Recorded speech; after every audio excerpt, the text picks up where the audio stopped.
Alright, hello everyone, and peace of Christ to all of you. There's some errors in the video, in the audio. Let me try to fix it. I think all of you notice that the sound was not coming properly. We will try to fix that.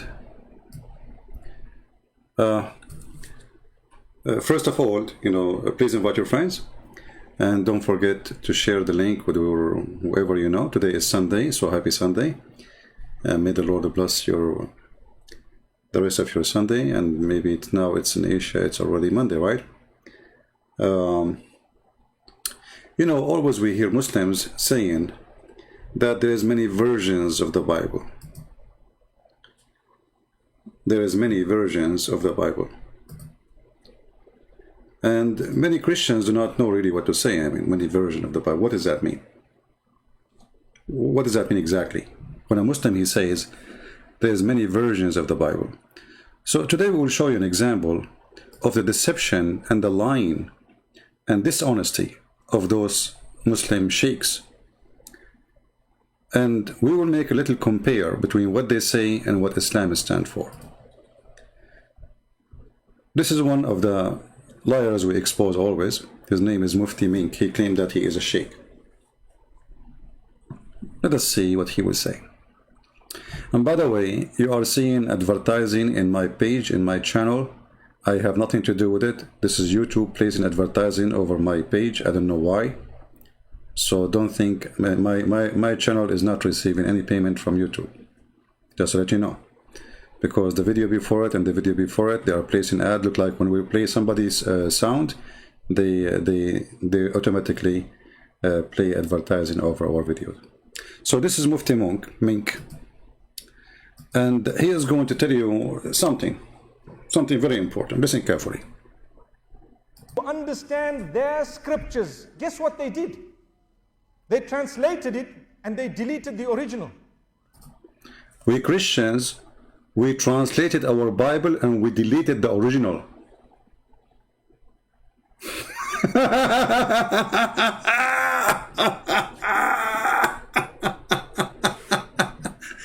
Let me go back a little bit. Why does Salah have to be in Arabic? Oh, good question. Salah is not just a mere supplication. When you want to supplicate, you can call in any language. In fact, Allah knows your supplication before you've even called out. I want... You idiot, isn't it you who just yesterday we played your voice saying it is a destiny, which means even your supplication is a destiny? How stupid Islam is. Allah, He wrote for you what you will say. So how that can be supplication, you idiot? See how false those people are? If Muslims believe in a predestiny, and Allah, He wrote for you even the word you will say. So how that is a supplication? And He agreed. He wrote for you what you will say. something and I don't know how to word it. And I say, oh Allah, okay, what's in my heart? Give it to me.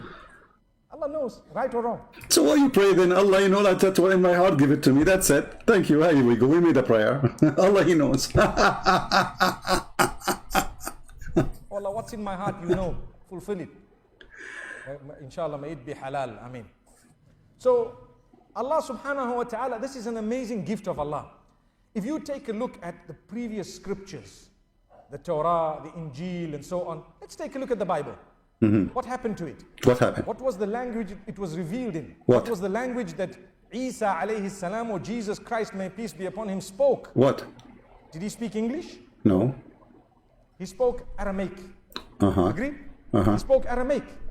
So okay, hold on, you idiot. You see those stupid people? He agreed that Jesus, he speak Aramaic. Did you hear it? Did you hear the certified idiot? Hey Muslims, do you want to laugh with me or you want to laugh at me? Let's see. This is your stupid sheikh. He just agreed that Jesus, he spoke Aramaic.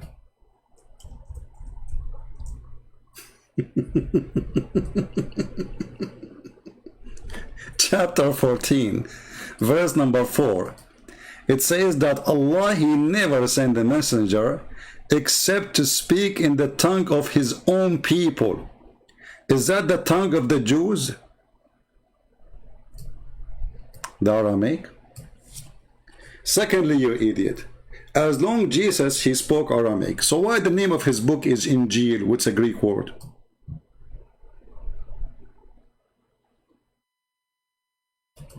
Let us see. Remember, Jesus, he spoke Aramaic. So why the Quran called the book of Jesus Injil? Injil is a Greek word. So Jesus was speaking Aramaic and his book was in the Greek.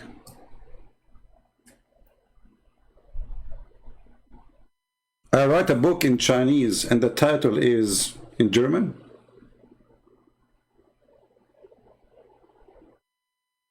So here, this guy even did not even start. He destroyed his cult. Because Allah, he said, we never send a messenger. This is chapter 14, verse number 4. We send not a messenger except to teach in the language of his own people. So this guy, he agreed that the people of Jesus is the Aramaic then. They are not the Israeli, based on his agreement. What the language Jesus he spoke? Sheikh Mufti Minki answered saying Aramaic. Okay, well I agree Jesus speak Aramaic and he speak Hebrew and he speak all languages in the world. Isn't even his disciple, according to your Islamic books, they asked Jesus when he said to them, go and teach and preach, they said to him, but how we are going to teach and preach, yet we don't know the languages of those people. He said, just go sleep and you will wake up in the morning, and in the morning they wake up, each one of them speak different languages. This is your stupid Islamic books. So if Jesus can make all his disciples speak all the languages in his time, what about Jesus himself? Same time, as long the Quran agree and admit that Allah never sent a messenger unless he from the people and speaking the tongue of the people. So the tongue of the people present the people. So if the tongue is Aramaic, according to this verse, then the people are Aramaic. And Mufti Mink, he just admitted that Jesus spoke Aramaic. Yet the stupid Quran is using the word of the Greek version of the Bible, which is the Injil. You see it? Injil. And the Injil, this Injil, which is here, is confirmed. You see the potatoes, the liars, they keep saying, oh, they changed their book, oh, they changed their book. But their stupid book says, this is chapter 2, verse number 89. And when there has come to them a book from Allah, confirming what is with them. So the Quran in the time of Muhammad confirmed what is with us. Do you see the stupidity of this idiot?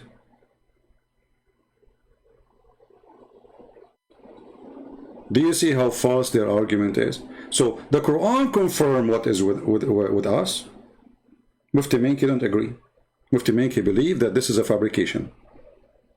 And now what he will say, he's saying, oh no, this is in the time of Muhammad. Okay, hold on. If this is in the time of Muhammad, that means the time of Muhammad book is the one should be approved.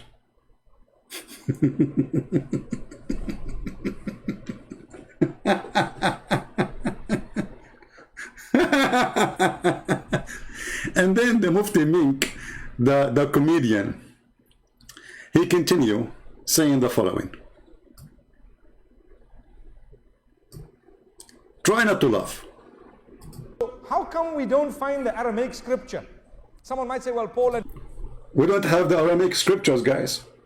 We Christians, we don't have the Aramaic scriptures. No, we don't have it. You idiot. There is millions of Christians, they pray the Bible in Aramaic. And they have the Bible in Aramaic. And you are a potato. And you are a liar. You can go right now and search for the Aramaic Bible. What this guy is talking about.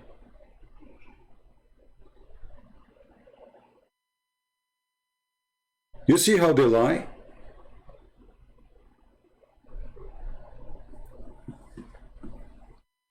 Not only the New Testament in Aramaic exists, Even the Old Testament, there is a huge part of it, or big part of it, is written in Aramaic. Why?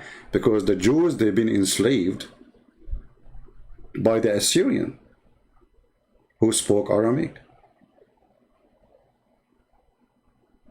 So we have the Aramaic language in both, in the New Testament, and we have the Aramaic language in the Old Testament.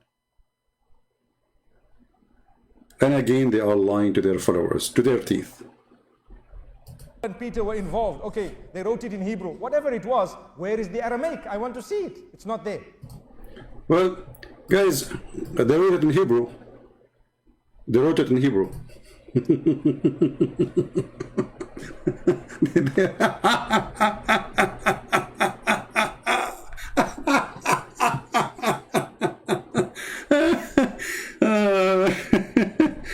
Oh boy. Oh boy.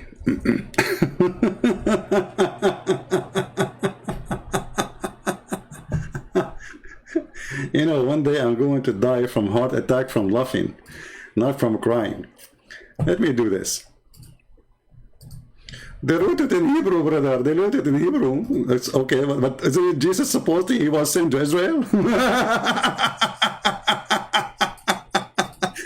So how your stupid Quran says that Jesus, he was sent, or Isa, even who's this guy Isa? We do not know. Anyway, suppose this is Jesus.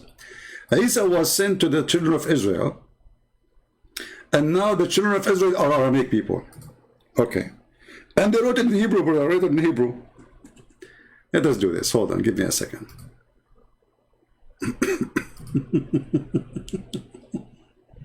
Comedy is good. Comedy is good. Lord have mercy.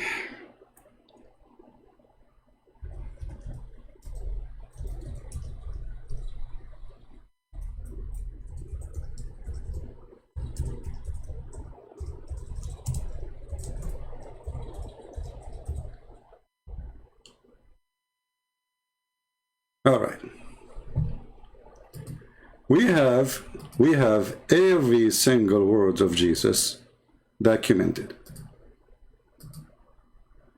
And this coward, this liar, is a liar. As an example here. And you can go right now, search for the Bible in Aramaic. What an idiot. This is one of the oldest churches, even like in the Middle East for sure, because, you know, the Syriac is the language of the real Syrian, not the Arab Syrian. There's no Arab Syrian, actually. So, this is our Father out of heaven in Aramaic. And those people, they recite the whole Bible, actually, singing it. And this is where Muhammad, he copy singing the Quran, and the Muslims after. My screen froze.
Ameen.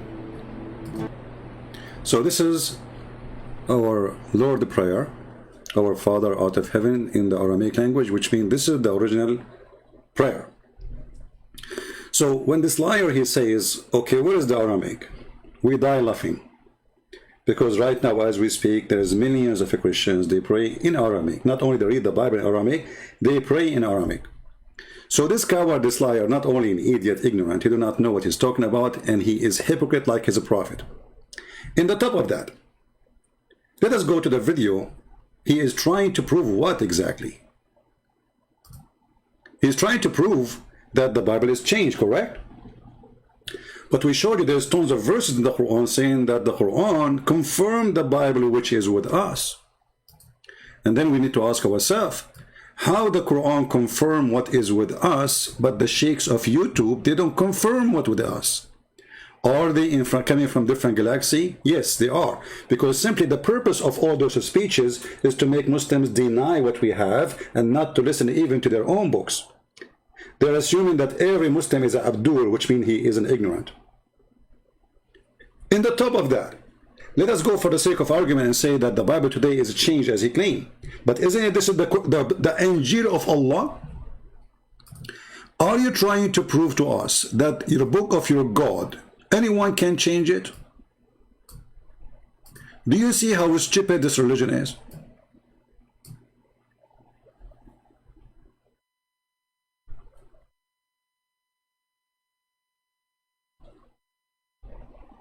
Huh? Do you see how stupid this religion is? Mufti Menk is not attacking your Bible Christians. He's attacking his own God. Because according to Islam, the Bible he is talking about is not our Bible. We don't believe in Allah. Who is this God, Allah, the black stone kisser? Allah is a pagan God. Somebody might get smarter and says to you, oh, don't you know that the Arabic Christian, they use the word Allah when they translate the Bible? This is true, but this is false translation. They are under the occupation of Taliban for the last 1400 years.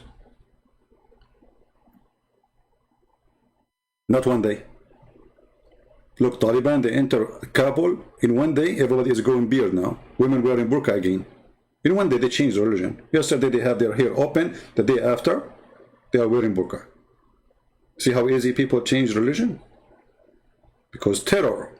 So when a terrorist, he tried to prove a point, he always shoot himself in the foot.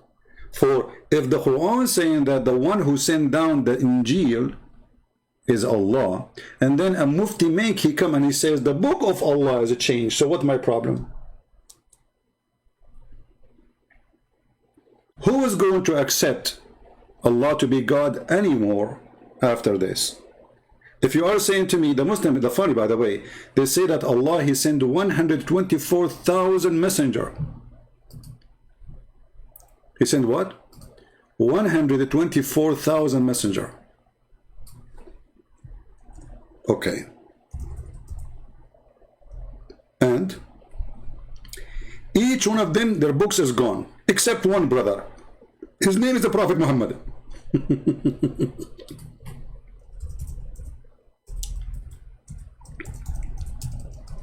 Who is going to respect such a God who wrote 124,000 books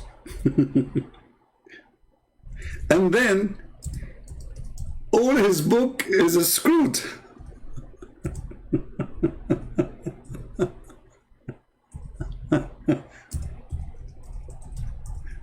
I mean, this is the biggest failure for anyone who claimed to be God. Brother,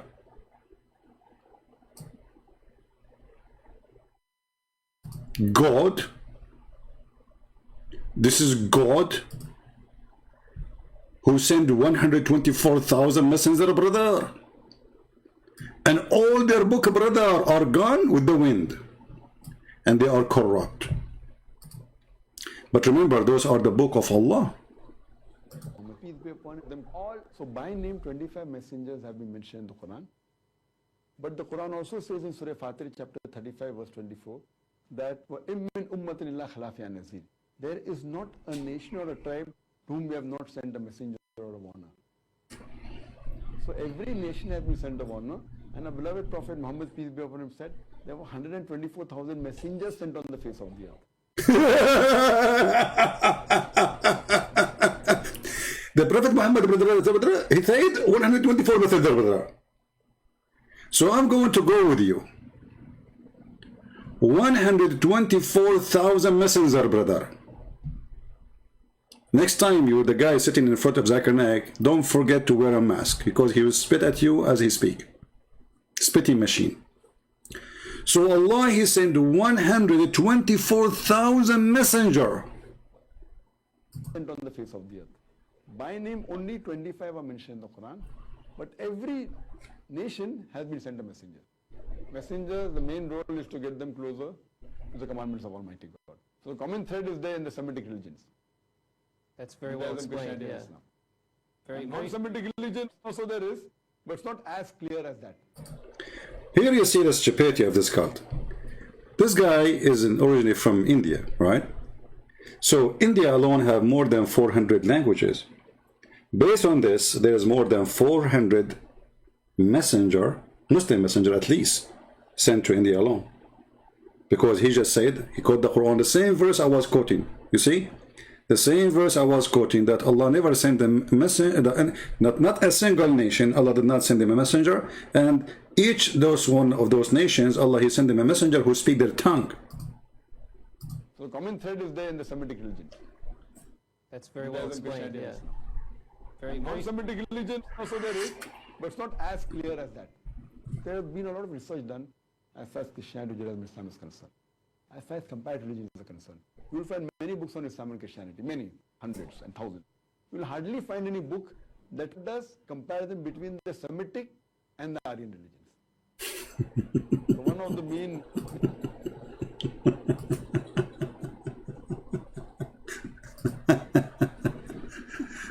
This is the best comedy. So listen to this. The Quran is the only protected book by Allah. We have a God, his name is Allah. He decided to protect the book. And I understand why. Because this is the only book speak about big boobs. And you know, we have to admit, I mean, this is the only book have big bra, big boobs. So it's worth it. I mean, why Allah want to protect the Injil? Okay, he sent the Injil to Isa, but there's no boobs there. There's no boobs. So Allah, he said to himself, okay, there's many thieves, they are going to change my books. Which one is the most valuable book for me? He thought about it carefully and he come to the conclusion, the one have boobs.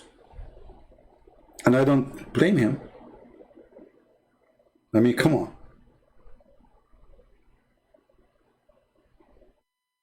Which one is worth more to save and protect? The one have boobs, or the one have description for vagina, which is the Quran too. So Allah, brother, he wrote all those books for nothing. What an idiot. And hold on, as long as the Muslim, they believe in destiny. That means it was a destiny for those books to be corrupt.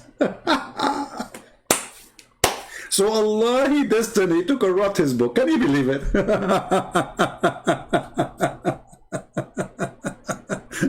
It's a good argument if you think about it.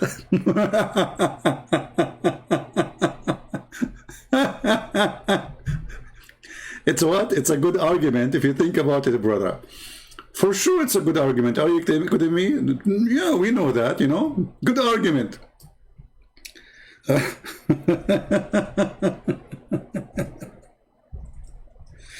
Oh boy. Oh. What a comedy. What a comedy. What a comedy.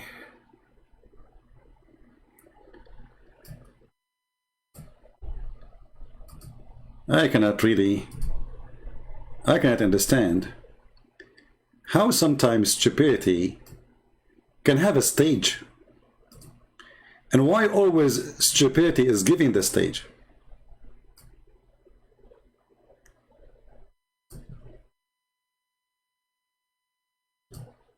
Always stupidity is giving the stage. he needed to be punished because he stole. So he comes to Umar ibn Khattab radiallahu anhu and he uses the same line. He says, "Oh Umar, oh Amirul Mu'mineen, how can you punish me for having stolen when it was predestined? My deeds were already written by Allah subhanahu wa ta'ala." Now that's quite a good argument if you were to look at it. That's a quite good argument if you were to look at it. Okay, let us look at it. So as long all the crimes is done as a predestiny, and he agreed. And not only he agreed, he says it's a quite good argument. He did not say this is a stupid argument. He said this is a quite good argument if you think. Abdul, and he's thinking. He said, did he say if you think about it? Since when, Abdul, he think? Is that an insult? So the guy, he is a thief. They brought him to the caliphate to be punished. The thief, he said to the caliphate, why you are going to punish me if this is a predestiny?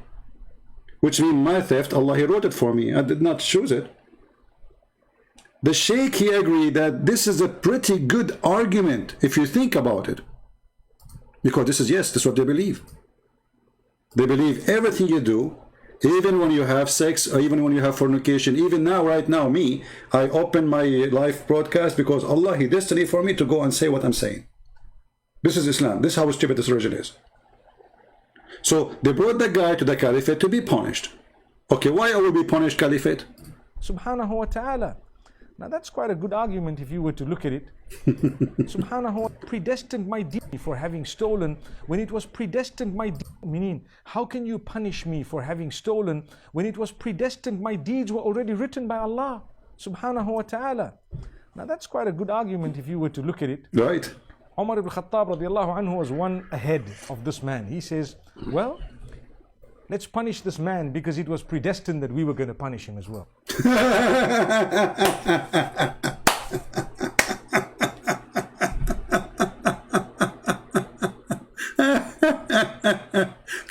This is a God teaching? Is that a God teaching? Are those people serious? This is what they claim. This is God teaching. This is the logic of God. So everything is a predestiny, and then you will be punishing me for destiny? Saying now we go to the claim of this same person, the same idiot, who claimed that the Bible is corrupted.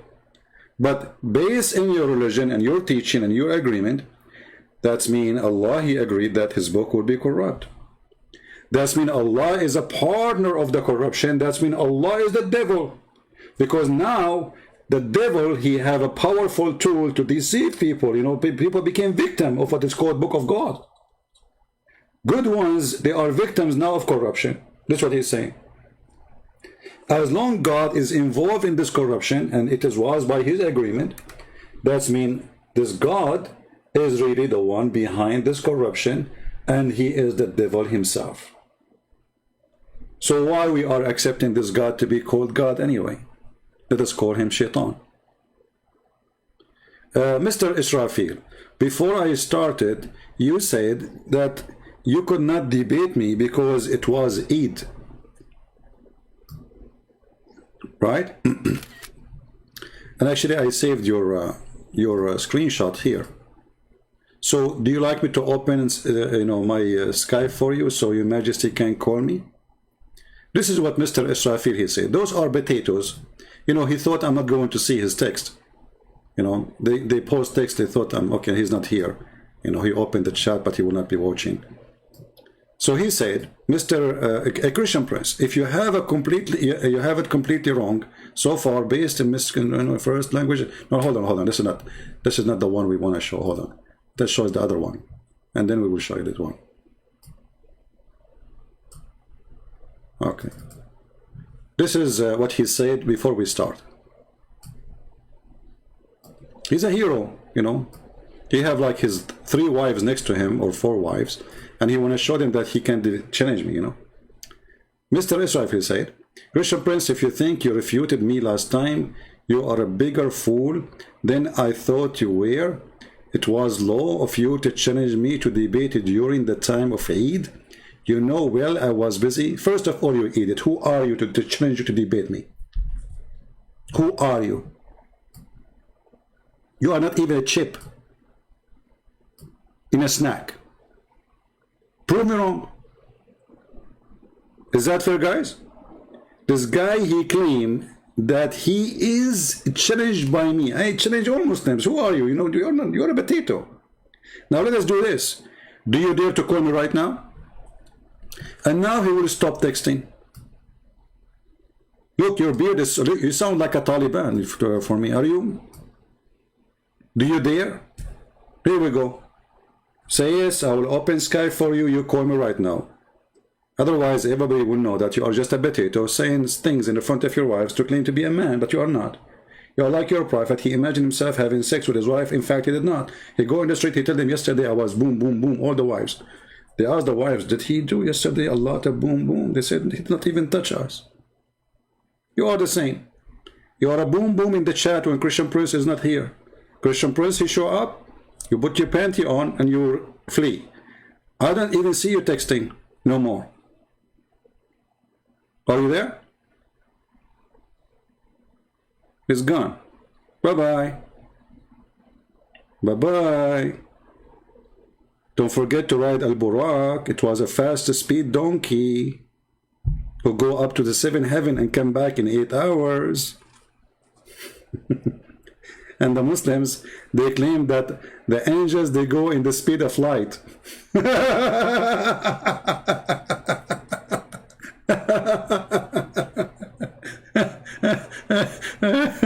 Speed of light. You know what? The lies of Islam is faster than any speed of any light ever exist. Now let us continue. As long as this kid is not even there, like, he disappeared. Look at him. He was a hero before we start. Anyway, potato. Do you understand now why I call them potatoes? So this idiot here, he just confirmed that even a crime, when it's done, it is done by destiny. So is corrupting the book of God is a crime? For sure, this is the biggest crime. It's a predestiny too. You see the stupidity? You see how you can refute them? So when they lie, they say that our Bible is 50 versions. You liar. The King James Version, this is a translation, you idiot. This is just a translation in the language. The same when we go in the Quran, we have tons of a translation. But we don't go and say this is new Quran because we have dignity, not like you. In the same time, translation is translation. It can be mistaken, it can be good, it can be bad. And you Muslims, you ban Yusuf Ali translation from Malaysia. You ban many translation, you know, like this is named Dr. Ghali. They banned him, I think, from Malaysia too. So any translation you don't like, you ban. Anyone can translate. Actually, me myself, I'm working in the Quran translation. Is that a new Quran? This is very silly argument. That is very stupid of you to say there's 50 versions of the Bible, you idiot. Same time, we have the Bible in Aramaic, we have the Bible in Hebrew, we have the Bible in Greek. And on top of that, our Bible translated to all languages since the beginning of Christianity. And on top of that, your stupid book confirmed the book which was between our hand at that time. What will they have? The Greek or the Aramaic? If we go to the Hadith, we will find that it was the Aramaic.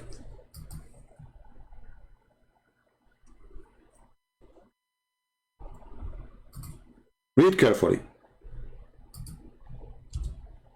This is the Hadith where Muhammad, he tried to commit suicide many times.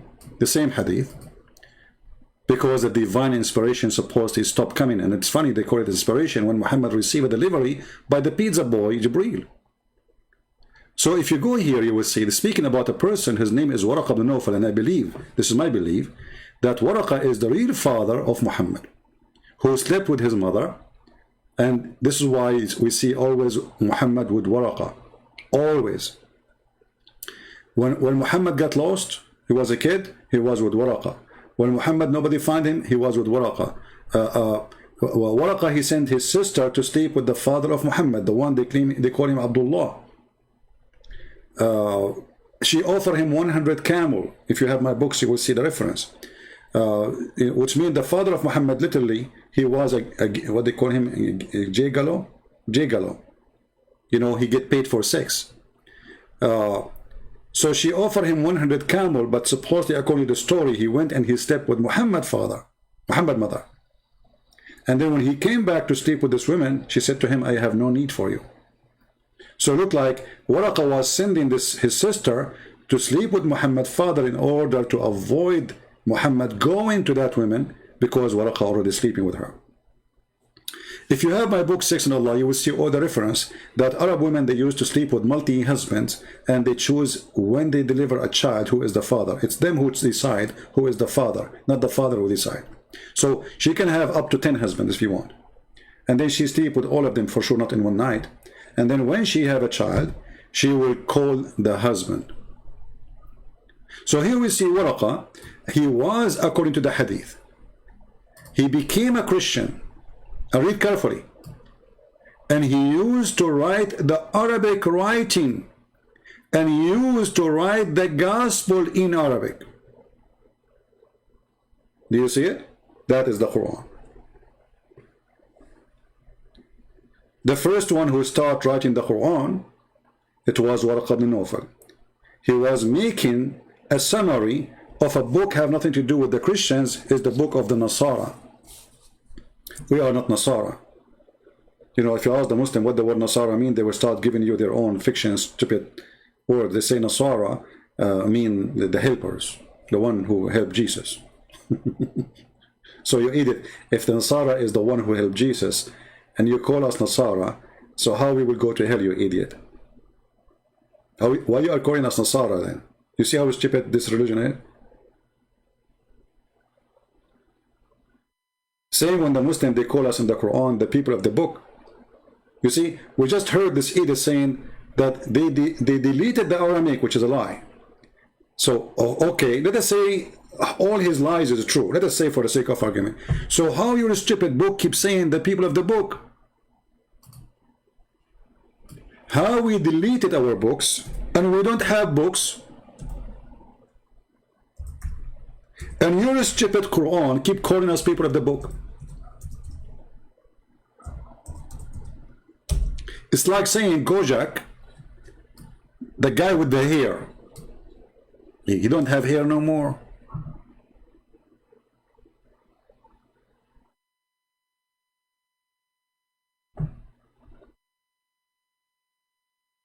How we are the people of the book, and you are telling your followers that we don't have a book.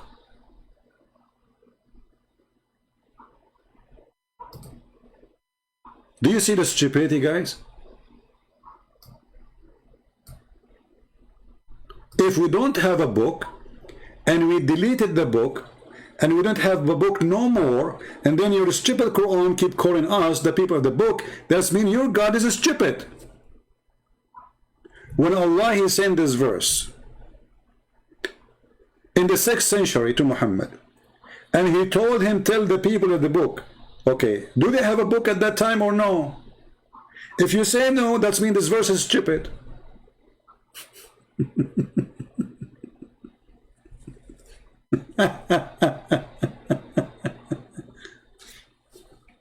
So look what happened. They lie about when they say there is 50 version of the Bible, this is a translation. They lie saying we don't have scriptures. In the same time, they are the one who don't have Quran. I challenge Mufti Menk, the one who claimed himself to be Mufti. Mufti, even he's given his name as an authority. You know, Mufti, like Muhammad, he gave himself Muhammad name to be the prized one, to be God. So if we say to Mufti Menk, hey Mufti, can you show me the Quran of Muhammad?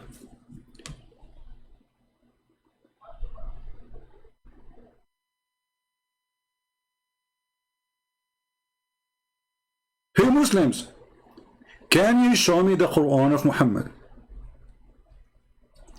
Who is a Muslim when I get me busted and show me the Quran of Muhammad? Okay, forget about the Quran of Muhammad. What about the Quran of Uthman?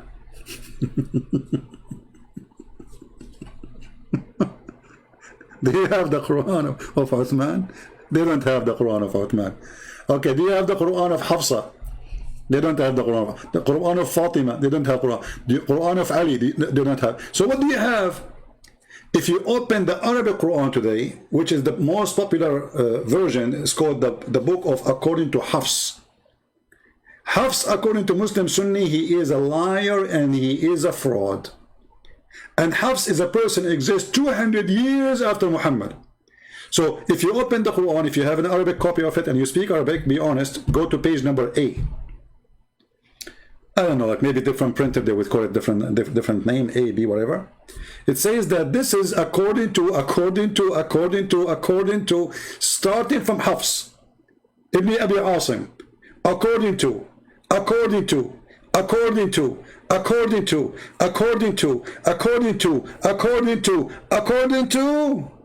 Uthman, according to Muhammad. The religion of according to. We don't have Quran.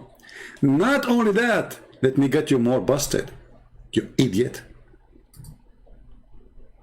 Isn't it your prophet himself, he said, that when Allah, he sent him the Quran, you're a prophet, he kicked his bum and he said to him, it doesn't work this way?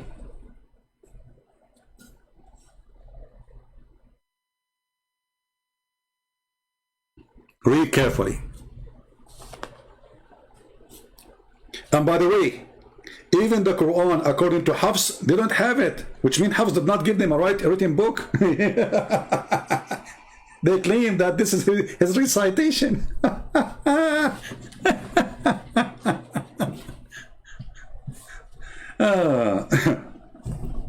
And the funny is that Muslims in their book, they say that this guy Hafs was a thief and he steal book and even claiming in his name, which means like he take my book from me and then he claimed that he is the one who wrote it. So listen to this. When Allah, he sent the Quran to Muhammad, Muhammad said to Allah, get lost. Are you stupid or what? One Quran? It doesn't work this way. Read carefully with me. This is not a weak hadith. They cannot say this is weak and this garbage, they come with us, you know. This is a very authentic story. As you see, it's all over their hadith books. So, according to Muhammad, look how many references, look. You see, all is Sahih. And this is Al-Bukhari, the most authentic one. I heard Hisham ibn Hakim, whatever, saying, blah, blah, blah, blah, blah, blah, blah, blah, blah, blah, blah, blah. Okay, so Allah, you know, Allah Messenger had taught to me in different way. What? Two people, they are reciting Quran, the same verse, supposedly. But it's not the same. Each one of them, he said it differently. There's different words. So, the guy saying here a story that he heard someone, his name is Hisham, that he was reciting the Quran of Al-Furqan in different way, which means adding different words or different lines, whatever, from that of mine, which the way Allah Messenger taught him. So I was going to fight with him, you know, because during the prayer, because he was saying it wrongly. But I waited till he finished, and then I tied his garment around his neck and seized him by it and brought him to Allah Messenger. Look, this guy is almost going to kill the guy. And he said, I have him reciting the Surah of Furqan in different way from the way you taught me, Prophet of Allah. So Prophet of Allah, he said to the guy, okay, let him, release him. So he asked Hisham to recite the verse. So when he recited, Allah Al-Hostel said, it was revealed this way. Like what? And then he asked me to recite, and I recited, and he said, it was revealed this way. Hold on. This is the same chapter. Both of them, they have different Quran. Muhammad claimed that the two Quran, which is giving the same name of Al-Furqan, Both of them, they are revealed to him from Allah like that. Different. The Quran has been revealed into me in 7 different ways. So recite the way which is easier for you. And let me tell you what happened. The potato Muhammad, because he's a liar, he could not repeat the verse twice correctly. So he said it first time, and then he made it second time, and then third time, and each time he recited the verse, he added new words. So people start, you know, like figuring out that this is not the same he said yesterday. So Muhammad, he had to come with a solution. He claimed that his God gave him the same verse in 7 ways. Hey Muslims, did Allah give the 10 commandments to Moses in 7 ways? Hey, by the way, the Muslims, they believe that Allah, he wrote the whole Torah for Moses, not the 10 commandments only. Just take a note of that. He wrote it by his hand, the whole Torah. So imagine how many trucks of rocks Moses have to carry. All the Torah. Do you know how big the Torah is? All the Torah is written by the hand of Allah in rocks.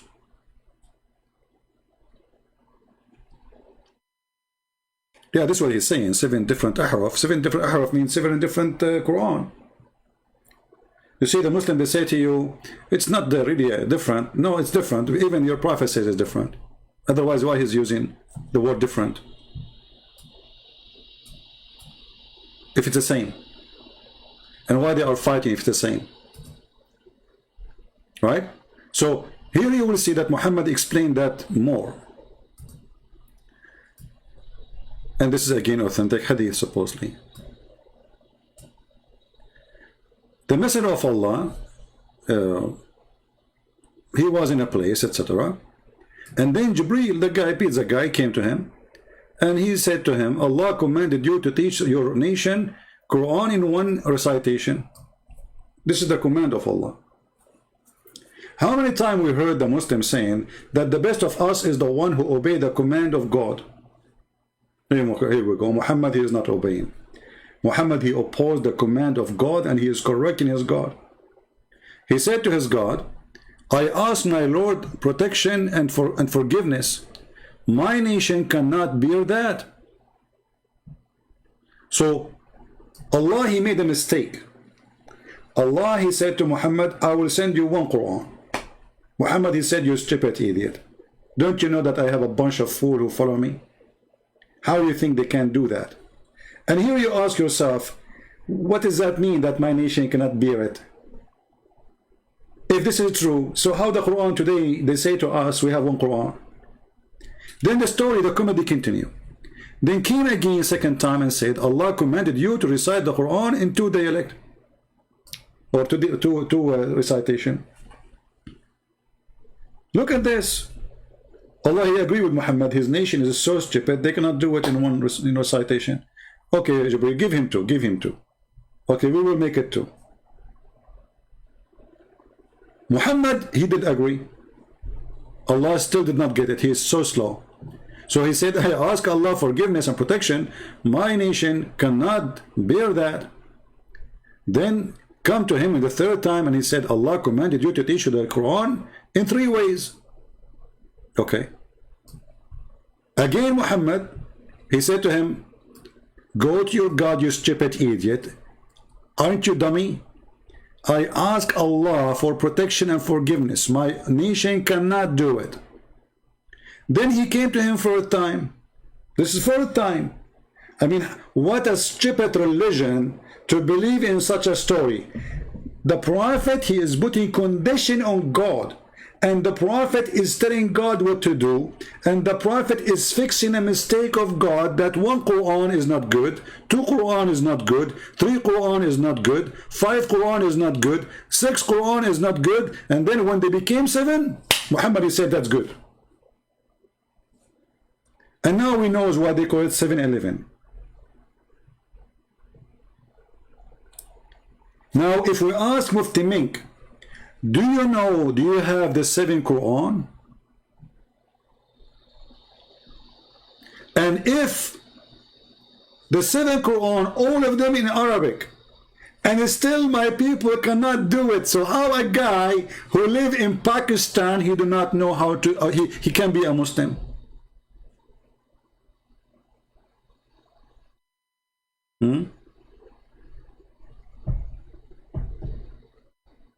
Any Muslim can explain to us?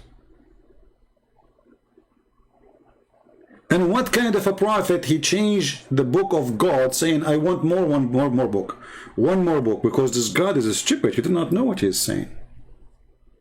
This guy, he have no idea. He's sending the book to the Arab, and the Arab are not, we are not smart people, supposedly.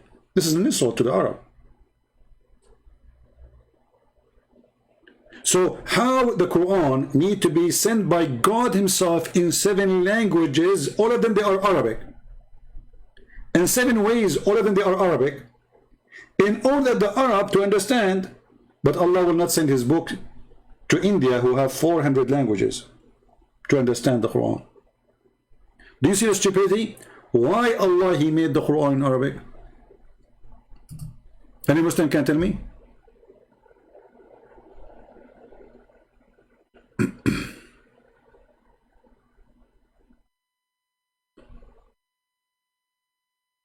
Any Muslim can answer. Who is a Muslim can answer? See, today we don't have too many people here because it's Sunday and people are not used to see me coming in this time. But it's okay, 700 is a blessing. It's almost half of the number usually we have, but no problem.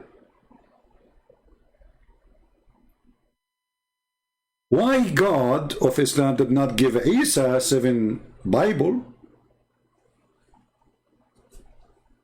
Why the God of Islam did not give Moses 7 Torah? Why only Muhammad? I will show you why. To make it more clear for the one who do not, maybe they are new here.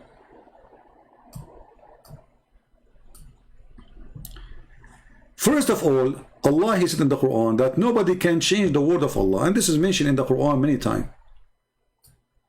Chapter 6 verse number 34, chapter 6 115, chapter 10 chapter 10 64, chapter 10 27.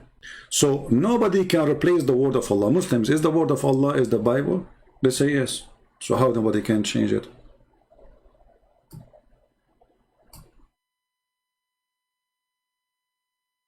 Is the Quran only the word of Allah?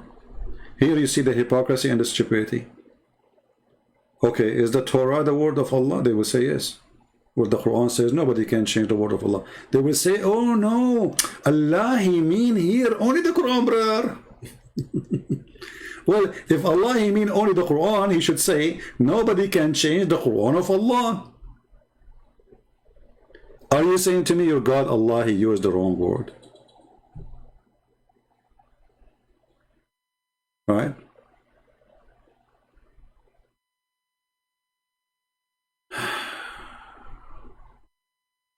Lamo, I still haven't recovered from the fact that your God, Christian Prince, uses Skype into...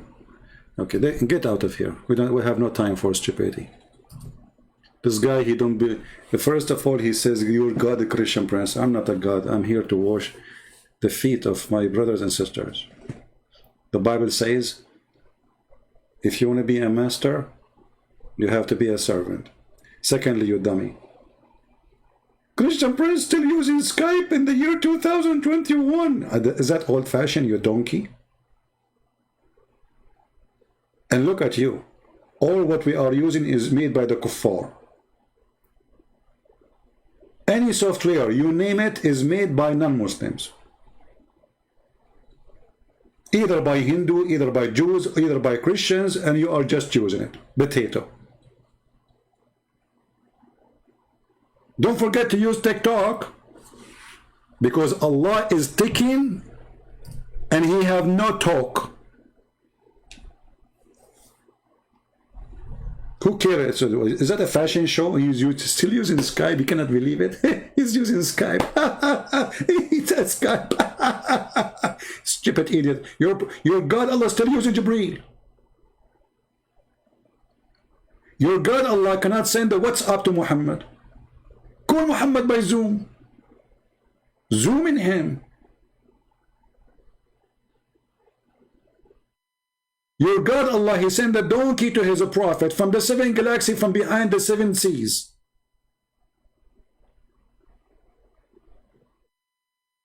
And you are complaining about me using Skype? You idiot.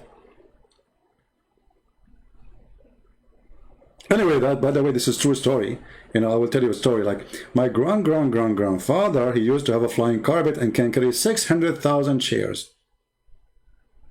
Tell me it's a lie. Tell me. Go ahead. It's your prophet who said this story. And he told it to the companion. And the companion, they told it to the Muslims. And you Muslims today now believe that there's a guy, his name is Solomon, or in Arabic, Suleiman. He used to have a flying carpet, brother, can carry all his army, brother. Flying carpet. Flying carpet. This is the book of Allah. Anyone remember where is the... We don't want to change the topic, but I mean, you get it, they cut the point. I mean, this is stupid religion, man.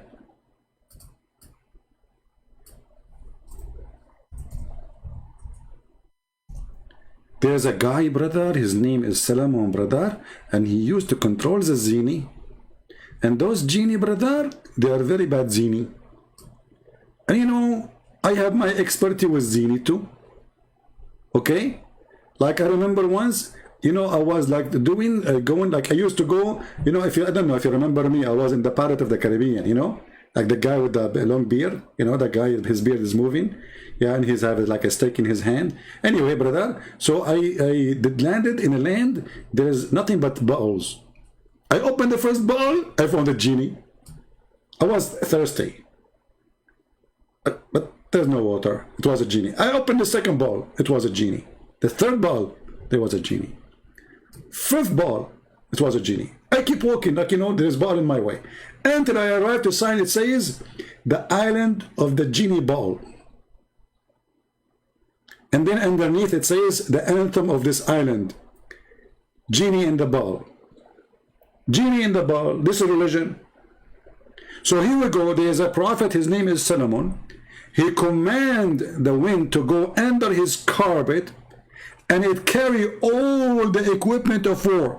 And Mr. Mufti Menki sent us our book. Did not change, brother. That's wonderful. So this is a book, is not a change. So you cannot say somebody is adding things, right?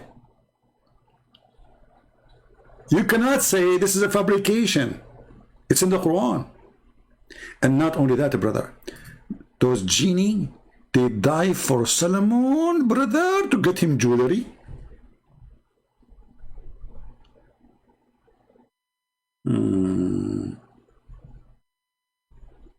Don't use those words, otherwise I will block you. Don't say you are the God of Abdul. Don't say that. You are saying stupid things, my friend. Don't insult God. If you are an atheist, don't be a foolish. If you are a Christian, don't ever say that. Don't say you are the God of somebody. You are committing a great sin.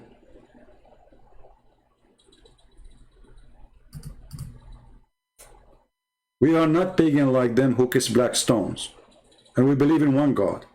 And we believe in one Master. And we believe in one Lord. No man, no priest, no bishop, nobody is called Master or God or anything. So listen carefully. When a Muslim, they come to us and they speak about their book is preserved, the book is etc., we find that this is all is a garbage, because even their books, they claim that there's tons of verses are missing. Actually, even chapters are missing. As an example, Aisha, she said that the chapter of Al-Ahzab used to be equal to the chapter of Al-Baqarah. So there is at least 113 verses missing. Something, you can calculate the numbers. Ahzab equal to Al-Baqarah. What is the rest of the verses? When we asked the Muslims about the goat eating the Quran, if you remember the story, when Muhammad, he died. And then there's a bad goat. You know, goats are bad, what you can say. Yeah, sometimes this letter is not working. I hit it, it's not working. Can you believe it? I need to get a new cardboard. Here we go, finally. Hey Muslims, the Quran is preserved by the goat belly. Aisha, she said, the verse of stoning and breastfeeding for adult 10 times was revealed. Have you ever heard of a book of God revealed verses about women she gave her breast 10 times to a man to suckle it? Brother, you see, I accuse actually the Muslims that they are the one who delete those verses because it's a very bad embarrassment. This is a lie. The goat did not eat it. It is you Muslim who ate it. And I will prove it to you in a second. So the goat entered the bedroom of Muhammad when he was dead. The goat, she jumped in the bed. Muhammad in the bed. The verses under the pillow of Muhammad. The goat flipped Muhammad from the bed because how she can get the Quran unless she flipped him down from the bed. Are you following with me, brother? Remember, the verses is under the pillow of Muhammad, or the Quran. The whole Quran is under the pillow of Muhammad. And now Muhammad is dead. Muhammad is literally dead. The goat entering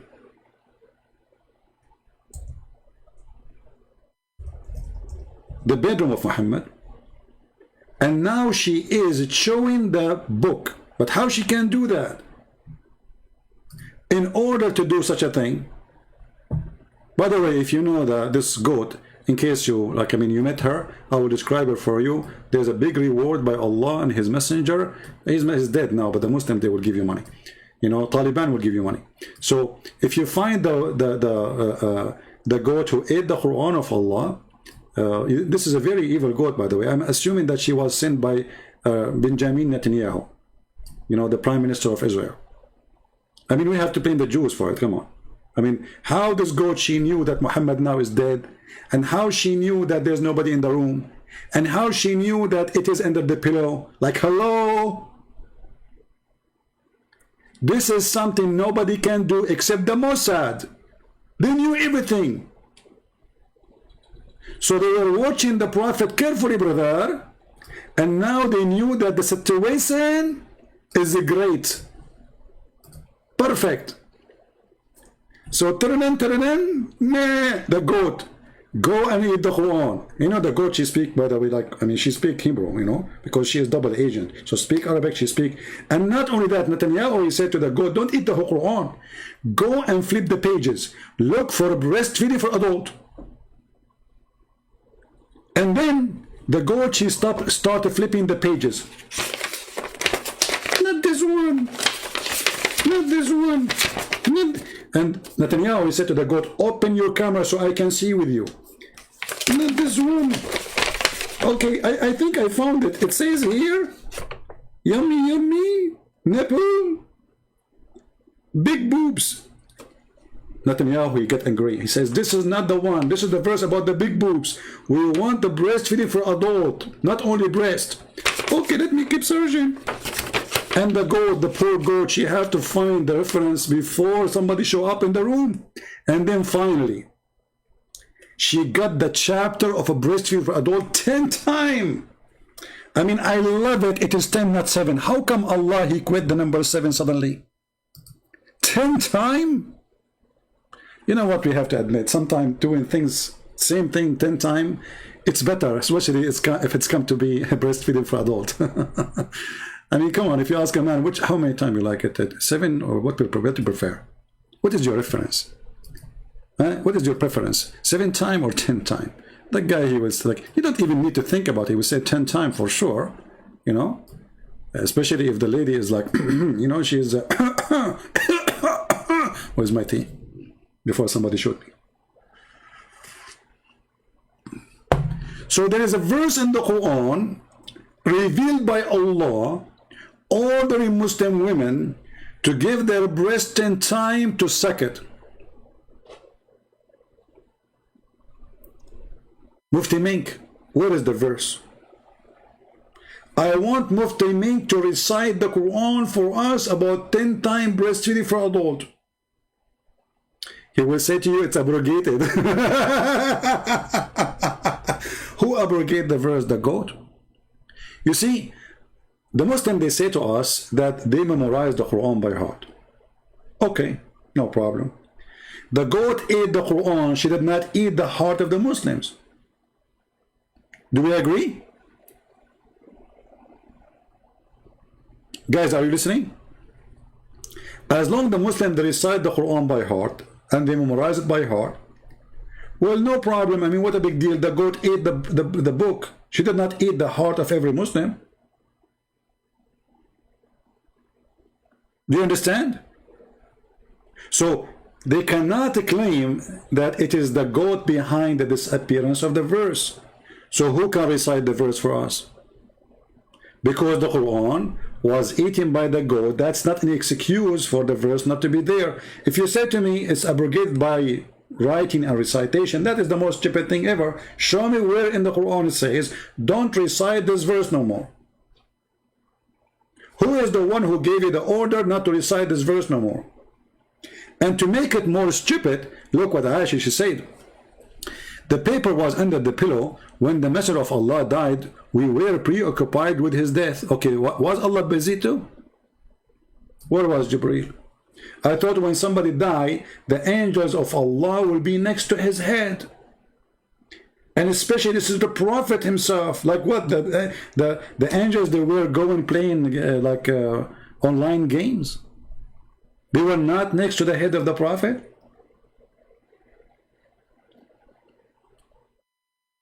What the top 10 verses in Islam to challenge about it? Anything, all of it is stupid. I do not need 10 verses. The whole Quran is a joke. You are making this is a question very difficult. It's impossible. All of this. Don't you see the stupidity?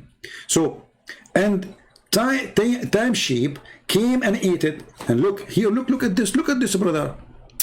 Note, these verses, brother, were abrogated in recitation.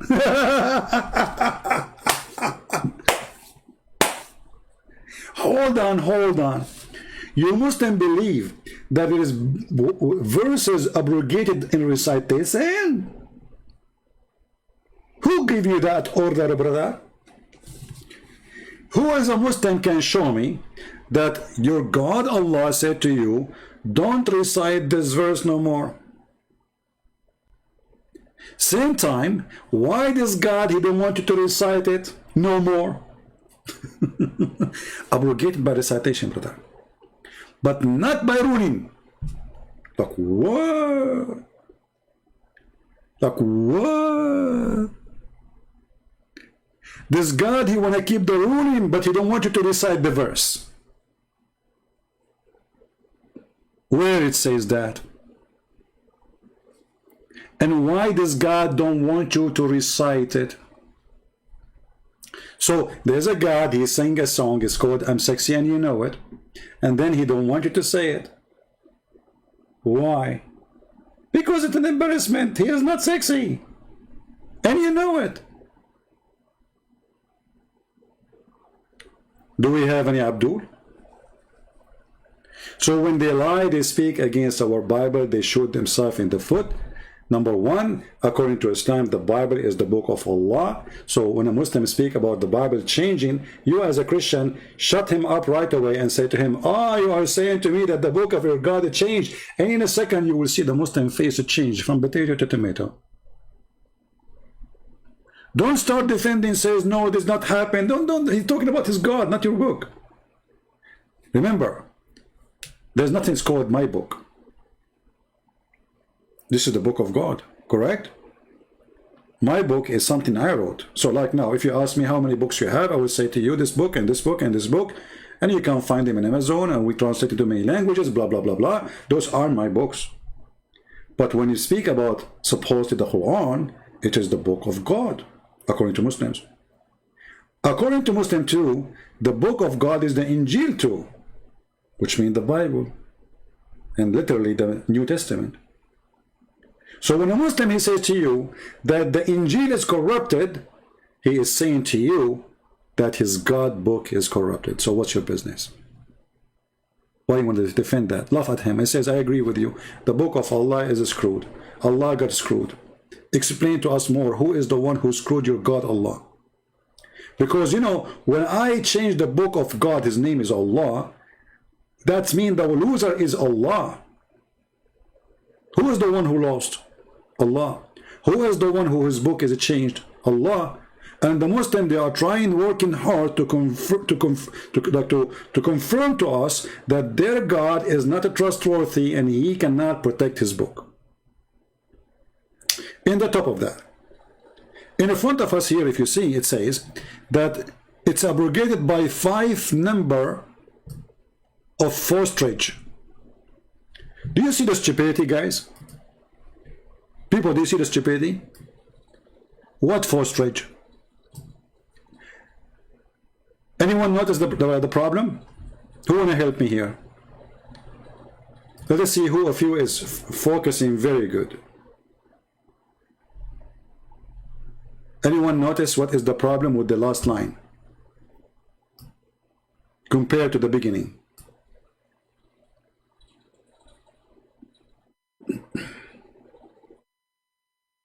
Anyone?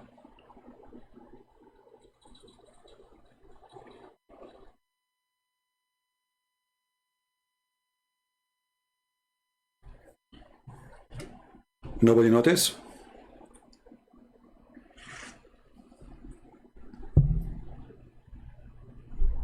What postage mean?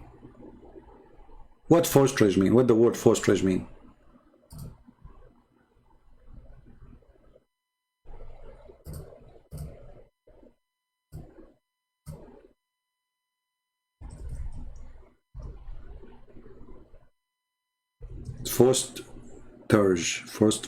Postage. Excuse my English, you know, as you know, English not my first language.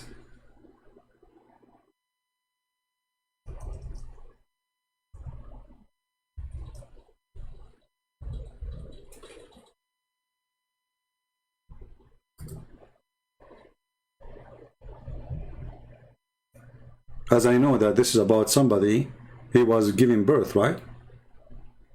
Like a child. So 5 times, okay, hold on.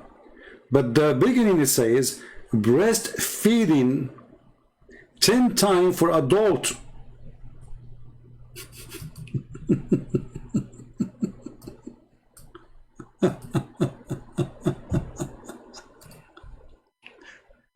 Like what? Like Abdul what? So how you upgrade the 10 time breastfeeding for adult to 5 times for an infant? What is the connection?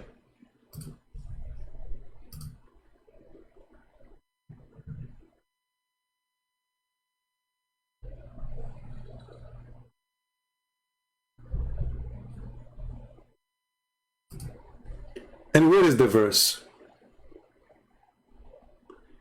In action, bring up a child that is not one of birth. Yeah, but the Muslim, they believe that when you feed a child, supposedly, by birth, sorry, by milk, and he is not your child, he became like your child. So he is forbidden for your child to marry, your real child to marry from that child which you did breastfeeding for. But here you notice that we are talking about breastfeeding for adult, and according to Muslims, breastfeeding for adult, still the man can have sex with that woman he did breastfeeding from her. So what the purpose? Nothing. Stupidity. Same time, as long it says here abrogated with 5 times, where is the verse?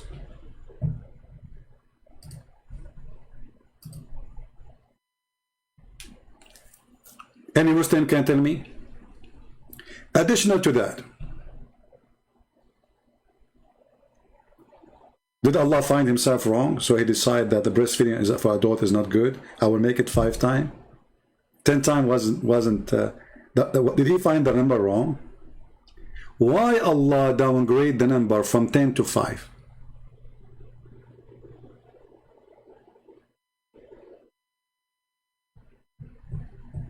Who are you to question God's decision? I'm not questioning God's decision. I'm questioning the breastfeeding. First of all, who is your God, you idiot? You don't even know your God. Secondly, you said this is God's decision. This is not God's decision. This is your decision. Prove me wrong. Show me where your God said, I abrogated those verses. Is that fair, guys? This Abdul, he claimed that he have a God. His name is Allah. And this is his decision. Show me. As you see, there was verses in the Quran saying you give a man, your wife, Mr. Israfil, she have, if I come to visit you, I go to the living room, you order your wife to give me her boobs, mashallah, she have a beautiful ones, and then alhamdulillah, I have to hold them and suck it 10 different times according to the Sharia law, and then, brother, what? Nothing. Still I can have sex with her. So what's the point? Stupid. According to your religion, still she is lawful for me. So what the point? Secondly, as long it is Allah's decision, can you show me the decision of Allah?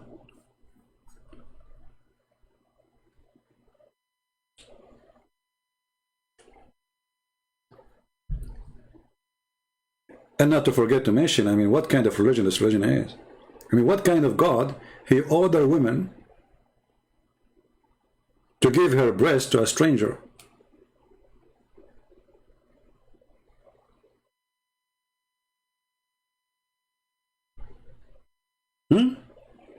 To the point, even Aisha, she used to order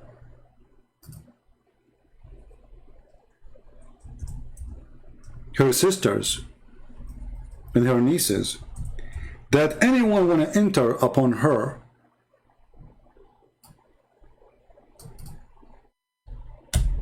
he have to go and get nursed by her sisters. Can you believe it?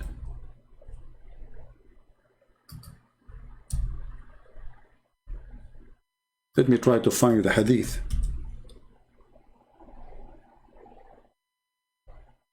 Read carefully.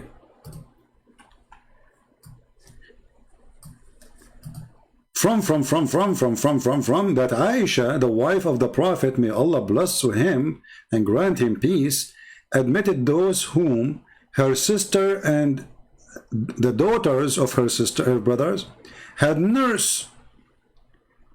And she did not admit those who were nursed by the wives of her brother. So Aisha, she will not accept any person to enter upon her unless he do suckling. Now, is that suckling for someone as a child? Maybe, but let us see.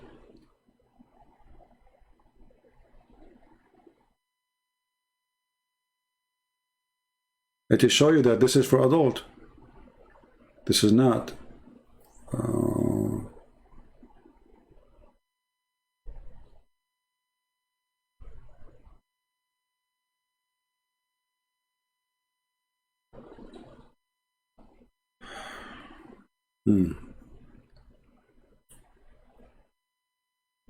Let's find the hadith because there's English to find it just by searching two words. Hold on.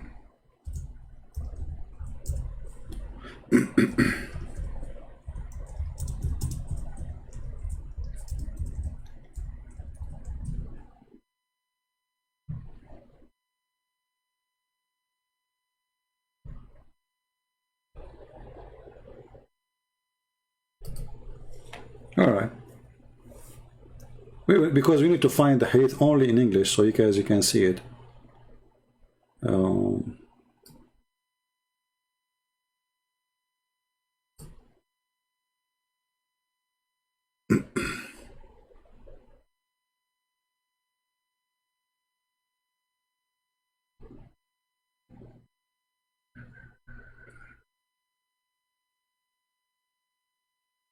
Where is the hadith of Aisha?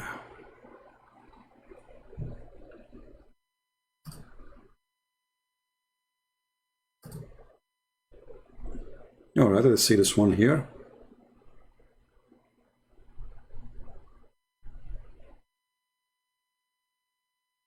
Yeah.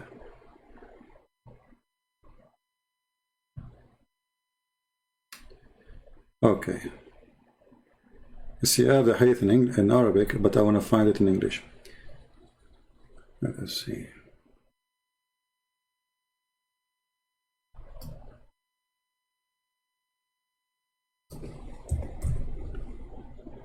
Let's try this one. Read carefully.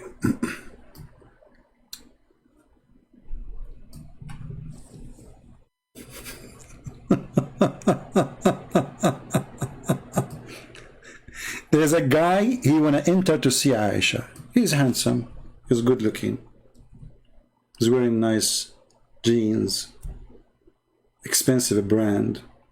He have necklace in his neck, 5 rings in his hand. He's 19 years old, Aisha, she is 18. And Aisha, she wants him to get into her room. But the believers are watching how she can make it halal. So look what happened. Aisha, the mother of the believer, she sent this guy while he was being nursed in her sister Kulthum bint Abu Bakr, and she said, suckle him 10 times so he can come and see me.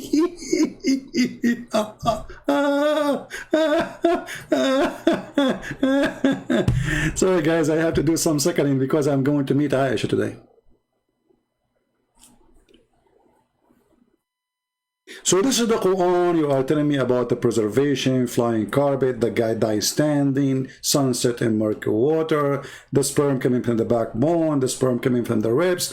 This is the Quran was not preserved, and here we go. Aisha now, the decent women of the Prophet, she is ordering anyone to enter upon her to go and suck the breast of her sisters.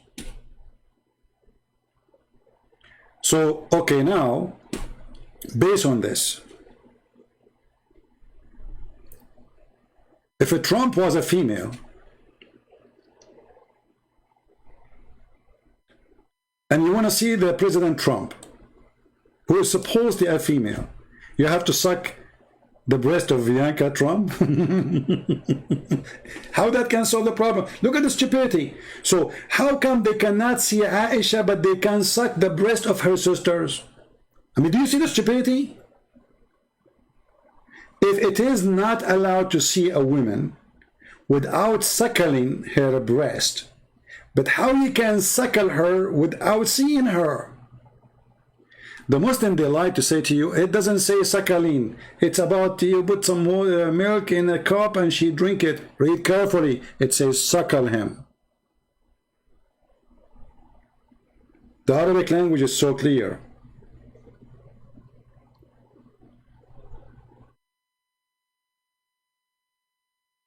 So I cannot see Aisha, but I can see Aisha's sister and suckle her breast. What kind of logic that logic is? What kind of religion this religion is? Anyway, we are going to keep this video long just to want to answer those lies. Somebody's asking about what do you think about Afghanistan. My friend, I'm glad that the Americans, they left because they were lying to themselves.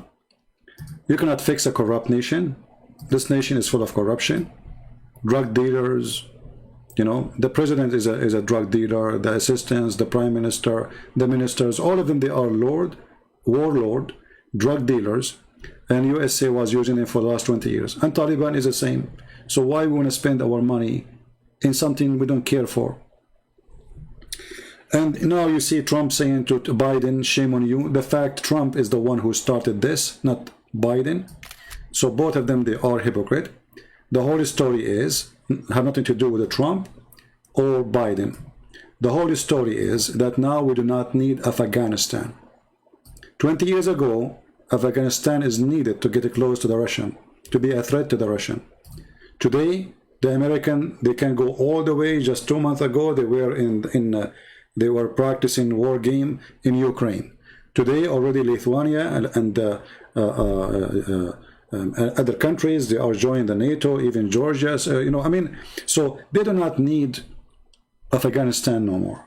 So they want to dump Afghanistan. So simply what the American did, they asked themselves why we are spending all this money in such a corrupt country, corrupt leadership, corrupt education, corrupt university, corrupt schools, corrupt, everything in this country is corrupt.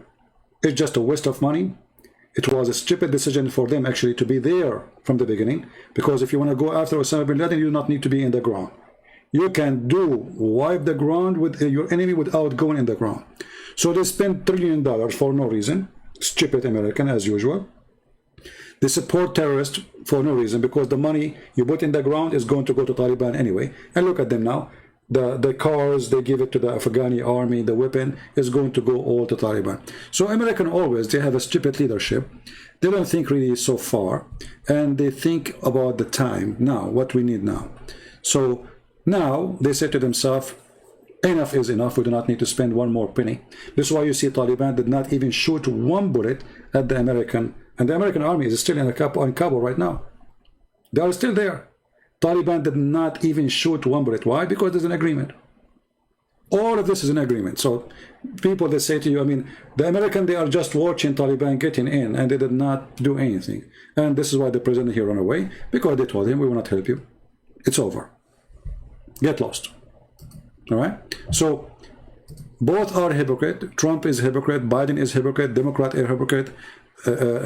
Republican are hypocrite. Nobody is saying the truth to the American, that the reason we are out because we do not need Afghanistan no more. You know, you do not need it. You know, it's the corporation, they are the one who decide where to go.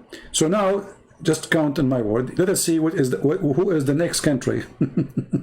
Because the corporation, they have to find the customer who is going to spend a lot of money, either from our tax or from the buyers, and they have to create a war. So let us see soon, America will be involved in war with who? Let us see. They have to find somebody. It's like, you know, American government is evil the same as Muhammad. I'm not talking about America as America. You know that I, myself, I joined USA Army. I love this country. But American government, I'm talking about the high level, they are more evil than you can imagine. Obama, who speak always about the poor, yesterday he was making a birthday of his age being 60 in a special island with no mask, and more than 63 people get sick with corona. But nobody talk about it because he's Obama, you know. The God Obama, you know, the good Obama, amazing Obama, you know. So it's a hypocrisy, you know. So if you are with us, we don't talk about you. If you are against us, we whip the floor with you. This is what they do, both Democrat and Republican. Both are hypocrite. Both are corrupt. And let us say, I agree with the Republican because they lean more into conservative, but they are not, you know. They are not really conservative. But they are more close to us, the conservative. Otherwise, both of them, they are corrupt, and both of them, they are not conservative. So, I believe that this is the best thing they did, leaving Afghanistan. But the way it's done, obviously, is stupid, because, you know, it looked like, you know, I mean, everything collapsed in 2 seconds. So the leadership is stupid, obviously. And what do you expect? You know the thing. You know the thing. You know, you know the thing. No, they will not go to Ethiopia. You see, they go only to countries which is either rich or it is important as location. Ethiopia can be important to Israel, not to America. Because if Israel control Ethiopia, they control the Nile River, and then Egypt is mute. That will be a bigger threat to Egypt. So America have no business in Ethiopia, and they will not be involved in Africa unless you discover some uranium in that country, you discover something very unique, you know. So if there is something important, then they will go. If not, they will not. As simple as that. So my friend, I'm glad that they are out of Afghanistan. And remember, the government, the previous government, the one was there yesterday, is more evil than Taliban. Trust me.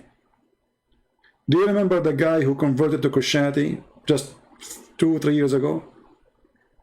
Karzai, he was a president at that time, and he wanted to execute the person, the Muslim Afghani who became a Christian. Can you believe it? He's a Taliban himself. They are more fanatic than Taliban. And the American, they were watching, they did not even try to save the guy. You see the hypocrisy? They claim they are going to bring a freedom for them, but they don't let a person choose his religion. So everything for sale, my friend. Right now, the good news is Iran will be in war with the Sunni with Shia. See, Iran was supporting Taliban to get rid of the American. You see the story of like bringing the mice to get rid of the elephant?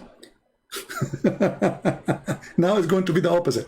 So now America is going to go out, and now Iran will find themselves face to face with Taliban, because Taliban right now, they start taking the flags of the Shia down, stepping on it and pissing on it. And they start arresting Shia women and raping them. Because this is Islam, you know, you can, the enemy, you know, this is a gain of war. So now they are kidnapping many Shia women, and soon you will see start a big war between Shia groups, Sunni groups, tons of groups. Everybody there is a king. So those countries will never have peace. Stupid Americans, they think they can bring democracy to Iraq. That will never happen, for a very simple reason: Islam. Same in Afghanistan, Islam. You cannot fix a country, the religion of it, it's called Islam. Never. Anyone he think he can fix a country, the religion of it is Islam, without fixing the religion first, he is a fool. Did you ask yourself why Taliban is Taliban? Islam. I mean, why do you keep saying Taliban? Why do you say Islamic government? Did you ask yourself why Iran is Iran? Islam. Why Turkey is Turkey? Islam. But nobody wants to say the truth. The problem is not the person, is not even a group of people, it is the religion. Wherever this religion goes, you go back in the cave time. That is reality, and nobody want to say the truth. They stayed 20 years in Afghanistan. They did not open a school to teach Islam is wrong. They were teaching them Islam is good. Can you believe it? So all Islamic schools, which is paid by American, our money, was teaching Islam in school. Do you see the stupidity of the American? Dummy. You know? Same mistakes in Iraq, same mistakes in everywhere. I mean, they will not learn. You know, they are dummy. What do you expect? Western leaders are dummy. Literally. This war is not against people. This is against ideology. So you have ideology which is based on nothing except the word of freedom. But this is very flexible word. And very hypocrisy word too. Because it's the freedom. As long you are our friend, we will close our eyes. Like, why didn't go in war with Saudi Arabia? Here we go. Saudi Arabia practice exactly what Taliban practice. Why the French embassy don't take their employee from Saudi Arabia? Why the British don't take their employee from Saudi Arabia? Why they don't do the same to Qatar or Bahrain? Why? Why we even sell them weapon? Is it really they care for freedom and human rights? Name for me one Islamic countries have a human rights. Even dogs' rights don't have. Still America, our best friend between two brackets, are Muslim countries. You see the hypocrisy? Trump, he bring the crown prince and he sit next to him and he hold the check as if he's winning. I mean, it's like a joker. Like I mean, you're a president, you idiot. What are you doing? $400 million, what is that?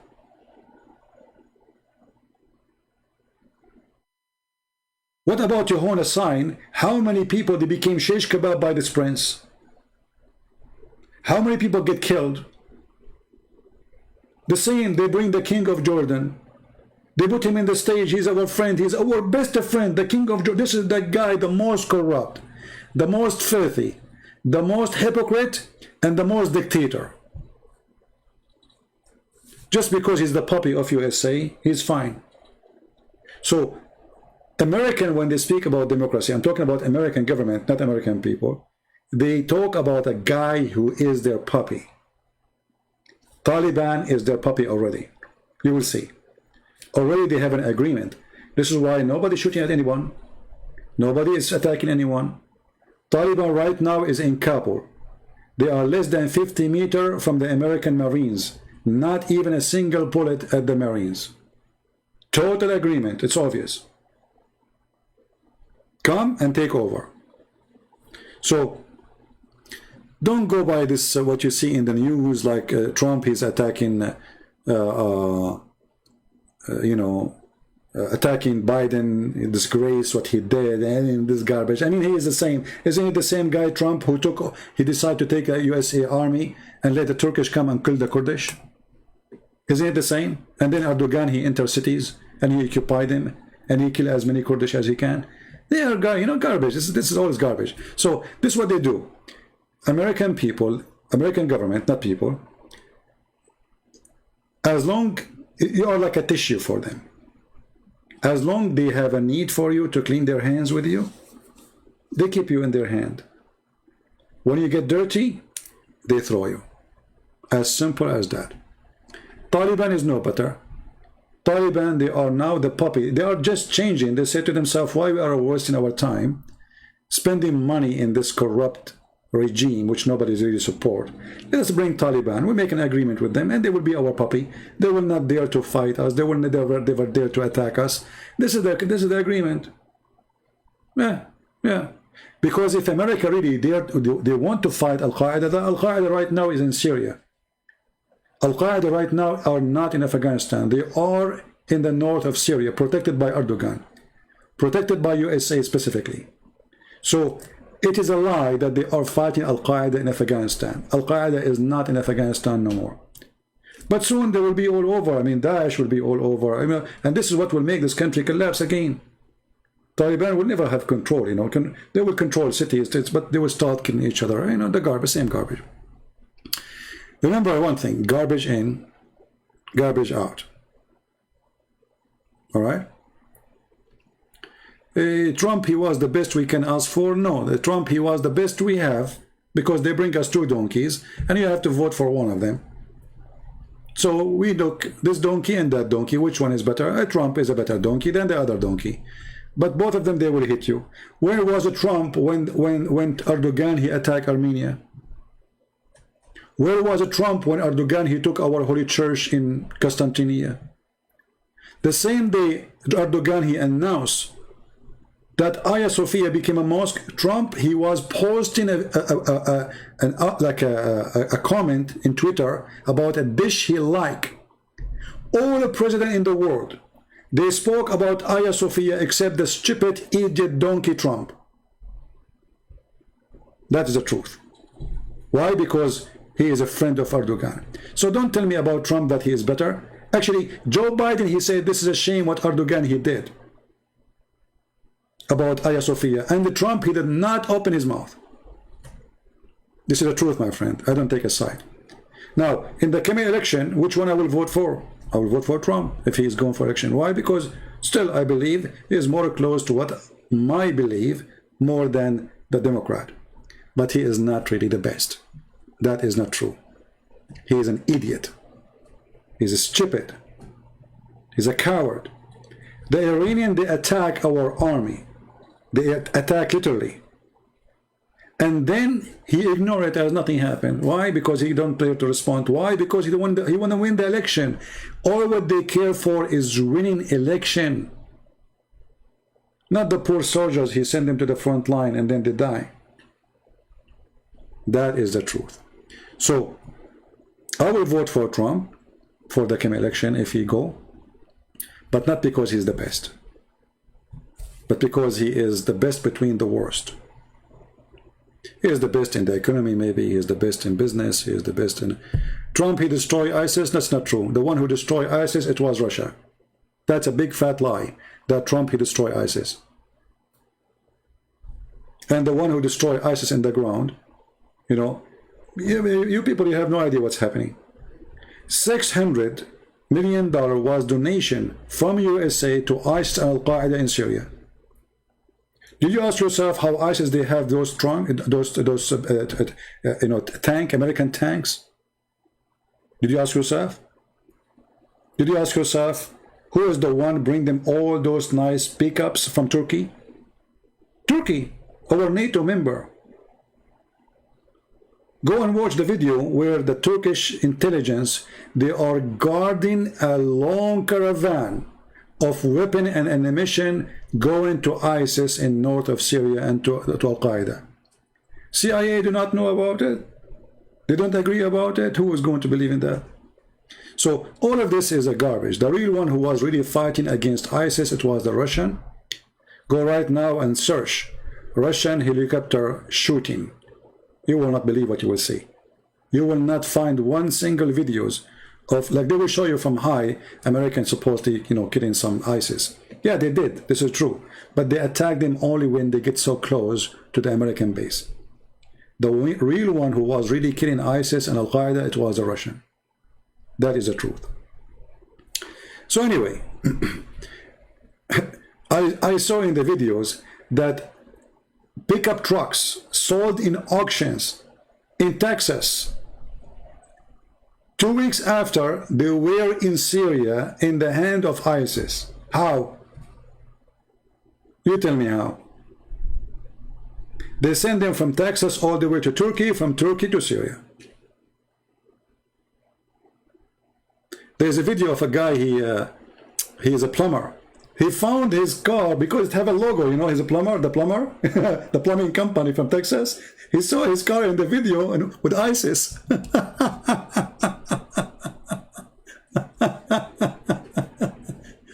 Did you ask yourself where Taliban getting their money? I mean, do you know how much it's costly to go in war? Do you know? I'm a person who owns guns.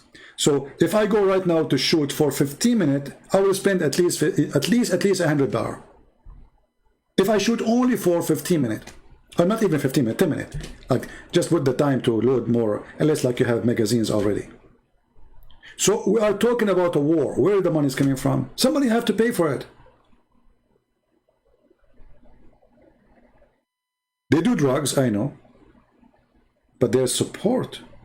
And now this is what will happen in Afghanistan. The Saudi, they will support their group. Emirati will support their group. Erdogan will support his group. Iranian will support their group.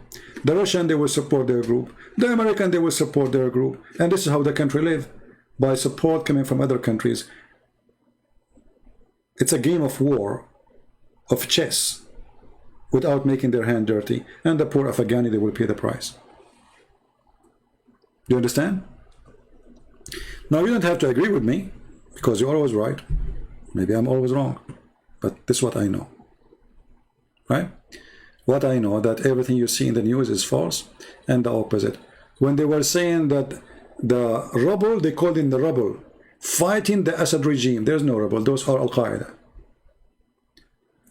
While you're Fox News and CNN praising those fighters, John McCain, he went all the way to Syria to meet the Al-Qaeda leaders, claiming that those are moderate Muslims. But all of us, we knew that's not true. Even Trump, the stupid Trump, he went in the White House and he said, Qatar have to stop supporting terrorism. Do you remember the video? 2 weeks after, he sold them I don't know how many airplanes. 3 weeks after, Qatar, they rented a building from his own son-in-law. And how much the rent? $1 billion. For how long? 99 years. So they say to you that Biden is corrupt and his son is corrupt. Okay, can Trump explain to us why Qatar, from all the buildings in New York, they could not find a building to rent except his son-in-law, who's going bankrupt? Are you listening, my friend? Have you ever heard of somebody renting a building for 99 years? Okay, I want to rent my house. Who want to rent it for 99 years and give me the rent for the coming 99 years? Isn't it obvious that this is a corruption? You know what I'm saying? 99 years. I never heard of somebody paying in advance for 99 years for a rent. So my friend, don't fool yourself. All of them, they are garbage. All those they call, I mean, there's maybe some of them, they are poor people, they are known to be poor, and they are in the Senate. I respect them, you know, they are decent people. There is. But the majority, the president, the gang around him, Obama. Look at Obama. Did you see the party of Obama? The tissues for the dinner are covered by gold. Can you believe it? Obama. Where is the money coming from? The tissues they will wipe their ass with it is covered by gold. Private island for birthday. Where is this luxury coming from? This is the guy they claim that he is not like others. All of them, they are the same, my friend.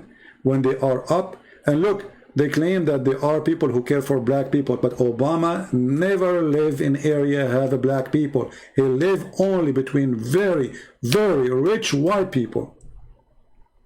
The same all as those leaders who they are in the Congress, etc. They claim about Black Lives Matter, etc. But they don't live between the black. They live between the white, the rich white only. They buy a villa in area only white people there. They are hypocrite, my friend.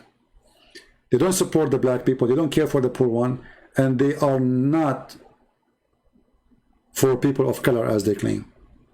All is a hypocrisy and garbage. So for me, I don't cry for Afghanistan because I believe that this is a good thing to happen. Should have happened a long time ago. This country have no future. Islamic countries will never have peace. There's not a single country, it's called Islamic, have peace, except if America force it.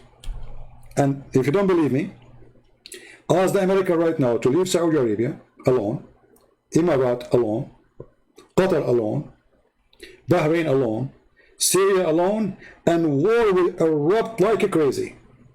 The only one stopping those Muslims from killing each other is America. This is the truth. Those countries, they cannot have peace. Islam cannot go for peace. They are always, they do like a conspiracy against each other. They betray each other. Islamic countries are countries of betrayal. There's no friends. There's no enemy.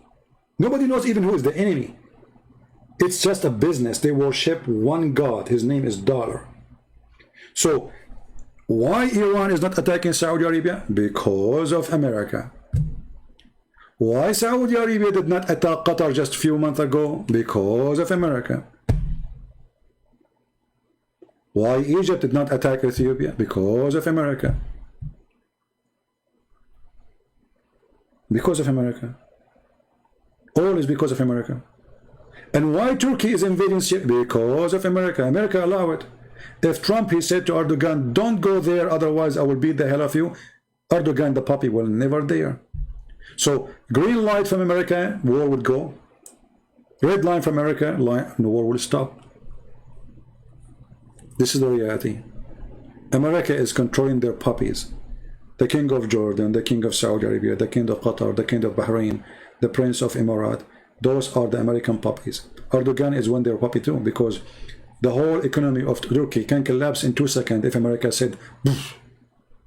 Remember, Trump, he posted a post in Twitter, the currency of Turkey lose 20%. Just a post in Twitter. Did not even do anything. 20% for a post in Twitter. This country is collapsing so fast because they have nothing base. So America is the one playing the game, and now America have more things to worry about from Afghanistan. China and Russia are getting closer because the stupid American, they made them go closer. They start putting sanctions on Russia, sanctions on Russia, and sanctions on Russia, and then they start sanctioning China. I mean, those guys, they think that China is like like Syria. They think Russia is like a village in Alaska, you know. I mean, they have a stupid mentality, thinking that by putting sanctions, those big countries will collapse. It is the opposite. They get closer together, and now they're getting stronger, and now the Americans are worried at their place. So now the Americans, they decide Afghanistan is just wrong business. We have no business with it. Taliban, they are our friends. They will never shoot a bullet at us, and this is what happened right now. There's more than 5,000 Marines in Afghanistan right now as we speak. Not even a single bullet Taliban shoot at them. Total peace agreement. They are friends, as you see. So it's a new strategy of a new corporation, let us say a mindset, that we need to focus on something more important. So let us see who is the coming country to attack, because they are going to attack somebody. If it's not Afghanistan this time, we will see. There is somebody. Let us see who is the lucky. You know? Let us see who is the lucky. But I hope they will not go stupid and attack Russia, because if Russia is attacked, the whole earth will be wiped.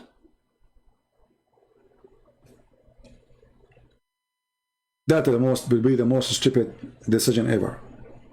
The Russians, they are not only capable of destroying America, they can destroy the whole earth. And actually they will do. You see, many maybe Muslims, they say, oh, I hope America and Russia, they will fight. But if a fight like this happen, all the world, all the earth will collapse.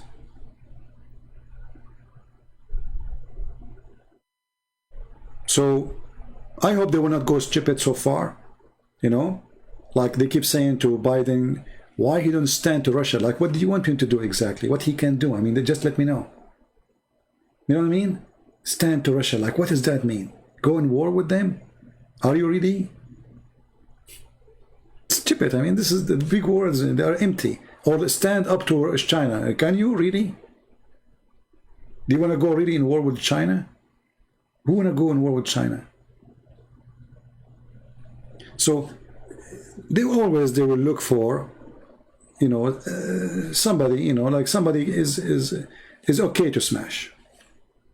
The big ones always will be safe and secure. No, India will not be the lucky. Nobody will attack India. It's the opposite. Yeah, anyway, you know, politics is dirty and ugly. For me, I feel disgusted when I see the news, because everybody is lying to everybody. And the truth is, nobody cares for you. Nobody cares for justice. Nobody cares for the poor. You know, they are willing to spend trillions of dollars for war weapon, but people cannot even afford to have vaccine. Bill Gates, he make lecturers. They put him in a stage because he donated $8 million. Can you believe this perverted idiot, filthy coward? 8 million? This is his income before he finished his coffee. $8 million. They take him from stage to stage, interview to interview, because he donated $8 million. Not $800 million. $8 million. All of them, they are filthy. All of them. And the poor people always pay the price. So for me, I pray for peace in this earth, but I say to you the harsh truth, that peace will never be in countries ruled by Islam. Never. Do they have peace in Afghanistan? No. Do they have a peace in Pakistan? No. Go and see Pakistan. Pakistan, there's an areas, army cannot even go there. We're not talking about a village. We're talking about a huge territory in the size of a country. Drugs, weapon dealers. I mean, they have their own ruling. They have their own. There's no peace in the Middle East. No peace in Islamic countries. Turkey is going to be many countries. Just wait. It's going to collapse. It's going to be divided. Kurdistan, Afghanistan, Tajikistan, Uzbekistan, all those Stan countries, they will go crazy. The only one is holding them together is either the American or the Russian or the Chinese. If those three take their hand away, those countries will collapse. As simple as that. But in the same time, I am very sure that a huge war is going to erupt in the Middle East and in the territory of Lebanon and Syria soon. And I will tell you why we change our topic now, which is not really what I wanted to do. But I will tell you why. See, those nations, war for them is a necessity. It's like a bread and breakfast. All the regime in those countries, like as an example, the King of Jordan. The King of Jordan, he signed peace agreement with Israel. But by signing the peace agreement, he granted that his salary and the salary of his employees paid by the American. Again, the stupid American, they pay for peace. I mean, what's our business? If you don't like to sign peace, don't let him sign peace. Can he go in war? No, he cannot. So they buy him, they buy the whole country. His army, his police is paid by USA. And then this guy, he claimed that he's a king. But all of us, we know that he's a puppy. Okay. Jordan king is placed there by American to control this area. to keep the borders of Israel secure. Wonderful. Then we have Syria, already is demolished by war. Then we have Lebanon, and Hezbollah control a big side of it, and now the Hezbollah is expanding. They are in Syria, they are in Lebanon, they are in Iraq. So look what the stupid American did. As usual, stupid things. They wanted to surrender Hezbollah and Iran. And instead of doing that, they made Iran expand all the way, from Iran all the way through Syria, through Lebanon, through Iraq. So George Bush, the smart George Bush, he opened the borders of Iraq to the Iranian. So now Iraq is under the control of the Shia. The Shia, they moved to Syria. The Shia in Lebanon, now they are connected with the Shia of Iran. So now they have a long line of strategic areas controlled by Hezbollah and Shia. And not only that, the Shia group or Shia fighters, they are armed by American weapon. Because remember, it was America selling the weapon to Iraq so they can fight ISIS, alhamdulillah. So now the Shia, they have American weapon, they have American missiles, they have tanks, and they are not little party of Shia no more. So now there are hundreds of thousands of fighters. And then the Shia, they expanded their route by the help of America, again, to Yemen. So now they are here. And now they are controlling this area, which is in the Red Sea. And this is what happened just, if you remember the attack an Israeli ship by a drone. So now they can close that area anytime they want. And if they do, you know, that will be a disaster for many countries, especially for trade business who go through the Red Sea to pass the Suez Channel. So the Shia now expanded all the way from Iran to Syria to Lebanon to Yemen. And not only that, are they done? No, they are building camps all over Africa, including Nigeria and Sudan, even Niger, and they are expanding even to Tunisia and to Morocco. So the American, because they are very smart, they always do things in the wrong way. They wanted to, let us say, suffocate Iran, but Iran is suffocating them, not financially, right? Not financially. They are suffocating them by controlling over areas which they don't want anyone to control it. And now Saudi Arabia is terrified because the Shia are taking over. They are surrounding them from every corner. And remember, Iran is just across the street. And if Iran go in war with Saudi Arabia, all those Muslim Sunni, they will be shish kebab in 2 days. Emirat, you see many people, they say to you, go and invest and buy an apartment or a property in Emirat. That is the most stupid investment ever. Emirat will turn into a ghost town if Iran shoots one bullet. This country is so small, they cannot fight for 2 hours. Saudi is so big, but still they have no army. Their army is shish kebab. They cannot even fight a group of terrorists in Yemen. They are losing the war since 3 years or 4 years. So Iran is surrounding them, and this area, this area, those Muslim Sunni, they will be demolished. Iran is getting successful to spread the Shiaism between the Muslim Sunni, and they are expanding. Soon most of Syria is going to control by the Shia. Actually already it's in control. Look what the Shia now they are doing in Syria as an example. All this area here in the north of Syria is given to Shia. They are coming from Afghanistan and from Iran. So they are populating here and from Iraq. Why? Because they want to guarantee that this area is always connected to Iraq. So in the future, they can connect the two countries, Syria and Iraq. They will become one Shia country. It's just a matter of time. Right?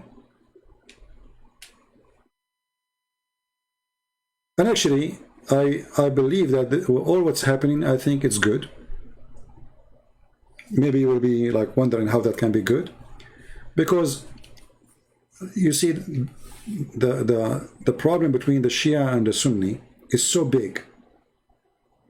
It's so big to the point it doesn't matter how much USA try to hold it from not happening.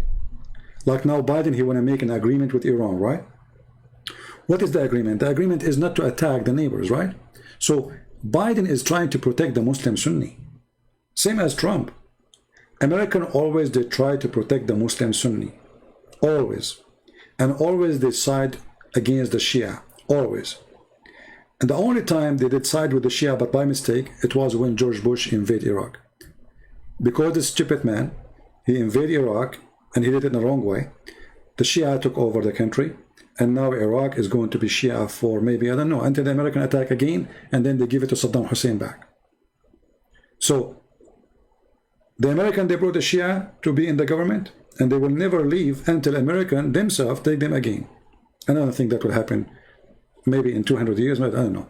But that said, the Shia took over because they are the majority. So, the expand of the Shia, I believe it's a very wonderful thing to happen, because that will end with destruction of Islam totally. That will make Islamic countries go back to the old days. And history always repeats itself. So I don't believe this is really bad. I believe this is good. Very good. And now look what will happen. If Biden, he signed agreement with Iran, that would be a big mistake for the stupid America. Because then Saudi Arabia will not really too much worry, will not be too much worry about Iran. And then the Saudi, they will stop buying that much of weapon from America. Same for Emirates, same for Qatar.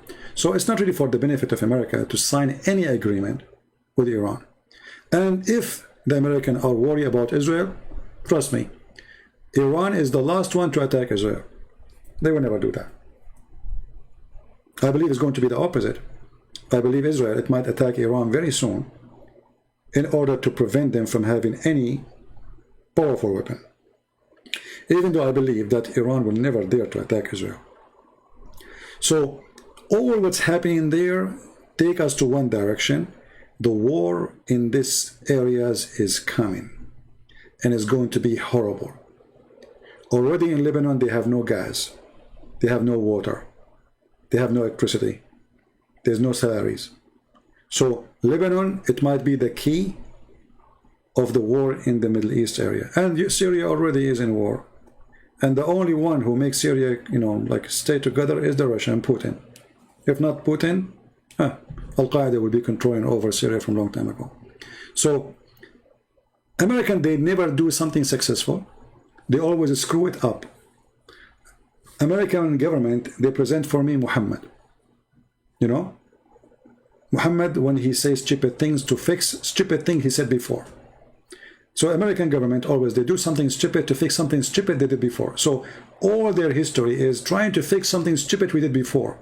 But what they do tomorrow to fix what happened yesterday is more stupid than what happened yesterday. You know what I mean? Most of the Christians in Iraq, they are gone. You know, most of them, they run away. Yeah. You see, the American, they gave Iraq to the Shia. That's what the American did, you know. They gave Iraq to the Shia. The same now, they give Afghanistan to Taliban. See, there's no war. Taliban, they entered Kabul. American army, the Marines, did not even shoot one bullet because obviously there's an agreement under the bushes. All this time, Taliban taking city after city, not a single USA American jet fighter bombed them because there's an agreement.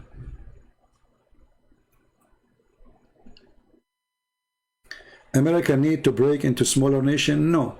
Actually, I think America is not going to break into smaller nation. I think it's going to be the opposite. You see, many people do not understand that America is really I mean, Americans are lucky people, you know. They are very, I mean, this land is blessed. They have everything. So I believe America is going to grow and grow and grow for a very simple reason. They have a lot of resource and they control a lot of important things in this earth. Same time, nobody can really go in war with them and can win.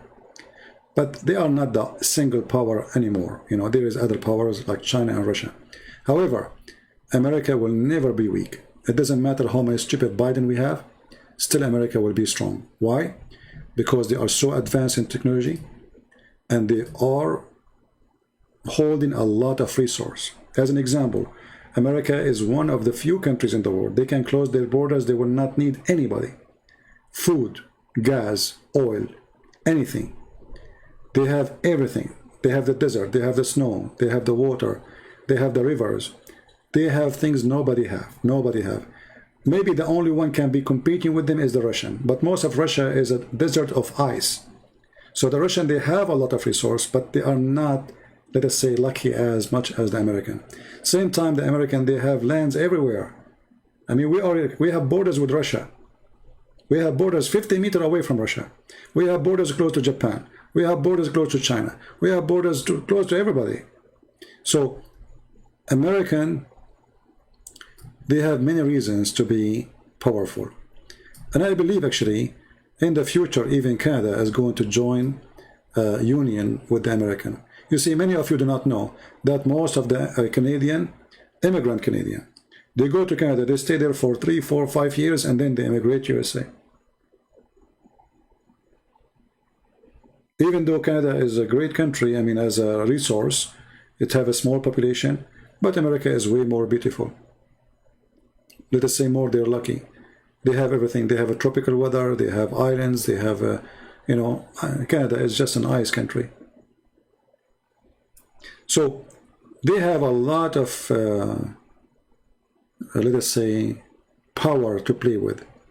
And this is what makes them unique. And on top of that, they are holding a lot of technology, which nobody really have. Nobody have. So I believe America is going to be a great nation as long there is people that believe in God and they worship the true God. And if you go to the churches in America on Sunday, you will not even find one space to park your car. And maybe some of you cannot believe it. Go check it out. In Sunday, you cannot find a place to park your car in any church in USA. So, country like this, the majority of it is believers. The majority of the USA Army are Christians. I can say more than 90, maybe 97% are Christians, believers.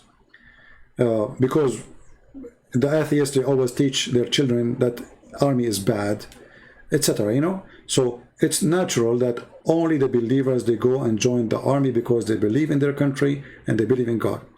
So this country will keep holding itself as long as there's believers. The day we don't have believers in this country, then this country will be destroyed. Same as Sodom and Gomorrah.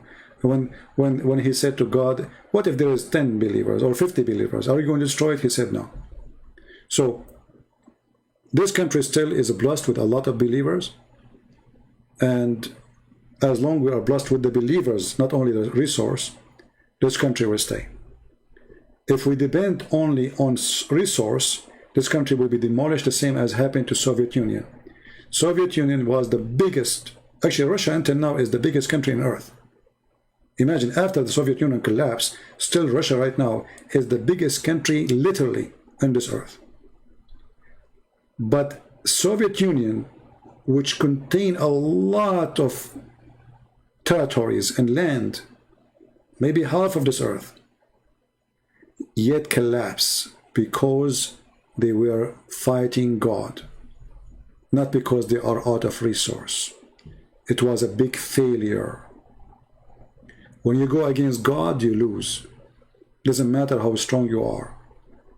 Doesn't matter how big your army. Army does not bring victory if this army have no legitimacy. If this army is not supporting justice, is not following God, army will lose. Same as Taliban, they lost. See, now they claim that they are having victory. They did not. No, 20 years they are under the shoes of the American Marines boots. 20 years. Do you want more humiliation like this? And now American, they choose by their own, we will leave. So they claim fake victory. It's the American who told 2 years ago by Trump, we are leaving in this date. As simple as that.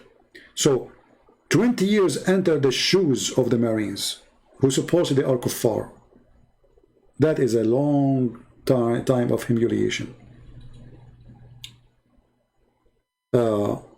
Same as Israel. When Israel were with God, Israel was victorious. When Israel is against God, Israel will lose. And what happened in the past will happen in the future.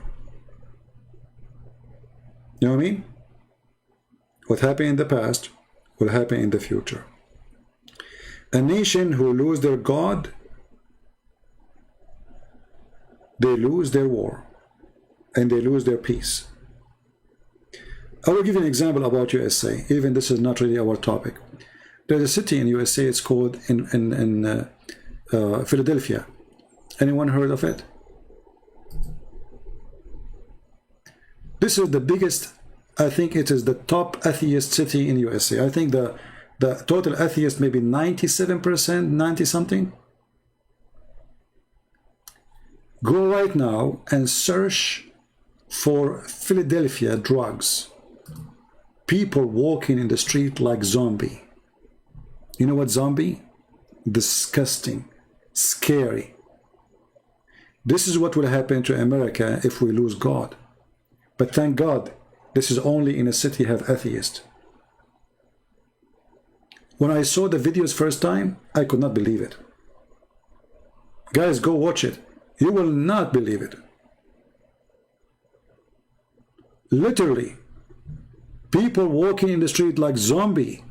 I'm not joking, I'm not kidding. And the majority of population of the city is atheist. If I know that YouTube will not take the video down, I will play for you some of those videos. You will not believe it. It's really scary. Scary and sad. People, they go in the street, their head is down. They bend down, they don't even stand up under the influence of drugs. Look, I just searched. Look at this. I'm not going to play the video. See what drugs do? This woman, she is bending down, she don't move, she will not move. She don't, because her brain is froze.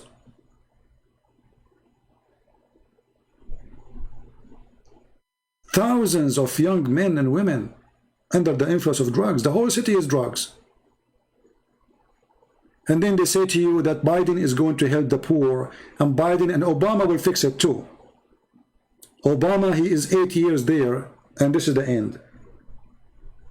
Trump, he came after, but they vote against Trump. How he can help them? They hate him. If you play those videos, you will cry. This is what happened when cities, they go against God.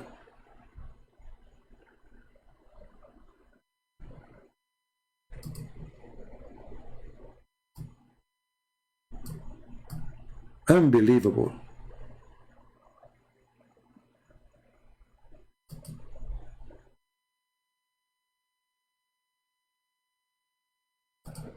This is why I say, if you are a young person or old, never ever take drugs.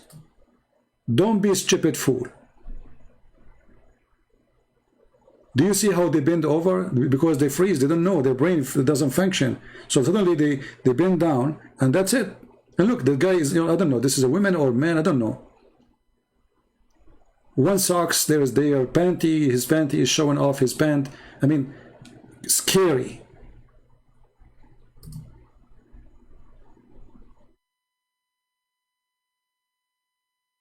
Look at this.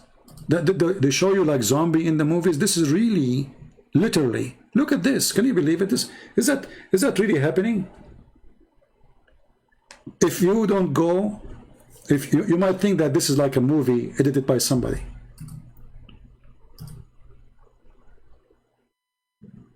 And by the way, Afghanistan is #1 country producer, maybe they are #1 or #2 after Colombia of drugs.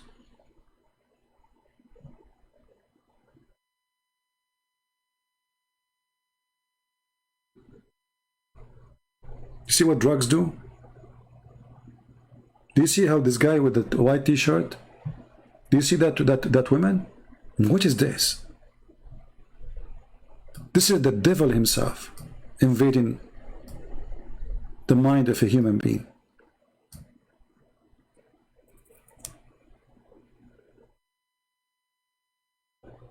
Look at this. Look. This is America. Can you believe it?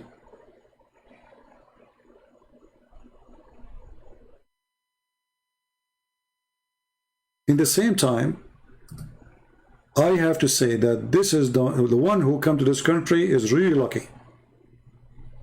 Because you can be an idiot and destroy your life taking drugs, but you can be a person who live a good life, amazing life in this country. I went around the world from place to place. I assure you that America is the most cheap country ever. Cheap in everything. And you know, when somebody says to you, like, if you go to this country, it's cheaper. No, don't compare it this way. Compare it about income. So if I go to Indonesia, it's cheaper. No, it's not. Because Indonesian person, he make $300 or $400 a month. That is not cheap for him when he go to do shopping. It's cheap for you.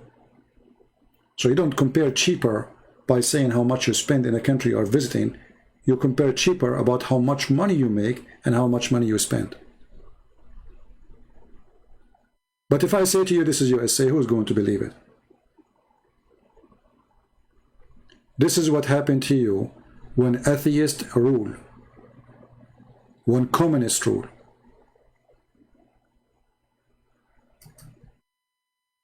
And not only that, they are legalizing drugs.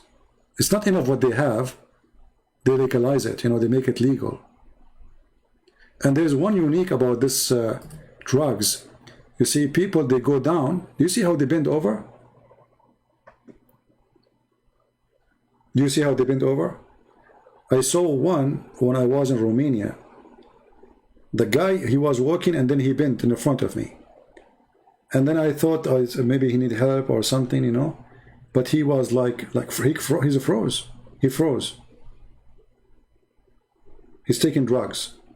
So now the drugs did something to his head. So they bend down and they don't leave their head up for a while, for maybe 5 minutes, 10 minutes, 15 minutes. They stay like this.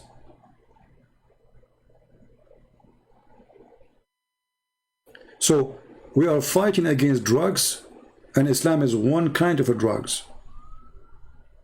But this is not the only drugs. Look at this. What is that?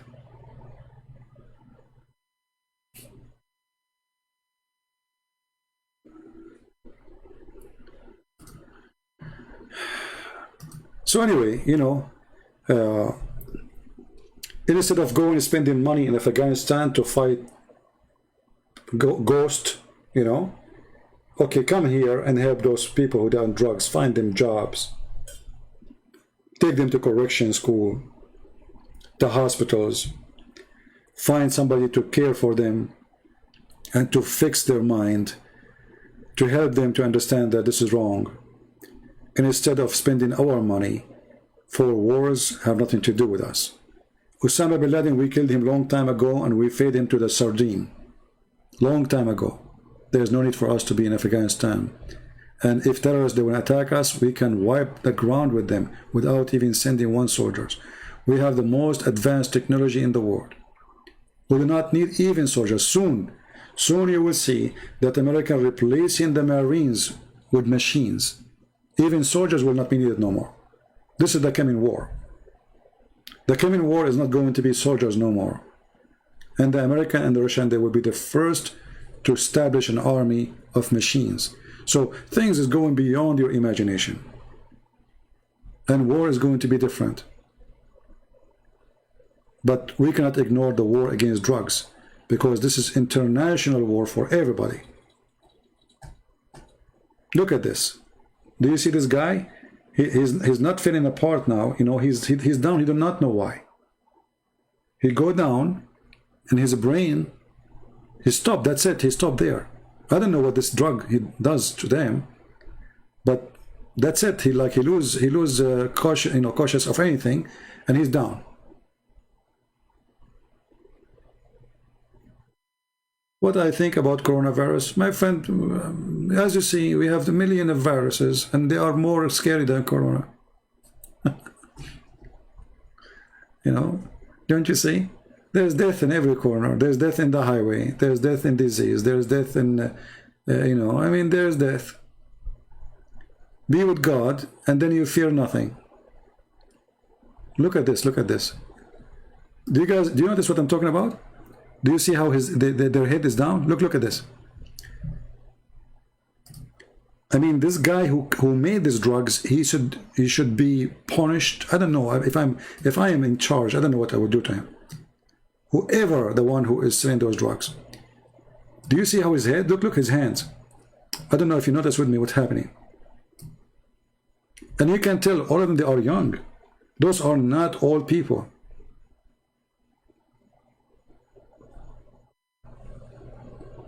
Very disgusting.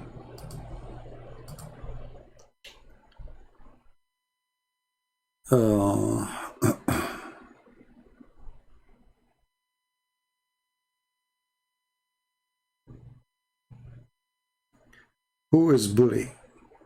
Anyone who bullies somebody, he is no Christian. Anyone who bullies somebody, he is no Christian. Bully is one of the diseases too. People, they have their mindset.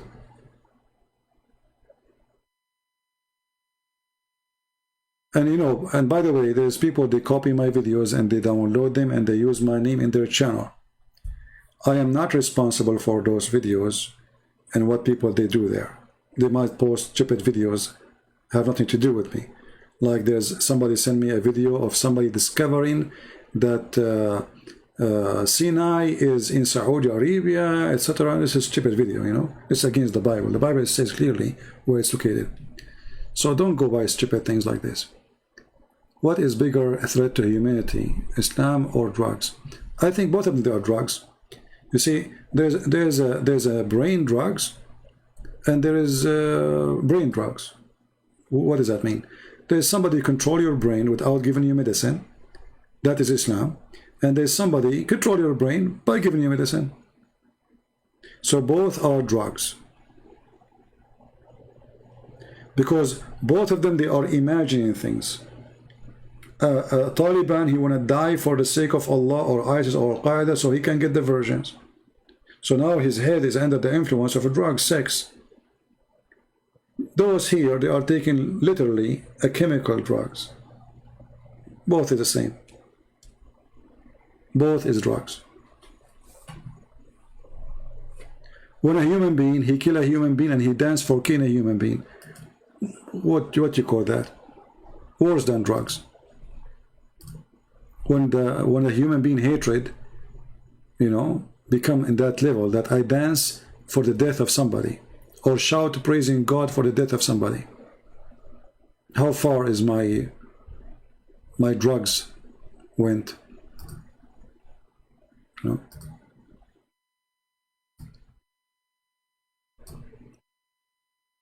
Anyway, be aware. Be aware of the evil around you. Be aware of the stupid people around you. They can destroy you. They can destroy your life. Where are the anti-Taliban Afghanistan mere fighting? No, they all exist there. But you say when fear come, they run, and then they will, and then later, those who, the same as Taliban first time, they conquer and they took over, but still there's a group fighting them. They will, now they will relax. 20 years of luxury, getting paid by the American. Now they will find themselves alone, they will gather themselves again, and they will start fighting. Just wait. Those my friend, those countries cannot live in peace. They cannot.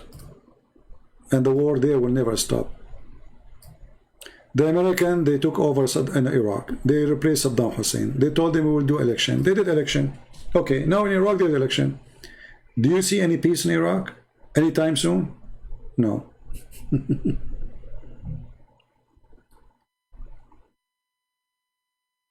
Actually, Sinai in Saudi Arabia, that is a farce, my friend. He's doing series on it or not? That's not true. That's not true. Because the Bible confirmed the location of Sinai. You know, if somebody will say to you that this is still part of Saudi Arabia, this is their, you know, their understanding, but Saudi Arabia never exists. If you say the Arabian Peninsula, all right, the Arabian Peninsula is not the land of the Arab, it's a desert. The word Arab means desert.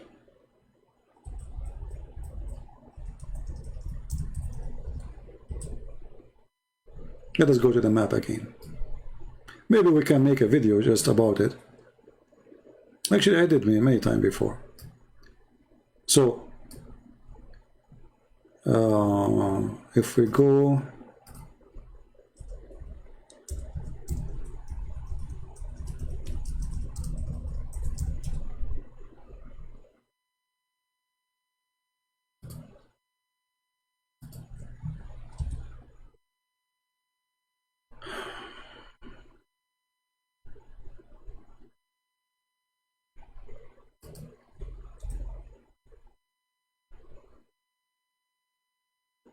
Let's see.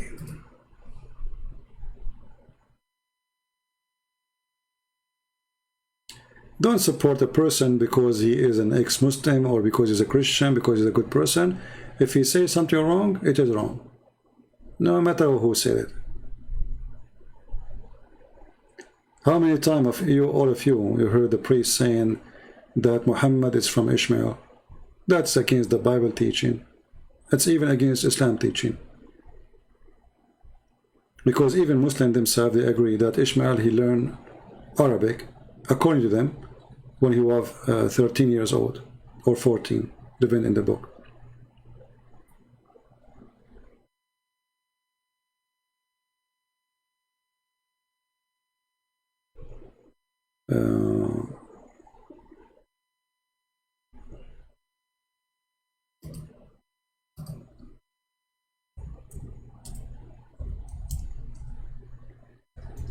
Maybe I should make a video about it, so I can show you that this is really false.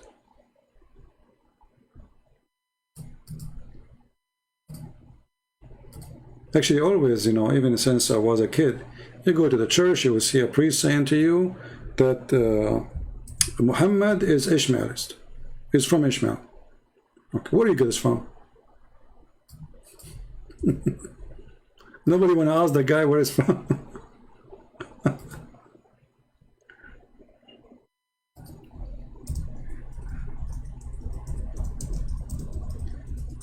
If we go right now, just to show you.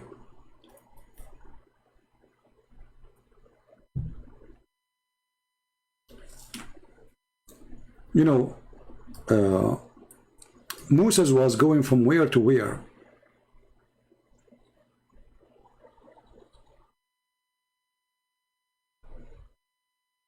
Anyone can tell me?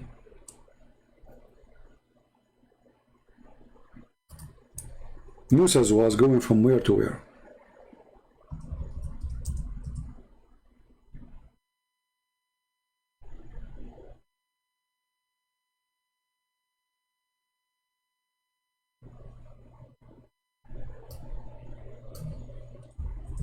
From Egypt to Israel, right?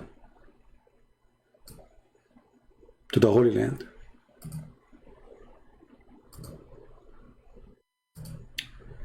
Just to show you how silly sometimes a human being can be. Okay, so this is Egypt.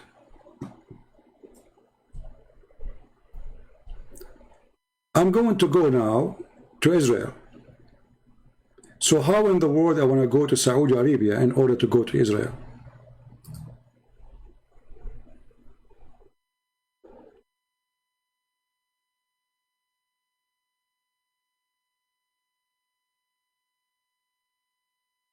He was in Egypt, right? He's not going to Egypt. He was in Egypt. He is leaving Egypt. All right. So where Moses is going to? The way to go to Israel. Okay. So according to the smart ones, Moses, in order to go to Israel, he decided to take a bus from here. Let's make it.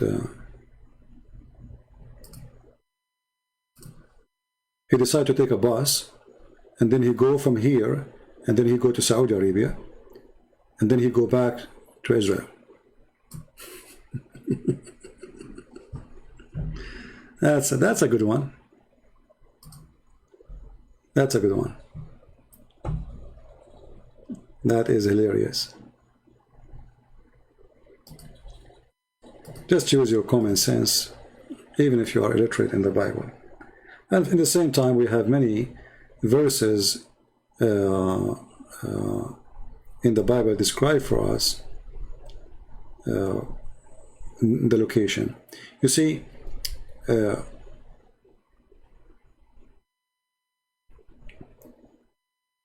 when somebody says something to you,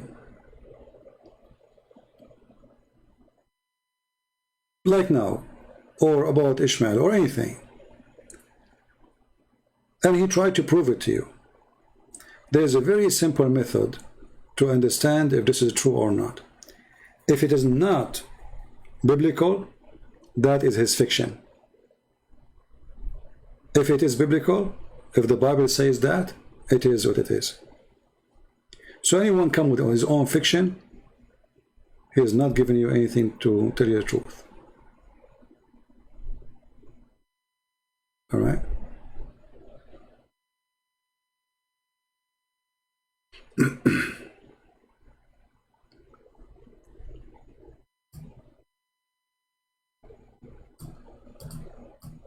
It is, I mean, there's tons of verses in the Bible talking about those issues. But let us see.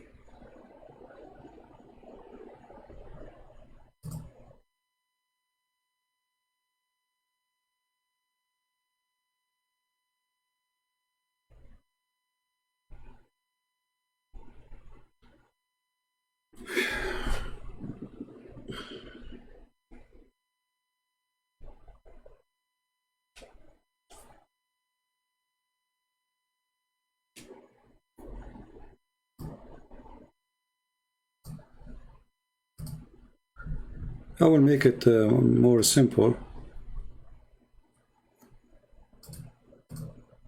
Let us see here.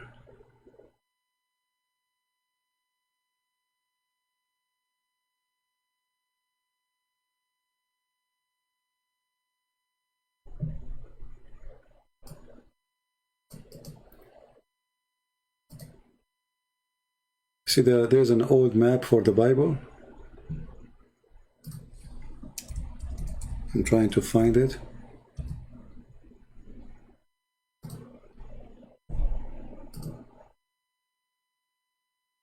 All right.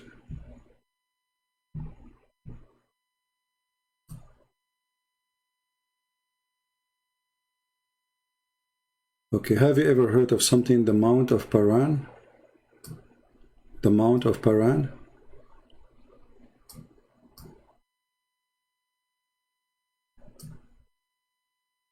Anyone heard of it? So based on the map, you know, this Paran area here, let us go up here, is in this area in the map here. Let's zoom more.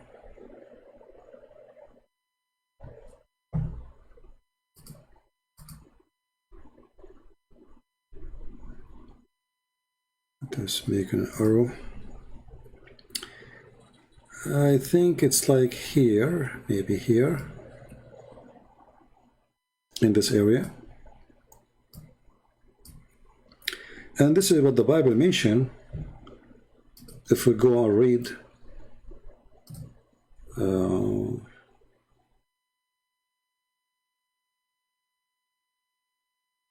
let us see the book of Deuteronomy.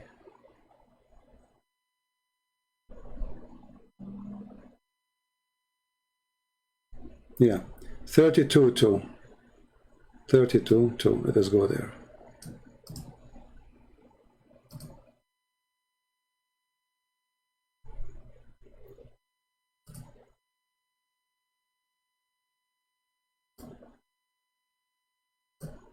All right. Now, International Version translation, I don't accept it. This is very bad translation. You know, you can choose another translation. It doesn't matter really, as long as they are not unknown. And he said, the Lord come from Sinai and rose up from Sinai, and into them he shined forth from the Mount of Paran. And this is the Mount of Paran. Right? Very easy, very simple. There is no need to discover it and find it and look for it. And anyone who says something else, he's making things up. Correct?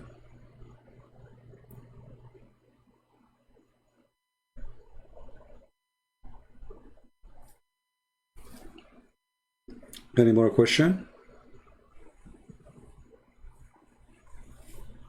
No, it's not about inspired language. You see, the translation is translation. I can make translation now.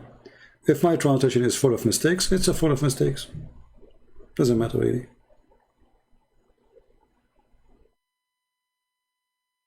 Right? It's not the it's not, you know, all translation are at the end of the day are translation. There can be some wrong in them, grammar mistakes maybe, even sometime it's a translation. You know, when I publish my book, people they say to me in the page etc. you got the number wrong. I fix it. Error always is possible, right? And, you know, always I ask myself, those who come with behind the theory, what is behind the theory? You know what I mean? I mean, what's the point? Let us say, for the sake of argument, Musa, he went to Afghanistan, and you know what I mean? Sometimes I ask myself, why people they make too much noise about something is not really important. Do you understand what I'm saying? Is it important where it is, or it's important that what happened?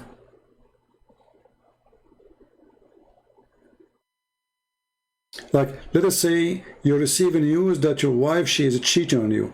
Is it important in which bed?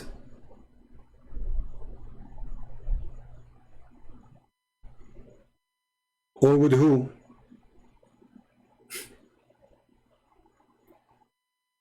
You know what I mean? So I find sometimes that a human being is very silly, and he forget the important and he focus in the silly stuff. It doesn't matter really where God he appeared to Moses, because God can appear anywhere. You know, is that really where God he is now? Does that mean this is like where God he live? So for us and for the Jews, they don't believe in that anyway. So it's a very silly, you know, a concentration in something. You know, sometimes, I don't know, human beings sometimes very silly.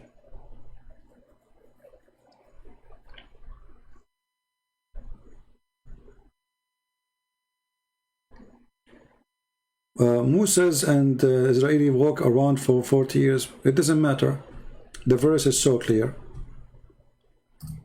about the Lord.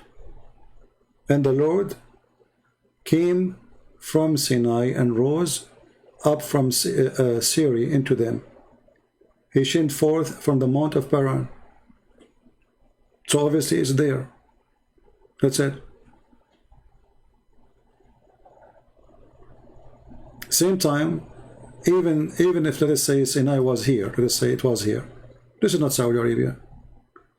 if you mean today it's Saudi Arabia, this is not really true. This is how the British, they decide, you know, the corporations, the French and the British and the one who won the war, they decide to make a country. It's called Saudi Arabia. Arabia is not a name of a country. Arabia is a word mean desert. This is Arabia too. Arizona is Arabia. Las Vegas is Arabia. And the naives don't want to learn. Arab is not a name of ethnic. Arab is anyone who live in the desert. They call him Arab.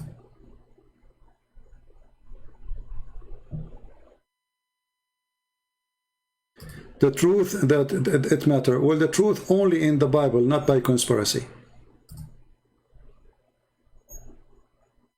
Not by fictions. The truth is only from the Bible. And all of us, we knew for centuries and thousands of years that this is Sinai. Sinai is here. This is why it's called Tur. Tur is not an Arabic word.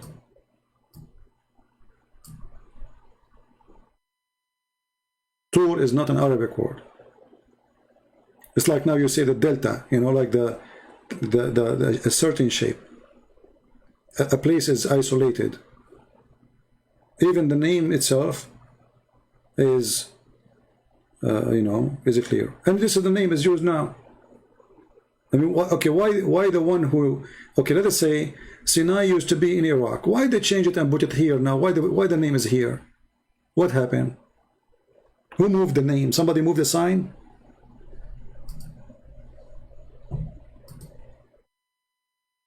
You know what I mean? That's very silly. What if somebody tomorrow come with conspiracy saying that Jerusalem is not there, Jerusalem is in Chicago? Trust me, somebody will come with it, like the Hebrew Israelist. According to the Hebrew Israelist, Jesus is an African, and he was a black man. Not fun. You know, anyone can come with any stuff. I will not be surprised if somebody from the Democrat tomorrow come and says, you know, Santa Claus is a Hindu.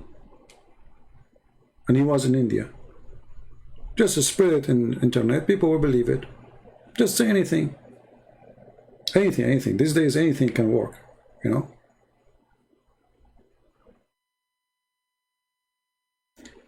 And actually I know this, that the most successful videos of a view is those who come with conspiracy. You know what I mean? Just come with conspiracy, like, and they put Photoshop and the, you know, amazing breaking news, like breaking. There is a guy, he's a Christian guy. He always make a video saying prophecy, and then like 10,000 are watching right away. Prophecy, that's it, prophecy. I mean, what prophecy? End of time. Okay, what happened? There's an earthquake in Haiti. Like, what happened? Come on, earthquake happened in Haiti always. So there's an art of driving the crowd, and if the crowd are a bunch of goats, what you can do about it? So I'm asking the one who come with this stuff, what is the point of all? Let us say Sinai was in Damascus, but it doesn't say that in the Bible. So why you are making things up and start searching here and doing there? Okay, I can understand that this is for the sake of study and research, but this can be done only by people who they are really, you know, like scientists, who really they have a lot of knowledge of history and location of tribes and people where they used to be. But for us as a believer, it doesn't matter really where. What matter is that God come to Moses. You know what I mean? When you are going to debate your opinion in real life, well, this is real life, my friend, unless you think that you are not real now. Look like you think yourself you are fiction right now, just because you are in YouTube. And this is a, you know, a clear evidence of shallow thinking, you know, just to show you how this gentleman here.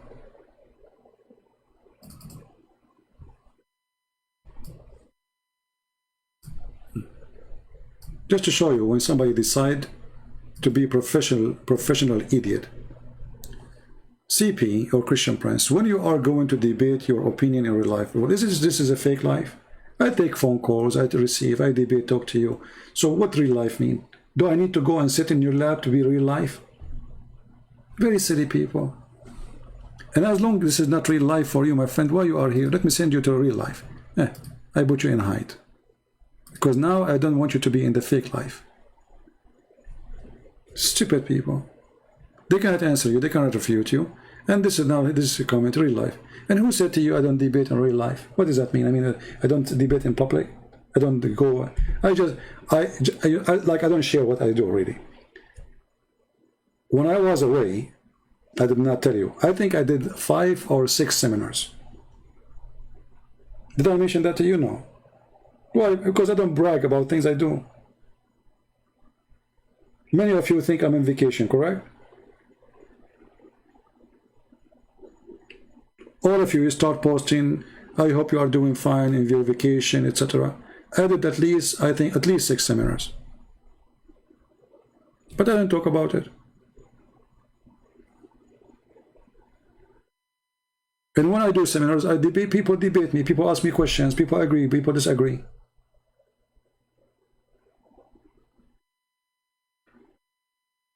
Same time, I am here in the internet.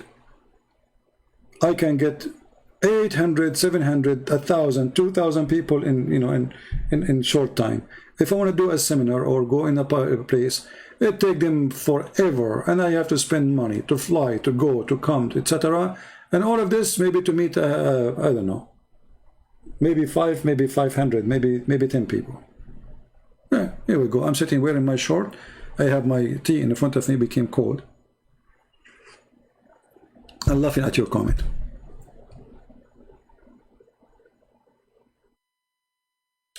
Well, to kill me, not to kill me, who cares? If I'm a person, if I'm afraid of death, I will never open my mouth.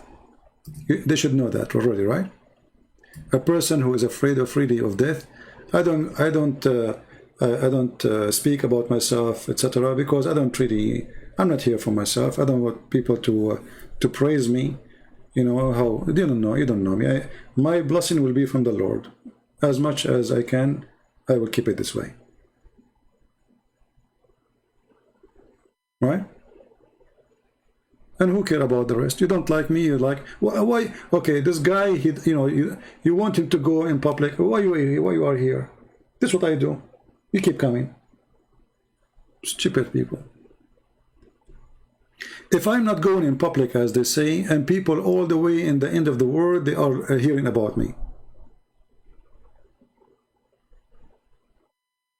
So what if I go in public? What will happen? As they call it public. Name one Islamic countries, just one country in the world, don't watch my videos. Just name one.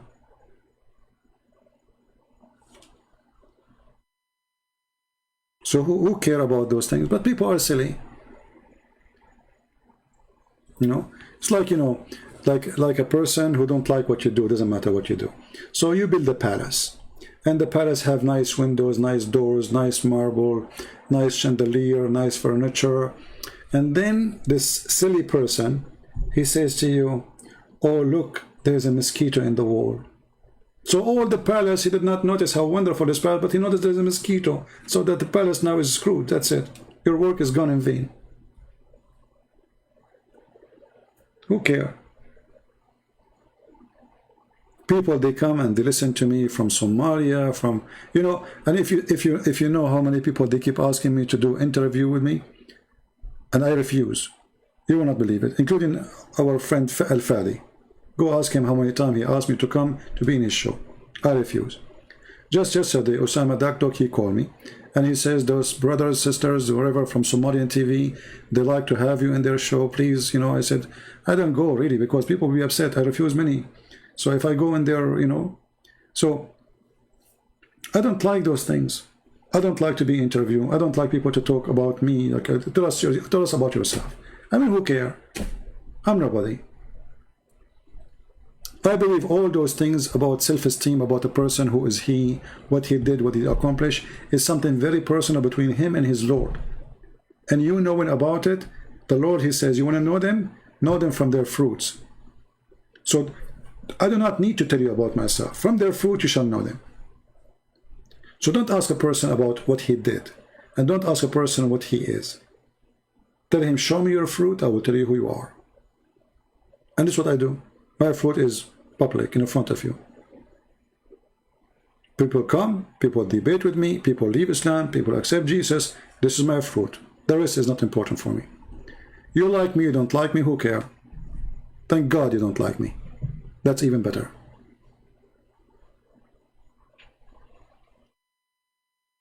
Right? And you know, always actually, this is one of the reasons I cannot even have a friends, because I cannot find somebody. He understands what I'm trying to say to him. You go, if you meet a friend, if you have a friends, let us say you met some friends, you go outside to drink some coffee. What they will talk about? Oh, this is a woman, she walked by, look how short her skirt. Look at this guy. I mean, people are silly and people are stupid. I prefer, this is my coffee shop, where I spend my time in a very valuable thing according to what I believe. So if you don't like my coffee shop, my friend, don't come here. You see, this is my channel. If you don't like what I do, why you are coming to complain? That's mean you are a fool. Go watch cartoon. You know?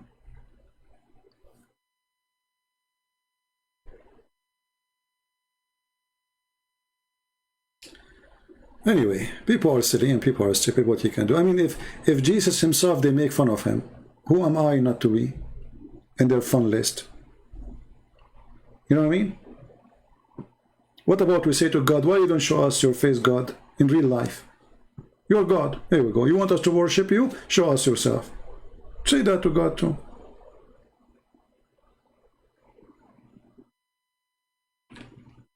Maybe the president who is in the White House and is not a president, maybe he is not real, because I don't see him. I never met one. I never met Trump. I never met any of them. They must be false.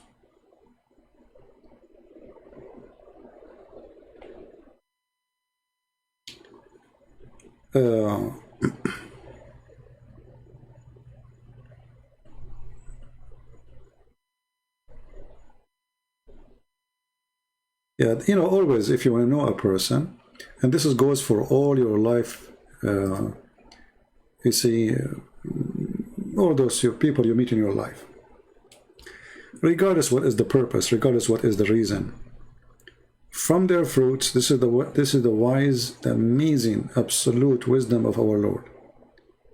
From their fruit you shall know them. Don't practice any other rules. This is the only way to know. You see, there's a person, he claimed to be your friend. How you know that he is your friend really? Only when you need him. He is your friend when you go to eat barbecue. He come. He is your friend when he come to borrow money from you. Okay, he come to borrow money. He is a friend when you have a nice life, you are rich. The second you are poor, the friends are not the friends. The cousins are not cousins. Even the wife might leave you, because the wife she marries somebody have money. You don't have money. From their fruits, my friend. When the Roman soldiers, they come to arrest Jesus, even the disciple of Jesus, they denied him. Very ugly fruit. Imagine, they are his disciples who walk with him all the time, who believe in him. He told them, you will deny me. They denied him. If they deny Jesus and they are a disciple, why we will not be denied by people? See, this earth is the earth of betrayal. People betray each other. But always you will find somebody is different. Somebody he will not or she will not betray you. And how you know? From their fruits. Not from their promises.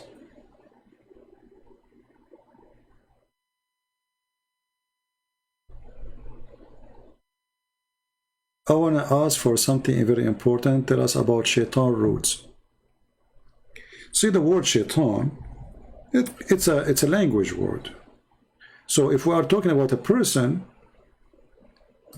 it's different from the word, the name. Let me explain to you. When we say in English the word sin, what do we mean by sin? What English mean by sin? When we say sin, can you tell me, Mr. Baba, what the word sin mean? Is it wrong? Is it a word mean bad? What the word sin mean?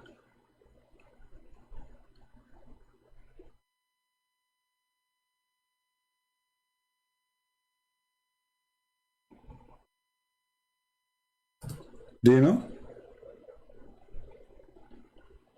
I mean, it's a word always we use, right? Everyone who believe in religion, they use the word sin in English. So what sin mean? Sin is a word used today as a word mean wrong.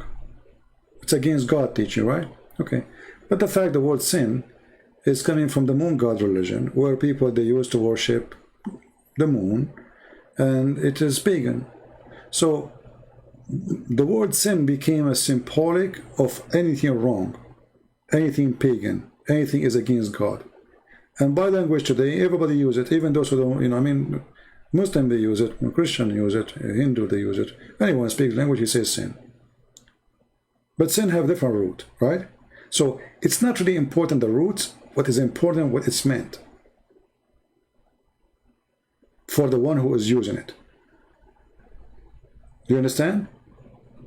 So if I say to you the word dish, dish is coming from somewhere, but what is important what I meant by it, not what it's coming from. So when we say Satan, we are talking about the father of all lies, which means the first one, the first person who started lying and promoting lies. According to the Bible, that is an angel who is fallen angel, and he is the one who deceived Adam and Eve. The name is not important.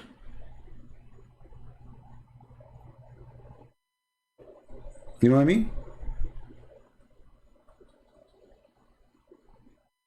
Did I answer your question?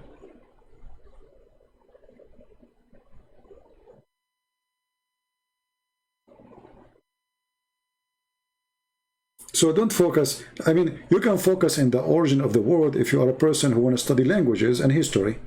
You can. But that does not really affect us, because the word Satan is dependent on the time and who use it and why they use it. So if I exist in the time of Jesus, and this is the word is used to describe such a person, I will use it.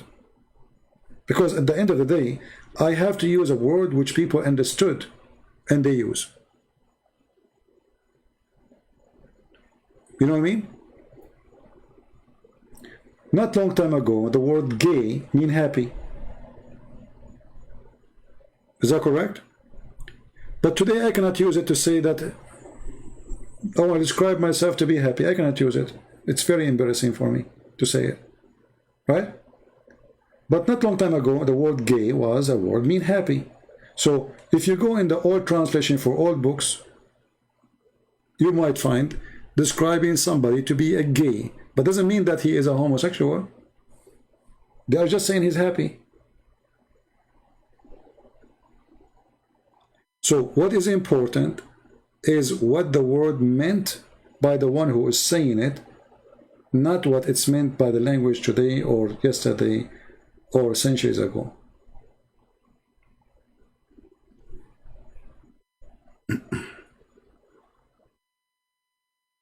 Yeah, actually, it's still, yeah, the word gay mean happy, but it's used for now to describe, you know, a certain group of people.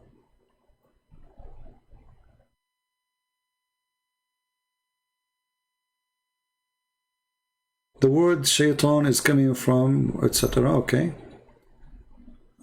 Coming from Sumerian, Khan language, and languages called Satan. And so, what you prove to us? Still, that's very silly. Because at the end of the day, human being languages is transformed from person to person, from generation to generation, and in the same time is what people use at that time to describe something. You're just, you know, repeating yourself. As an example, let us say that Jesus, he used the word angel, and the word angel was used before Jesus by somebody else.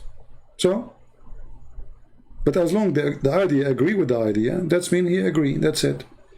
So the word is used. So in English today we use the word God. So let us say Jesus, he speak the word, he speak English. The word God is coming from blah, blah, blah, blah, blah, blah. But the word God means the one who is the creator. So on Jesus he used it. Let us say the origin of the word God was a pagan. Was from the Hindus. Who care? So if you want to be silly, you can be silly, you know.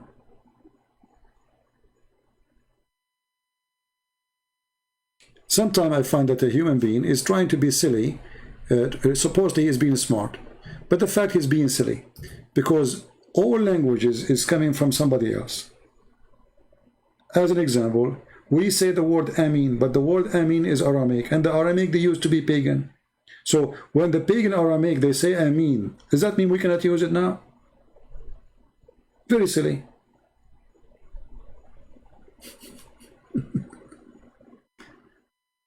You know what I mean?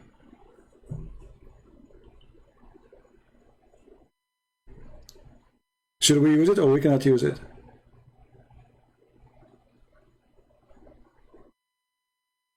No, it's not dangerous for the Christian doctrine. It's dangerous for the fool only. If you are fooled, you will see it dangerous. For me, I laugh at it. For me, I laugh at it, my friend. That the one who will see it dangerous, he have a weakness in his brain. For me, so if Jesus is speaking to people in his time, they speak a language, and this is the word they use for evil, and he said to them, this is the word. And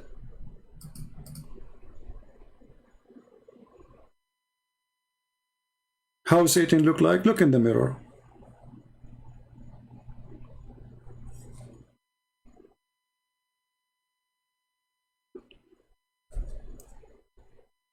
Is language invented or given by God? Well, I don't think there's something called given by God as language. I think languages, they develop through history, through time. But I believe that God, he created a form of communication for a human being since the beginning. And this is what the Bible talk about. But the Bible, you know, trying to give us a simple story about what happened to Adam, what happened to Eve. But doesn't mean that the word is really, this is exactly what Adam said. You know, like, do you think really God, he cared for an apple, as an example? Is the story really about an apple? No. The story is about that you commit sin against God's order, and the story of sin is presented to you by the story of the apple. But do you think really God, he cared for an apple? I mean, all this drama for an apple? No. The one who steals an apple is no different from the one who steals billions. A thief is a thief. The one who breaks the order of God is the one who breaks the order of God. Reveal truth. Okay, Mr. Christian Prince, how about using the word Allah for Christian? This is false, because we have to go by the words written in the Bible. And Allah, as long as it's confirmed that Allah is a pagan God, then why you want to use it? You see, if Allah is a word mean God, and then I use it, then I will say there's no problem. Because it's just a word in the language. The same as in English, we say God. But in the Aramaic, in the Hebrew, in the Greek, there's nowhere the word God in English appear, right? But still we use it because it's meant what we agree upon. But if the word Allah is a word mean God only, then there's no problem for us to use it. But if Allah is a name of a fake God, false God, and then we use it, that's mean now we are committing sin. Do you understand me?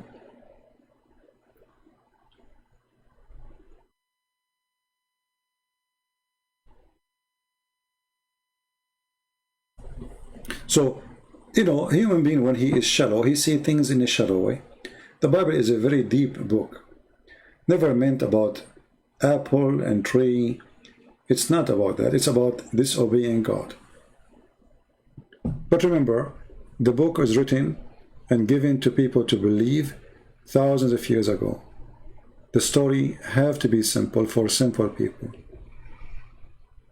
One of the unique thing about the Bible, the Old Testament and the New Testament, that if you have a PhD, you enjoy it, and if you have no knowledge, you don't even know, maybe you don't even know how to read, how to write, you're a farmer, a villager somewhere, still you enjoy it. So this was not a book of science as much as a book to present God to you. As an example, when you say to me, like the Bible says that God created the earth, first day he did this, second day he did that, third day. You see, imagine if God want to tell us how he created the eye for a human being alone. If you go to an office of an eye doctor, you will find he's okay. He study, his specialty is eye, just eye. Okay, how many books he did read? How many books written about how the eye is? So imagine if God will write for us how he made the eye. Then we will not end with a Bible, we will end with library just for the eye alone. You know what I mean?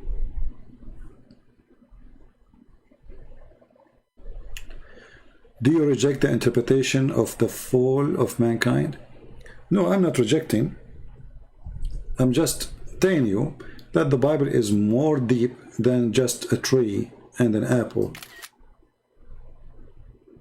So regardless if the story is literally about an apple and a tree or not, the story is not about the apple or the tree. The story is about disobeying God. It is about a tree and an apple for the shallow one only. It is about disobeying God for the one who want to think deep.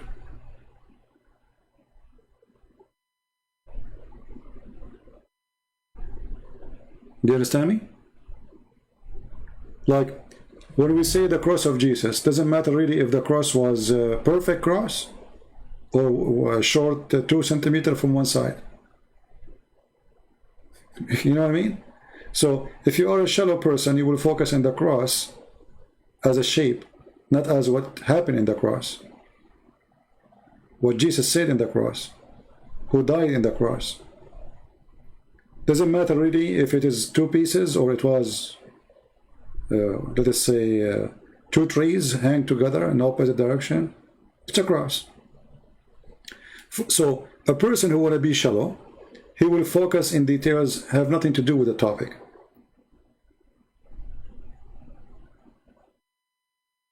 A person who want to go deep, he will go behind the cross as a shape. The cross is not the shape. The cross is what happened in the cross and who was there and why he is there.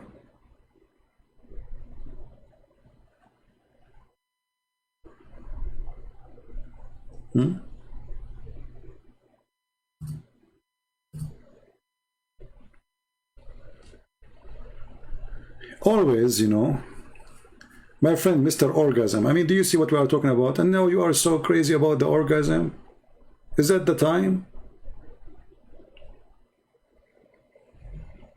What you notice here, that sometime, I don't know, everybody, like, he come to me as if I am like a guy in a store, and there's like 50 customers. Hey, can you give me this from the shelf? Can you give me that from the shelf? I mean, what's wrong with you? I'm not your shelf. When we mention it, ask me for the reference next time. How many times I said the 70-year orgasm, 70-year orgasm, 7. So now then when I say it, you don't mention it. Now you mention it.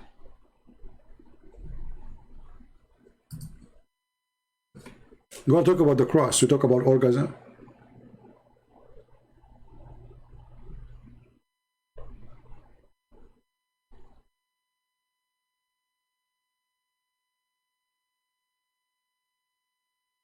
In USA, we have people going deep who basically rewrite the Bible.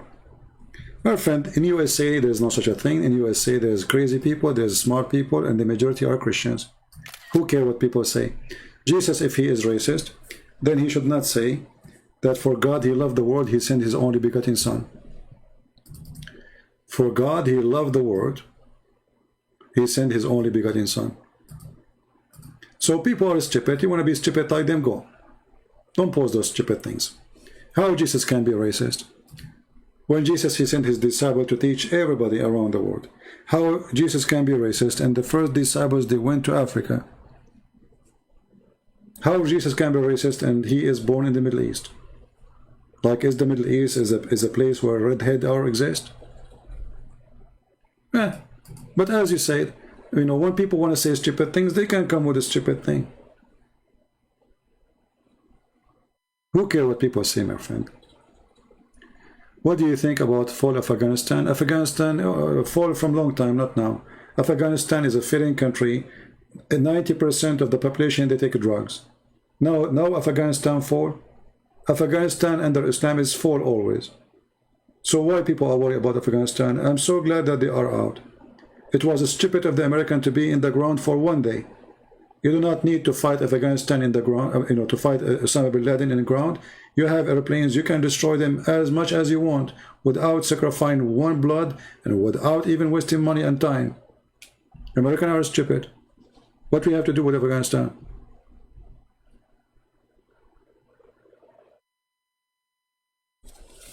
We go back to speak about Jesus being racist. You know, you see, Jesus is so racist to the point I'm an Arab, I believe in him. And Jesus is so racist to the point African, they believe in him.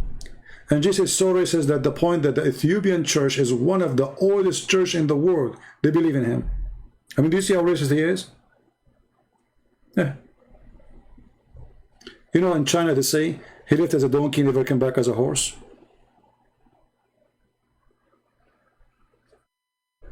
And they are right. If you are a donkey, I cannot make you a horse. And this is what happened in Afghanistan. You know, the Americans, they went there, they got a bunch of donkeys, they made them leaders, and they trained them for 20 years to be horses, but they are donkeys. You cannot train them. Train them for what? They run, because they are just getting wages, they are employees. Even the people did not defend themselves. I mean, okay, the government, they don't want to defend. What about the people? Everybody have guns there. Nobody care. The stupid American, they are just wasting their money. If there is any Quranic teaching about exorcism, from my, okay, no, my friend, the Quran speak about something very stupid. So if you want to fight, let us say, magic. The Quran teach that there is people who blow in the knot.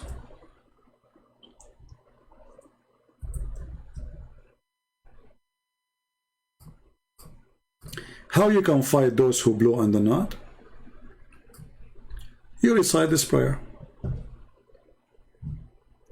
This is chapter 113 in the Quran. It's a very silly and very stupid. And Muhammad himself, according to Muslims, he was under the influence of magic. So, okay, Muhammad reciting the Quran, still he could not fight it. According to Muslims, it took Allah 12 months to take the magic from Muhammad. Because Muslims, they believe in magic. So when you say exorcism in Islam, I laugh. Muslim, they bring a Muslim woman that say she have a genie inside her. They start beating her until she die. Actually, they just arrested a guy. He is a doctor, Egyptian doctor in England. His wife, she is a British woman. She converted to Islam to marry him. He was beating her, and he was giving her medicine for the last 15 years, I think. And now suddenly, I don't know what happened, they got videos, he recorded her.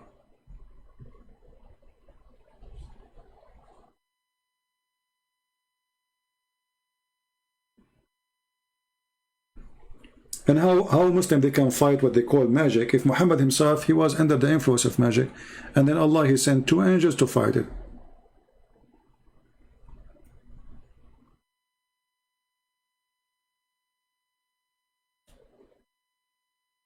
You know, sometimes I find comments, they come in the comment section, and a person who is anti-Christianity, he claimed that he is not the person who is anti-Christianity. So he make a comment, and supposedly we are a bunch of fool, and we did not get it, that he is making the comment himself, and he is the one who is saying it. So what he said to us, Oh, there is some people they say Jesus was an atheist. Oh, sorry, he's a racist. There's, you know, so where is the word Satan come from?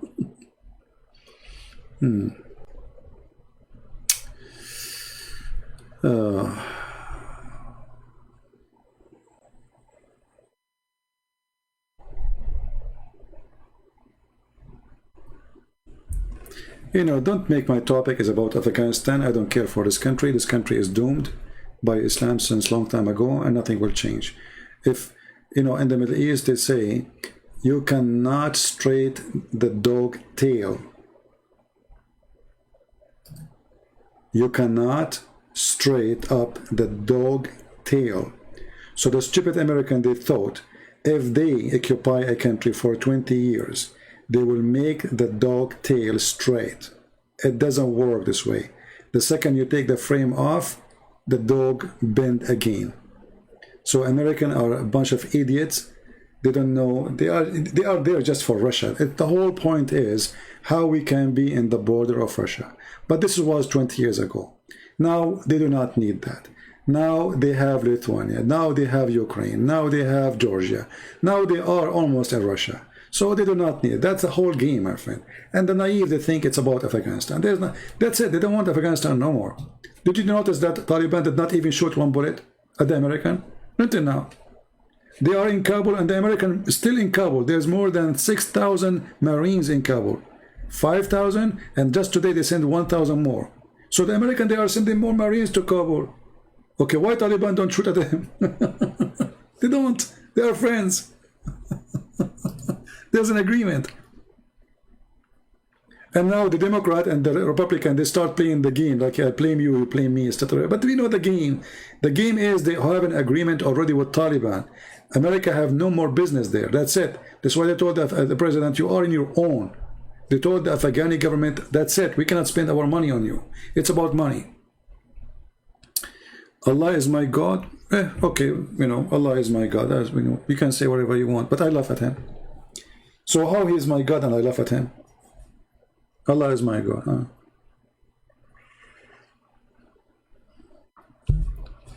We lost many lives for what? That's a question you ask, but who care? Nobody care. No, nobody care, my friend. Who care? Nobody.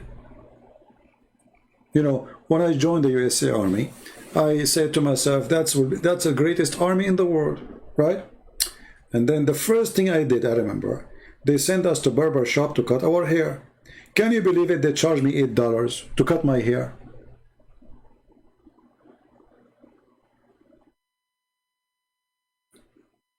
I am an American soldier now. And now I'm going to shave my head. And now I have to pay $8. So my friend, American soldiers are poor people. They are used and abused. They send them to war they should not go to. And when they die, nobody remember them. And then at the end of the day, they say to you, thank you for your service. That's it. But why he went to war, you do not know. So don't remind me.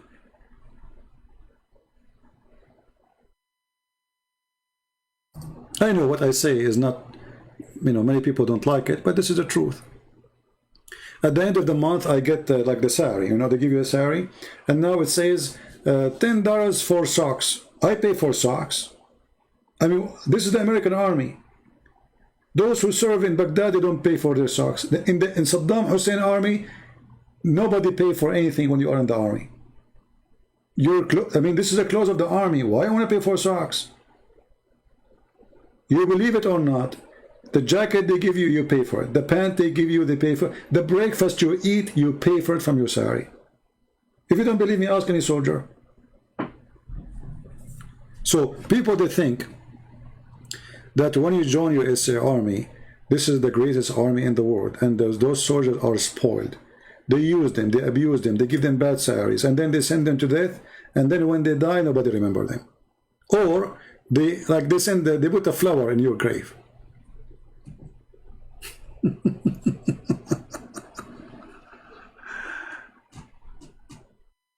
Yeah, exactly. You have to pay for everything. I mean, I received the salary. There's a list. You know, food, jacket, socks, you know, shoes, you know, sport shoes. They charge me for everything. So where's my salary? It's gone.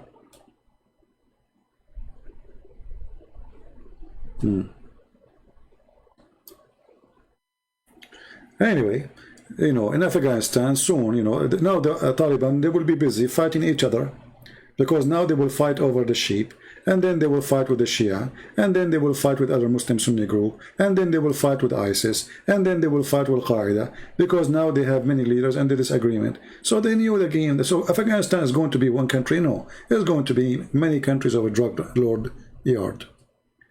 Okay. Called BAS, clothing allowance. Yeah, whatever they call it. Anyway, I mean, it's a joke. Isn't it a shame that you are a person going to serve your country and then you pay for your haircut? I never heard of such a stupid thing. Even Somalian army didn't do that to their soldiers. Anyway. Taliban, they say jihad will expand to the West. They can say whatever they want, but you know, why they don't expand it? They are there for 20 years. My friend, all those guys, it's a joke. And don't blame Biden for this. Trump is the one who decided to take the troops out. He decided to take it out from Syria. He decided to take it out from Afghanistan. I mean, garbage in, garbage out. Anyway. What do you think about women being raped and forced? And what's our business? Are we going to be the police of Afghanistan forever? Do you know how much money we spend? $trillions of dollars, I think 1 trillion already. What does that mean? Stupid. Okay, are you going to invade all Muslim countries? Because everywhere the women are raped. What does that mean? Is that the job of the American? Is that what America exists for? If a woman gets raped by Taliban, where is her family to defend her? Why people don't fight Taliban? How come Taliban, they enter the cities and people did not resist? Yeah, then they deserve it. If you don't resist evil, and evil come to you, good luck. If somebody come to my house and he want to rape my wife, and then I sit watching, can I complain? Real men, real people, they fight, they die before the enemy take over their land. They don't care.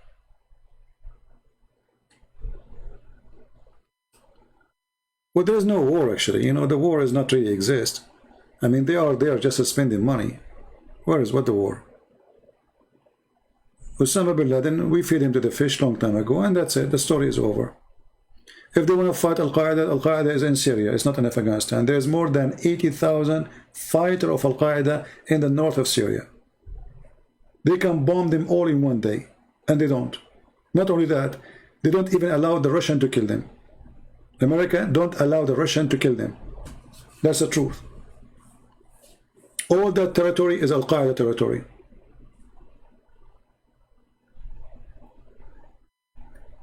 No, actually he did the right thing to withdraw from Afghanistan, because we are wasting our money for no reason. Okay, for how long he will stay there? Well, how long? Another 20 years? 50 years? He will leave. At the end of the day, he will leave. And then Taliban will take over.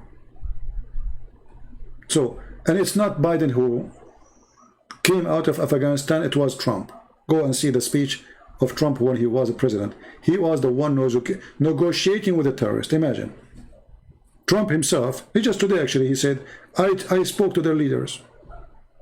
So today, because we are against Biden, we say Biden is the stupid. No, Trump is the one who made the decision before Biden. Anyway, for me, I believe both of them are stupid. And I feel sorry for Taliban right now, because now they are in government and everything will happen is going to be responsibility, right? So Taliban, they can praise Allah and saying we can help you better, but when they are in the government and then the people, they go crazy, you will see what will happen. Just wait. War will erupt crazy there again, because people, they will see Taliban are just another scam.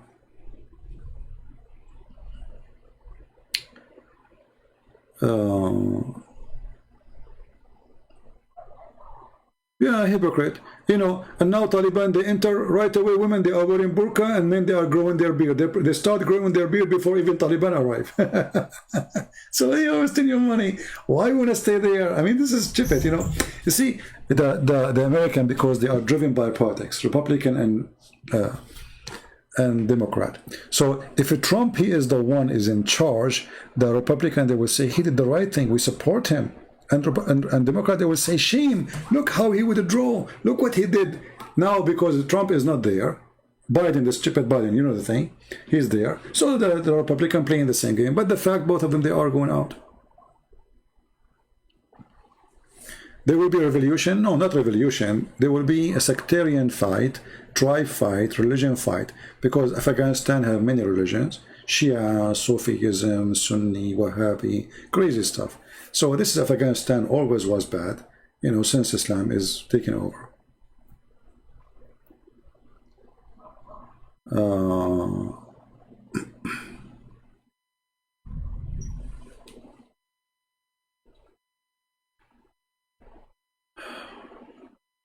Bro, I am linked with serious historian, as we discovered basically Yathrib, Medina, Quran talks in the north of Iraq, not in Saudi Arabia. Okay. My friend, I have an advice for you. I have an advice for you. And I want people to listen carefully. Let us say what you are saying in this comment is true. And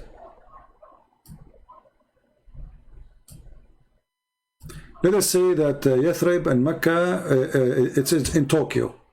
It's in Japan. And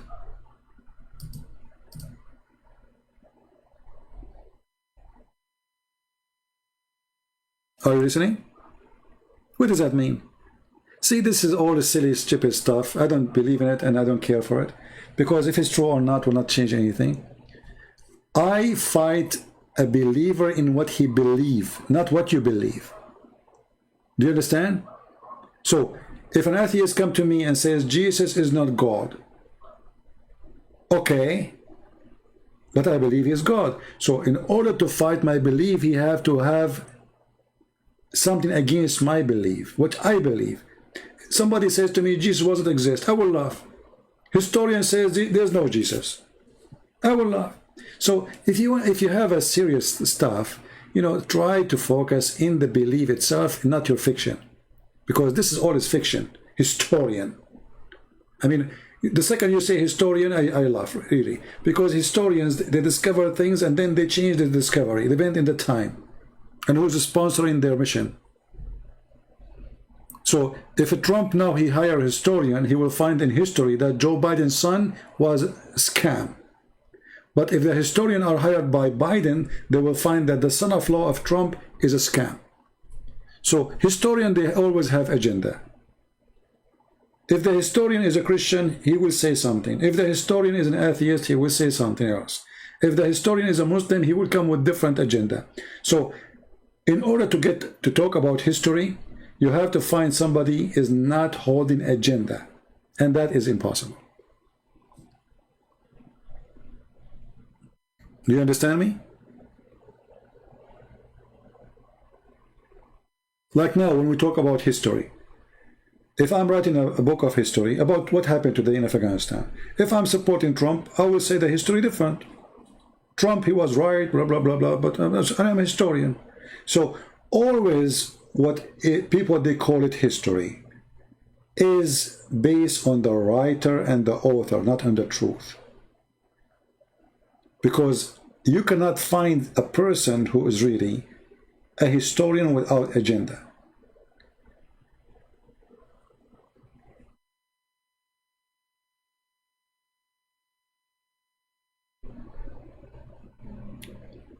And maybe you don't understand what I'm saying, but who cares?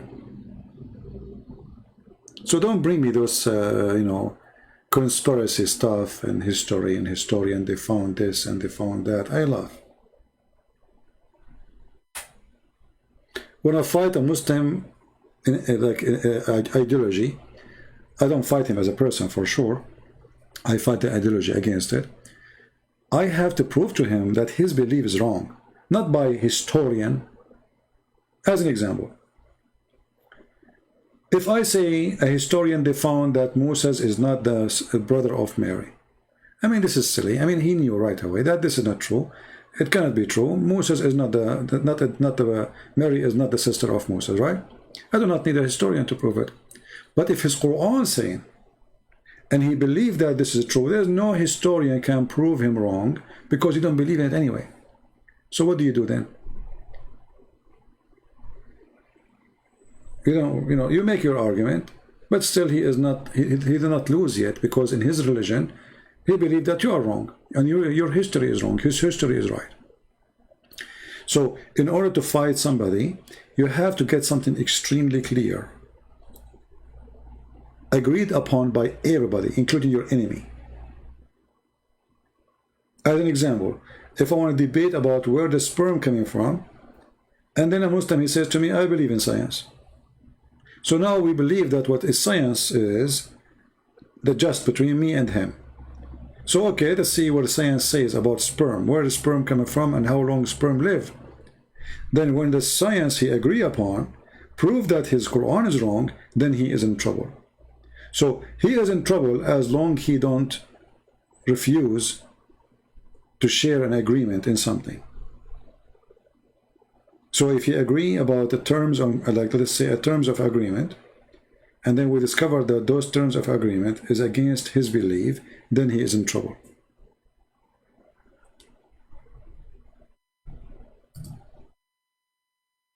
My friend, I don't care about Turkey and where the flood happened. This is really not why I want to worry about those things. I don't know. For me, I don't really. Do you believe Göbekli Tepe, Turkey, is a pre-flood or after? I don't care. Why I want to care about those things?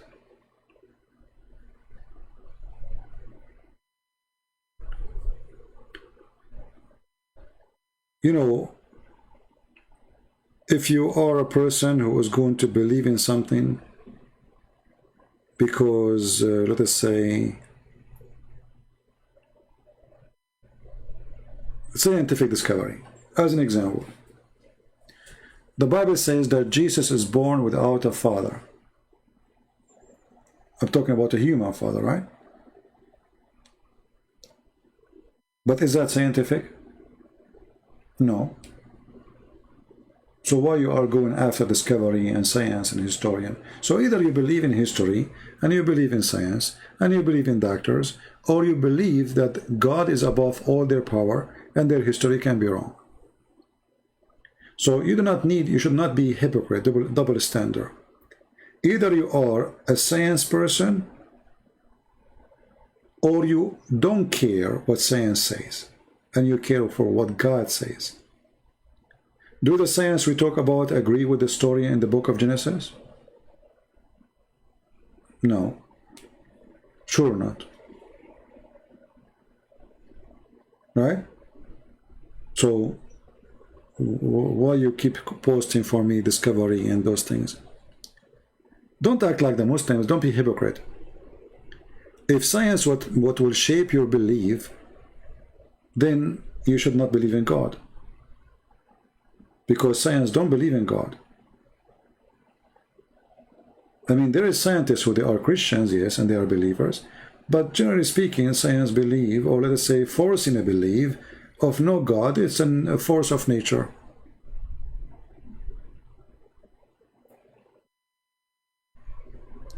Well, my friend, because science cannot explain miracles. This is why we use the word miracle. So when you say why the Bible cannot be the book of miracles and book of science at the same time, that is impossible. And the explanation is anything science cannot explain is a miracle. So if I go by science, that means I go by rules. And the rules is a man sleep with the women, regardless if it's his wife or not, they might have a child. That is a pure science. But you say to me that there's a person he's born of a woman, and this woman, she never met a man. That is not science. So either you believe in the miracle, which is no science can explain, and it's not scientific, or you believe in science. And you know, for me, my experience with the word science, that the word science is very flexible. As an example, the scientist is the one who said the earth is flat, and then they changed their mind to something else. So the first scientists, the Greek scientists, in the beginning, they start saying the earth is flat. And they are the scientists at that time. And then they draw pictures of images of planets, and they have the center, and they have the Titan, whatever, blah, blah, blah, blah, and philosophy and mythology. And those are scientists, by the way. At their time, they are the highest of science. So science is very flexible thing. What is science today, it might be fiction tomorrow. As an example, Newton, a theory of Newton, theory of Einstein, theory of etc. They come to be true and they are wrong in the same time. Okay, the orange will fall down on the ground because the big object will grab down the small object. They discover now that this is not always true. If the object is so small, then there's no impact or gravity of the big object in that small object. Because it's so tiny small, so there's no impact on in its weight. So it doesn't grab it. So what is scientist, or let us say what is science today, tomorrow it might be proven to be wrong. Science is the practice of trying, not the science of not making up. Let us say, sorry, not in the making. It is a trial. As an example, did we create electricity? No, we did not. We learned how to generate it. Which generate what? Something is already exists, electron, right? So electricity is always exist. Science did not really made electricity. Science discovered it. We have lighting since the beginning of time. It's true. And lighting is nothing but electricity. So science is a trial. We try something, it works. It doesn't work, we refuse it. So after trying through centuries and centuries, our experience of trying is increasing. Like now, Corona. So they try this and try that and try that, and this one worked, this not that work. So now we call it science, but the fact is that it is not really science. It is a science of trying.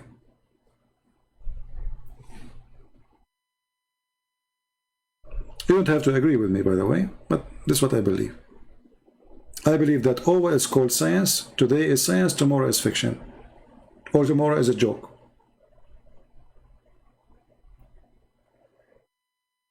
Like now, every school in the world, they teach the Big Bang Theory. It's a theory. So why they teach it? Stupid, it's stupidity. It's a theory. If there's a proof, if there's anyone can prove it to us? No. It's a theory. And suddenly the theory became science.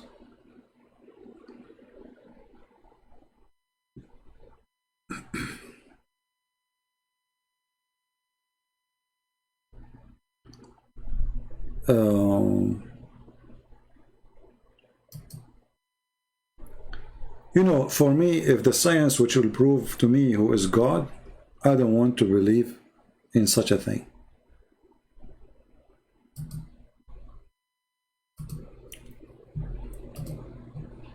I'm not following science. I don't want to worship science. I believe in God, and God is above science. God, when he said be light, light was. There's no science can explain that. But God can, for he's the Almighty. So if you are a person who worships science, then stay away from belief. And by the way, when you believe in science, you are a believer, but in different thing, something called science.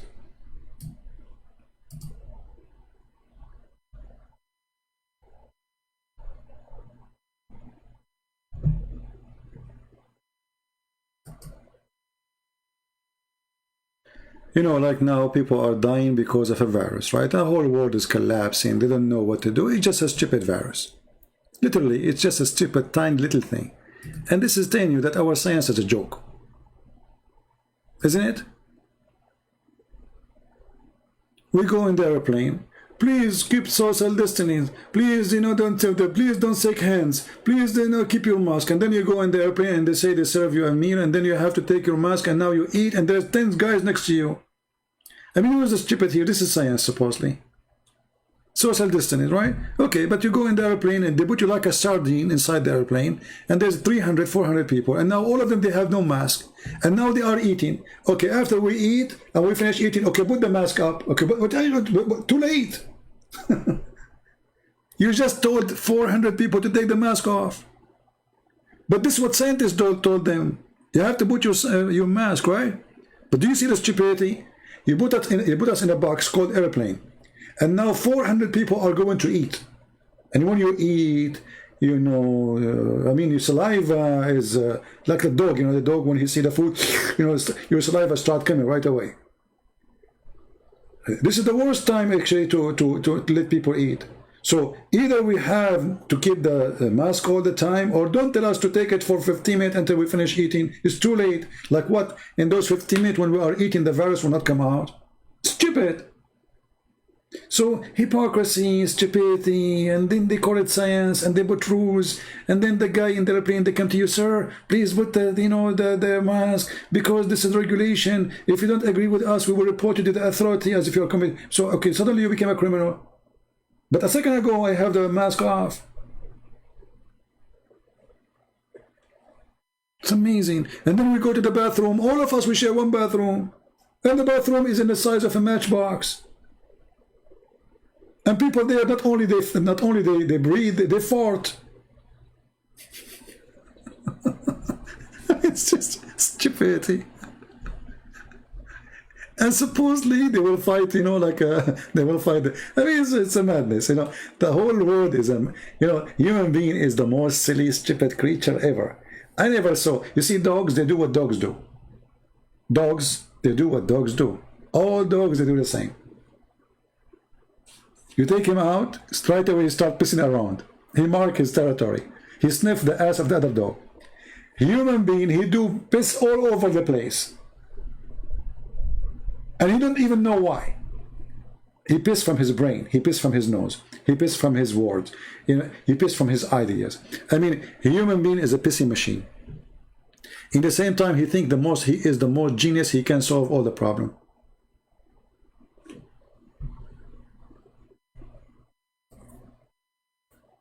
I mean, where is our science? Where is the scientist? Here we go, help us. Here we go. You did poo in your pants because of Corona. Countries are shut down. The whole countries are shut down because of a stupid virus. Where is your science? And even after the vaccine, where's your science? You didn't have science.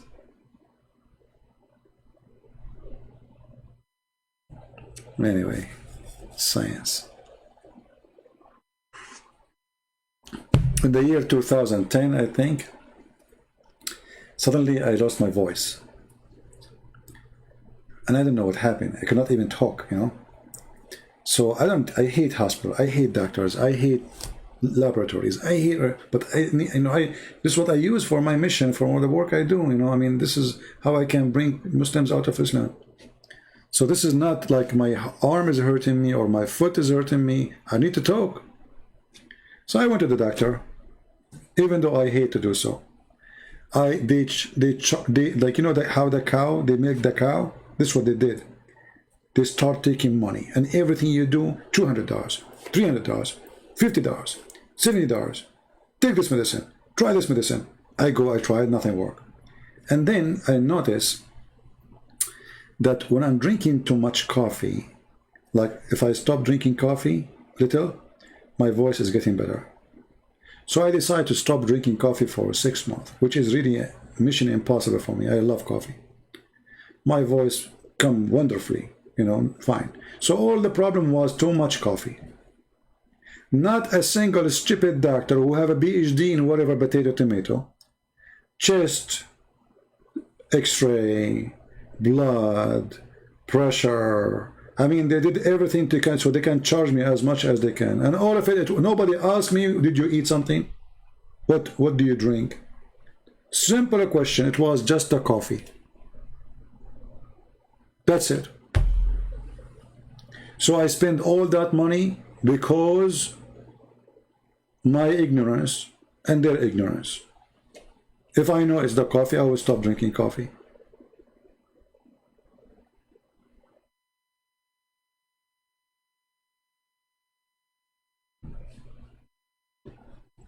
And then I will start saying to myself, who in the world will believe in those donkeys anymore?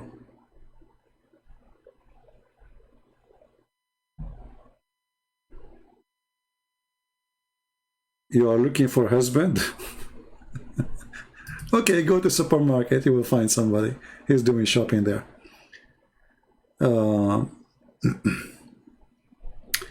Looking for my translation. Okay. Well, when it's done, we will let you know. I'm not saying that doctors cannot help you. I'm not saying that. I'm saying they try things on you. You see, it's all science of experience of trying. Not, they are not really scientists. And people are not listening. As an example, antibiotic, it was discovered by mistake. It worked. They give it to everybody. That's it. But doctors are not really, I mean, today the real doctor is the machine, the one who do blood test, the computer who do DNA. It's not the doctor. The machine can give you the true result, not the doctor really. Doctor just learned how to read it.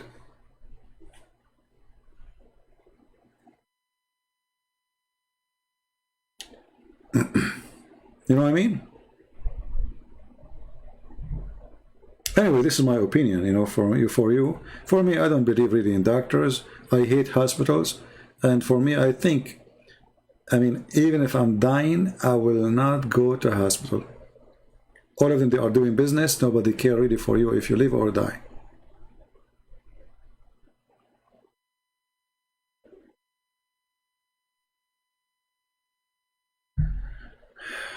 Brother, what? DC scene, you claim they are professional. My friend, I told you I don't care for those things, and you're repeating yourself. Don't force me to block you. Here, remember something. Here I debate Muslims about what they believe. Don't bring me garbage of conspiracy. I don't want to hear it. I don't want to see it. None of my business.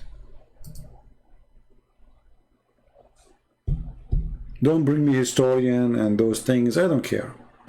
I debate Muslim in what he believes. I don't waste my time. Actually, Muslim, they will wish that I will speak about those things and I will leave Muhammad alone, because now, okay, we're Muslim, that will not affect Muslims. You see, what Islam fear is you hitting the heart of the belief, not where is Mecca located. And you say, who cares? They will laugh at you. It hurts if you prove to them that Quran is wrong. If Muhammad is a liar, it hurt to show them the contradiction. But what is the location of this person or this city? Who cares?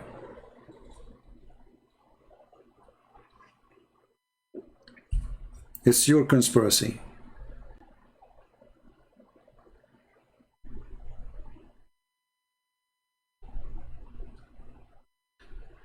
David, why you want to teach your daughter and your, about Islam, my friend? First, when in such an age, you don't teach them about Islam, you teach them about Christ. Have them strong in faith, and then when they are strong in faith and strong in knowledge in the Bible, then you present to them other cults and you warn them about it. But you can, in the beginning, just present some things about Islam, like Muhammad was an evil man. He target children because they are children. I tell them about child molestation, to be worried about the predator because they can be a target too, right? So you have to speak to a child based on his age, not based on the religion itself. His age will decide where you go. But the first thing, if I have a child, I will teach him the Bible. I will teach him who is Jesus. I will teach him why we believe in him. And I will make him think with me and give me ideas what you think about Jesus. So if you want to teach somebody the Bible, don't teach them like adult. Let them read a page in the Bible and tell them, what do you think about it? What do you see? What do you understand here? So try to have a conversation with a child and let him use his brain. And for sure, every child is different. Some they are very smart, some they are so-so, some they are slow. However, all of them, they are blessed and blessing for us. The smart, the genius, and the one who is slow. And based in what your child is, then you go with him, how fast you go or how slow you go in the teaching. Every person is different. Remember that. Every person is different. Don't go to a school classroom. A smart teacher is not a teacher who teach a class to 30 kids. A person who can teach his class to each one of them. That is a smart teacher, which means a teacher is a smart teacher when he can understand and analyze which student can get it fast and which student he need more explanation. And based on that, he go and give more time to the one who need more time. A bad teacher is the one who act as if all the classroom is one level, which is impossible. This is why you see 2-3 people understood the math teacher and the rest did not, because the teacher is a donkey.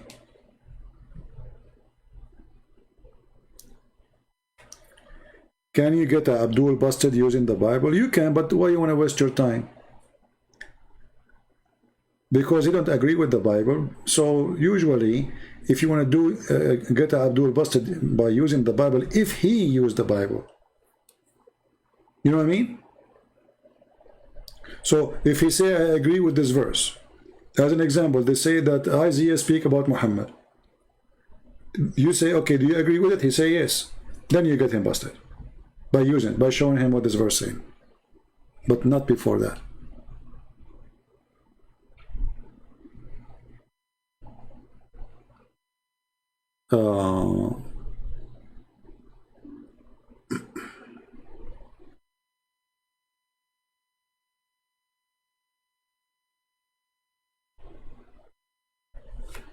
All right.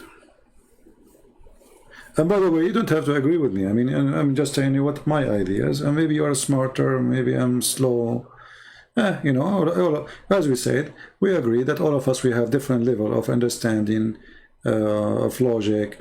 We have different background. Remember, that will play a big role in things we do. You know, sometimes because of where you are coming from, your thinking is different. So that play a big role in many things.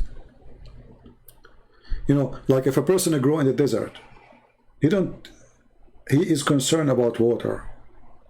A person who is growing in, you know, in Vietnam, he's concerned about water flooding, not about less water. You know what I mean? So the concern change based in your background. A person who lives in the desert, he is worried about the sun, about the heat, about the sand, about the dry weather, about no water, how to feed his animals. A person who lives in Vietnam, he's worried about snakes, worried about the flood, worried about too much rain. You know, both of them, they live in the same earth. So each one of them, he have his own, let us say, I don't know what the word to use in English, precaution. I don't know if I'm saying the word correctly, because of his background. So your background always play a huge part of things you do and things you understand.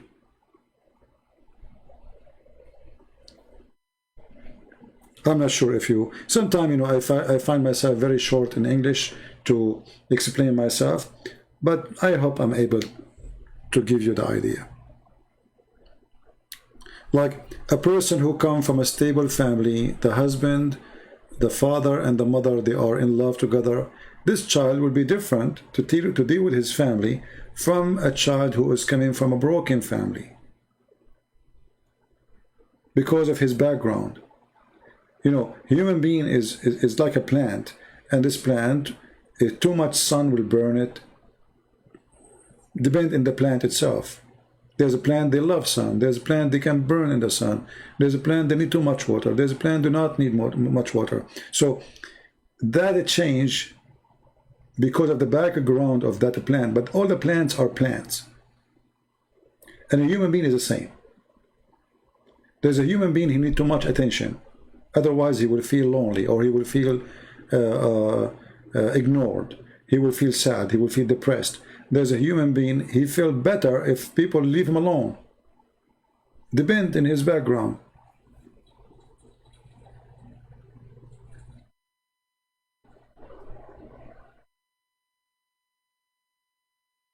All right, Baba.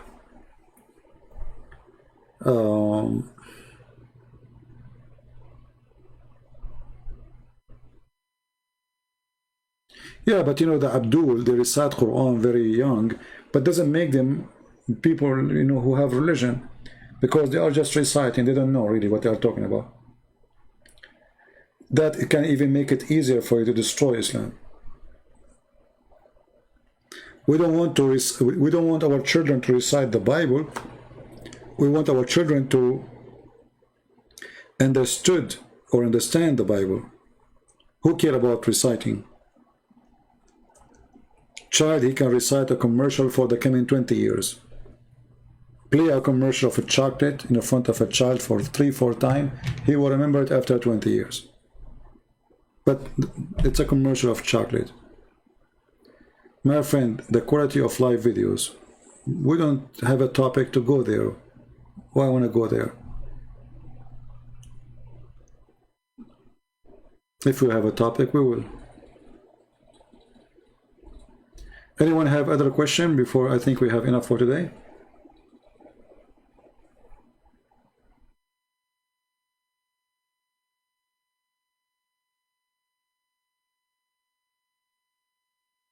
And you know, sometimes if you come from a broken family, that can make you even better to your family, not necessarily the opposite. Because you are coming from a broken family, so now you have pain in your heart. You don't want that to happen to your family. So you need to learn, or maybe you learned already, that because of that causes pain to children. So now because you learn that a broken family is not something healthy and good for children, then you should avoid yourself to get into the same situation with your children. So, you know, sometime bad time can be the best in your life for the future, because it makes you a person with experience, even if this experience can be sad. You know, like if I don't go in hunger, I do not know what hunger is. If I never suffer from cold, I don't know what cold is. I can give you a speech about it, but as long I never been, let us say, like in a certain year, my air conditioner is broke, I don't have money to fix it. Sorry, my heater broke, I don't have money to fix it. It needs thousands of dollars to fix, and I don't have money. I spent the whole winter without any heat. And it reached, I mean, if you go in the centigrade, it reached -26, imagine. I remember I'm going live on air, and I cannot feel my fingers. And people, they say to me, your voice is like cutting. They think it's the internet. It's like I have difficulty even to talk. But if I don't go through that time, I will not know really what it means to be a person who don't have money to get a warm house. So you learn from the bad days. The bad days not necessarily are bad. It can be you know, it can be for good. It can make you a better person. It can make you a strong person.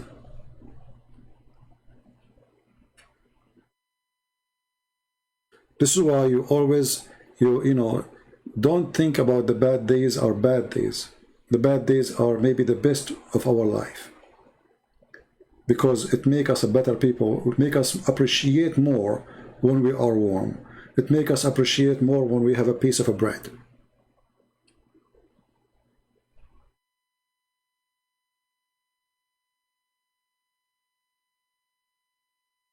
No, I don't get COVID, and thank God I don't get sick.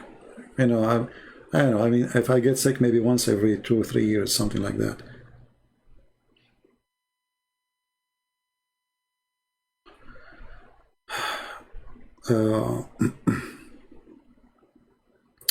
So anyway, you know, bad days, they can be the best of your life if you learn how to learn from it. If those bad days turn you to a stronger person, not to a person who is greedy and filthy, and then you start worshiping money, because now bad days made you believe that the problem was money.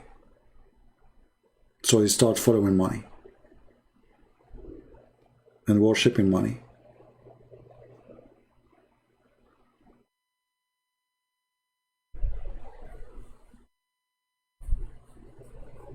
Well, I don't have health insurance.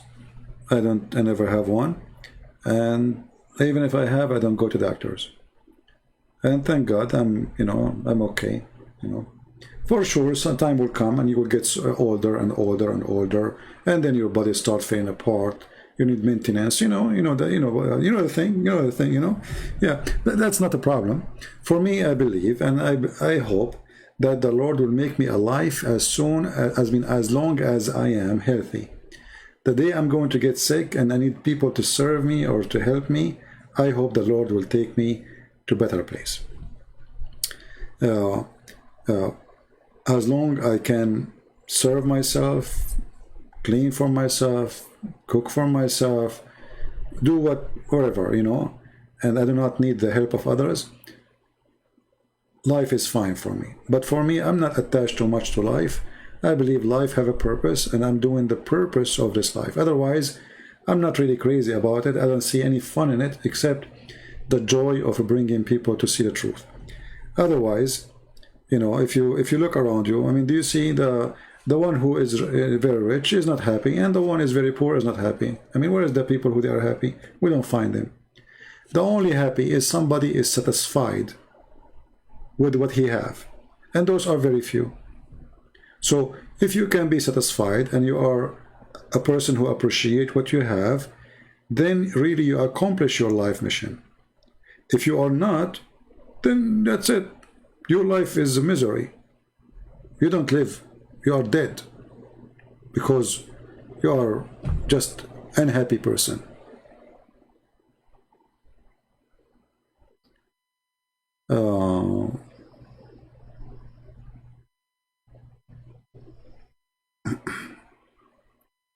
Well, in order to get the benefit of army retired, you have to serve. You have to serve for certain years, right? Yeah, I don't have any pension. I don't have any retirement. I don't have anything. So even now, like, you know, if I don't, like now, you know, I give my books for free, and few of you really support us in Patreon. Most of people who they are subscribing there, they are just names, you know, they don't really donate. So I don't have a retirement. I don't have, you know, I mean, fixed income. So there's always risk, you know, to lose. I give my books, most of it for free. I don't have health insurance because simply it's very expensive for me too. Not only I don't like the doctors, it's very costly, you know, it's extremely expensive. So anyway, and you know, and people, they like to come here and they supposedly support us, but the reality, the people who support us are very few, extremely few. And you know, not only this, if somebody give you a donation $1 and you say something, you don't like it, he go and send you email and says, I want my money back. I wish I did not donate for you. Okay, you defend the Catholic. I say, okay, get lost. What I can do? I mean, stupid people, what you can say? So, for me, I don't really care for what people think about me. And people support or not, I don't ask people to go and support. But very few, they think about this person, okay, how we can support him, how we can, very few. But the majority, they are here just for fun. And the majority, they are here just to, you know, to give you commands about what to do, what not to do.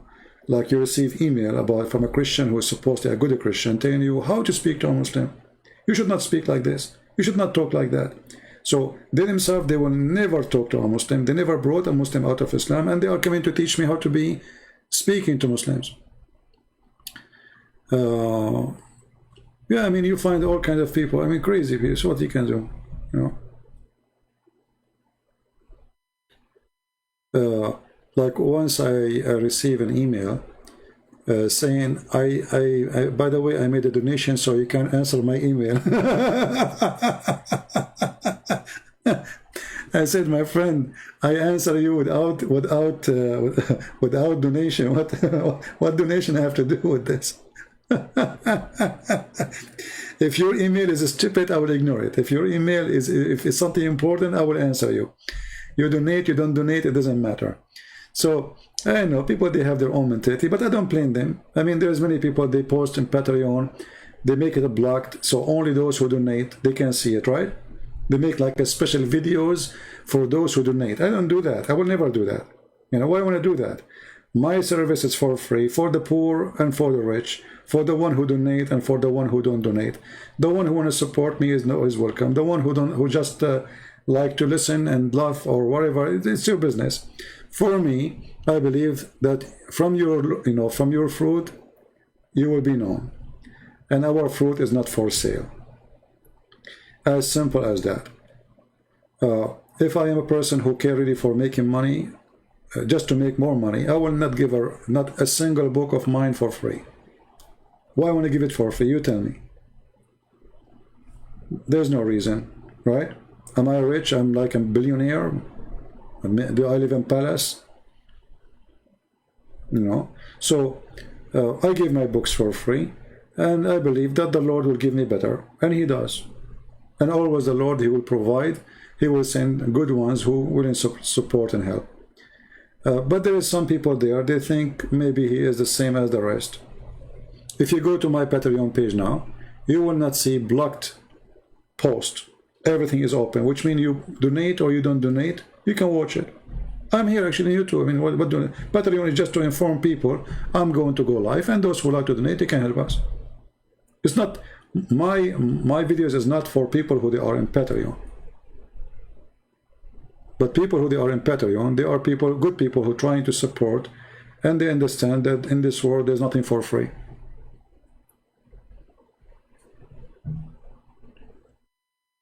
All right?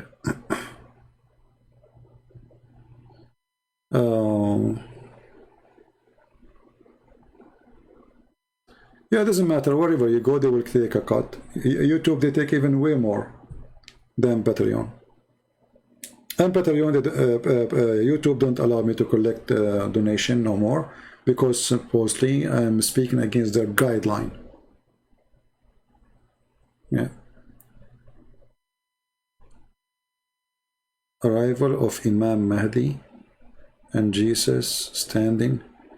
My friend, the Imam Mahdi, even Muslims themselves, they do not even know who is this Mahdi person. It's a joke.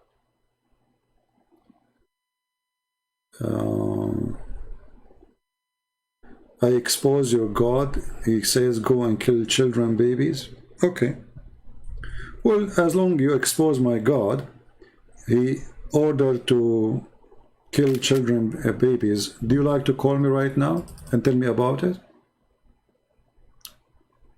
What do you think, guys? This Abdul here, he said he exposed my God. He ordered, my God, he ordered to kill children, babies. Do you like to call me and tell me about it? Or you are a coward?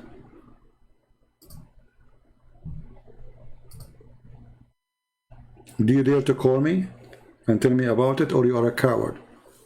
Just to show you how stupid you are. You're a prophet. When they said to him, we are killing the babies of the infidels, he said, وَهُمْ مِنْهُمْ. So you are a stupid son of Muta. You have a big mouth, you do not know your book. This is your stupid prophet. He approved the killing of the babies. Do you see it, you stupid donkey? Principle of killing women and children. Do you see it? Here we go. They said to him, when we are attacking them, we are killing their babies. He said, and they are from them, which means kill them. So the stupid you have a big mouth and you keep saying things you do not know because you are a donkey like your prophet. Secondly, you idiot, don't you Muslim believe in the flood of Noah? Did your God kill the babies too? Don't you Muslim believe in Sodom and Gomorrah? Did your God kill the babies too? So now you learn how we get them busted without using the Bible. Did you learn? Stupid people, you know. Stupid. As the Chinese, they said, he left as a donkey, never came back as a horse. And this is why they don't dare to call me. Because why other Christians, they will start defending from the Bible. I don't do that.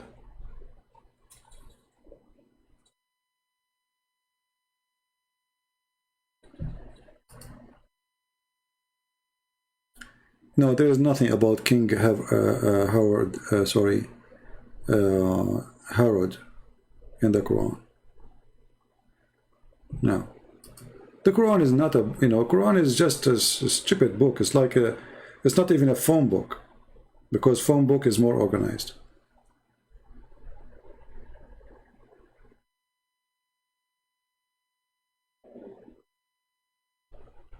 You see, if a Muslim want to debate me, and he have, let us say, a little knowledge, I can debate him even without, I can debate him when I'm taking a shower, when I'm doing my laundry. Actually, there's a debate with two Muslim sheikh, if you remember it, Dr. Imam Nabil Baikli and Imam Malik Sar. I was washing my dishes while I was debating them. Now, I thought, because I was using wireless at that time, wireless microphone, I thought the microphone will not capture the sound of the water, but it did. Because it's close to my mouth, and I'm washing dishes slowly, like the water is running so slow, So I thought, people, they thought I'm in the bathroom. So two sheikhs, they were in trouble. And then the guy, he said to them, shall we debate again next week? They said, no, that's it. Go watch it and die laughing. Yeah. Anyway, I think it's time to go, guys. I hope today you have a good time. And yes, we are still live, man. How many hours? 4 hours and 14 minutes. There's a Quran verse talk about Muhammad, the children's.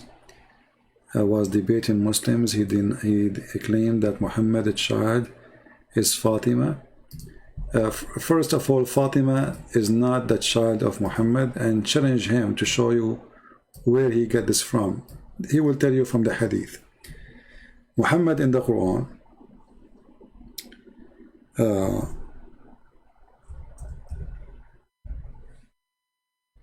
there's a chapter 108, verse number 3, or the whole chapter. It's very, the whole chapter is 3 verses. It's about a person who was making fun of Muhammad because he cannot have children. So how he cannot have a children in the Quran, he can have children in the hadith. So they were making fun of him because he cannot have a children.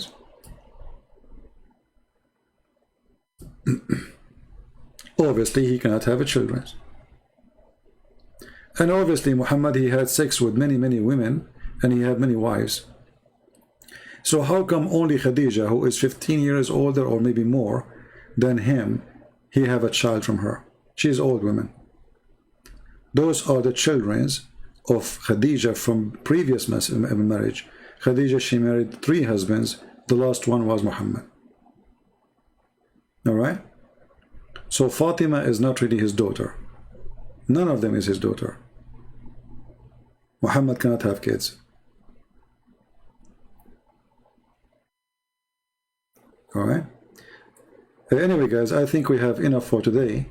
I wish we did not speak about many topics at the end, but what we can do. So for those who want to download the video, maybe just cut it until we stop talking about religion, about Islam and the Bible and etc., refuting those dummies, and the rest, maybe it's up to you to keep or to leave it. All right? So I want to say thank you very much. And again, thank you for those who support us, which is very few of you, but still we appreciate all kind of support, those who download the videos.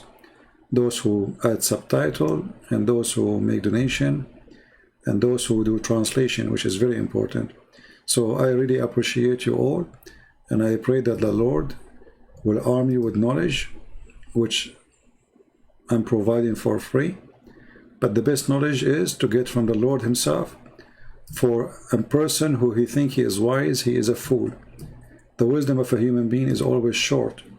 The wisdom of a human being is always missing something very important. If you depend on yourself and you think you are wise, this is the beginning of you being deceiving yourself. So education is not to make you believe that you are the best of the best, or to make you think that you are very knowledgeable, but to make you able to recognize the bad fruit from the good fruit. This is the best knowledge a human being he can reach, or he can have. For the Lord, he said, from their fruits you shall know them. And a nation and a people and the church and whoever they are, a family, a husband, a wife, who cannot recognize the good fruit from the bad fruit, they will suffer from big failure in their life. Search for the fruits, my friend. Don't search for names. Don't search for look. Don't search for your own glory, because all will go and the fruit will stay. And people will remember you after you die, or in your lifetime, by your fruits, not by your name. So the one who is an idiot, he will be called an idiot. And the one who is a liar will be called a liar. And the one who was good will be called good. But remember, only God is good. And with this I say, God bless you, and see you soon again. Christ is Lord, and Islam is false. Take care. Bye-bye.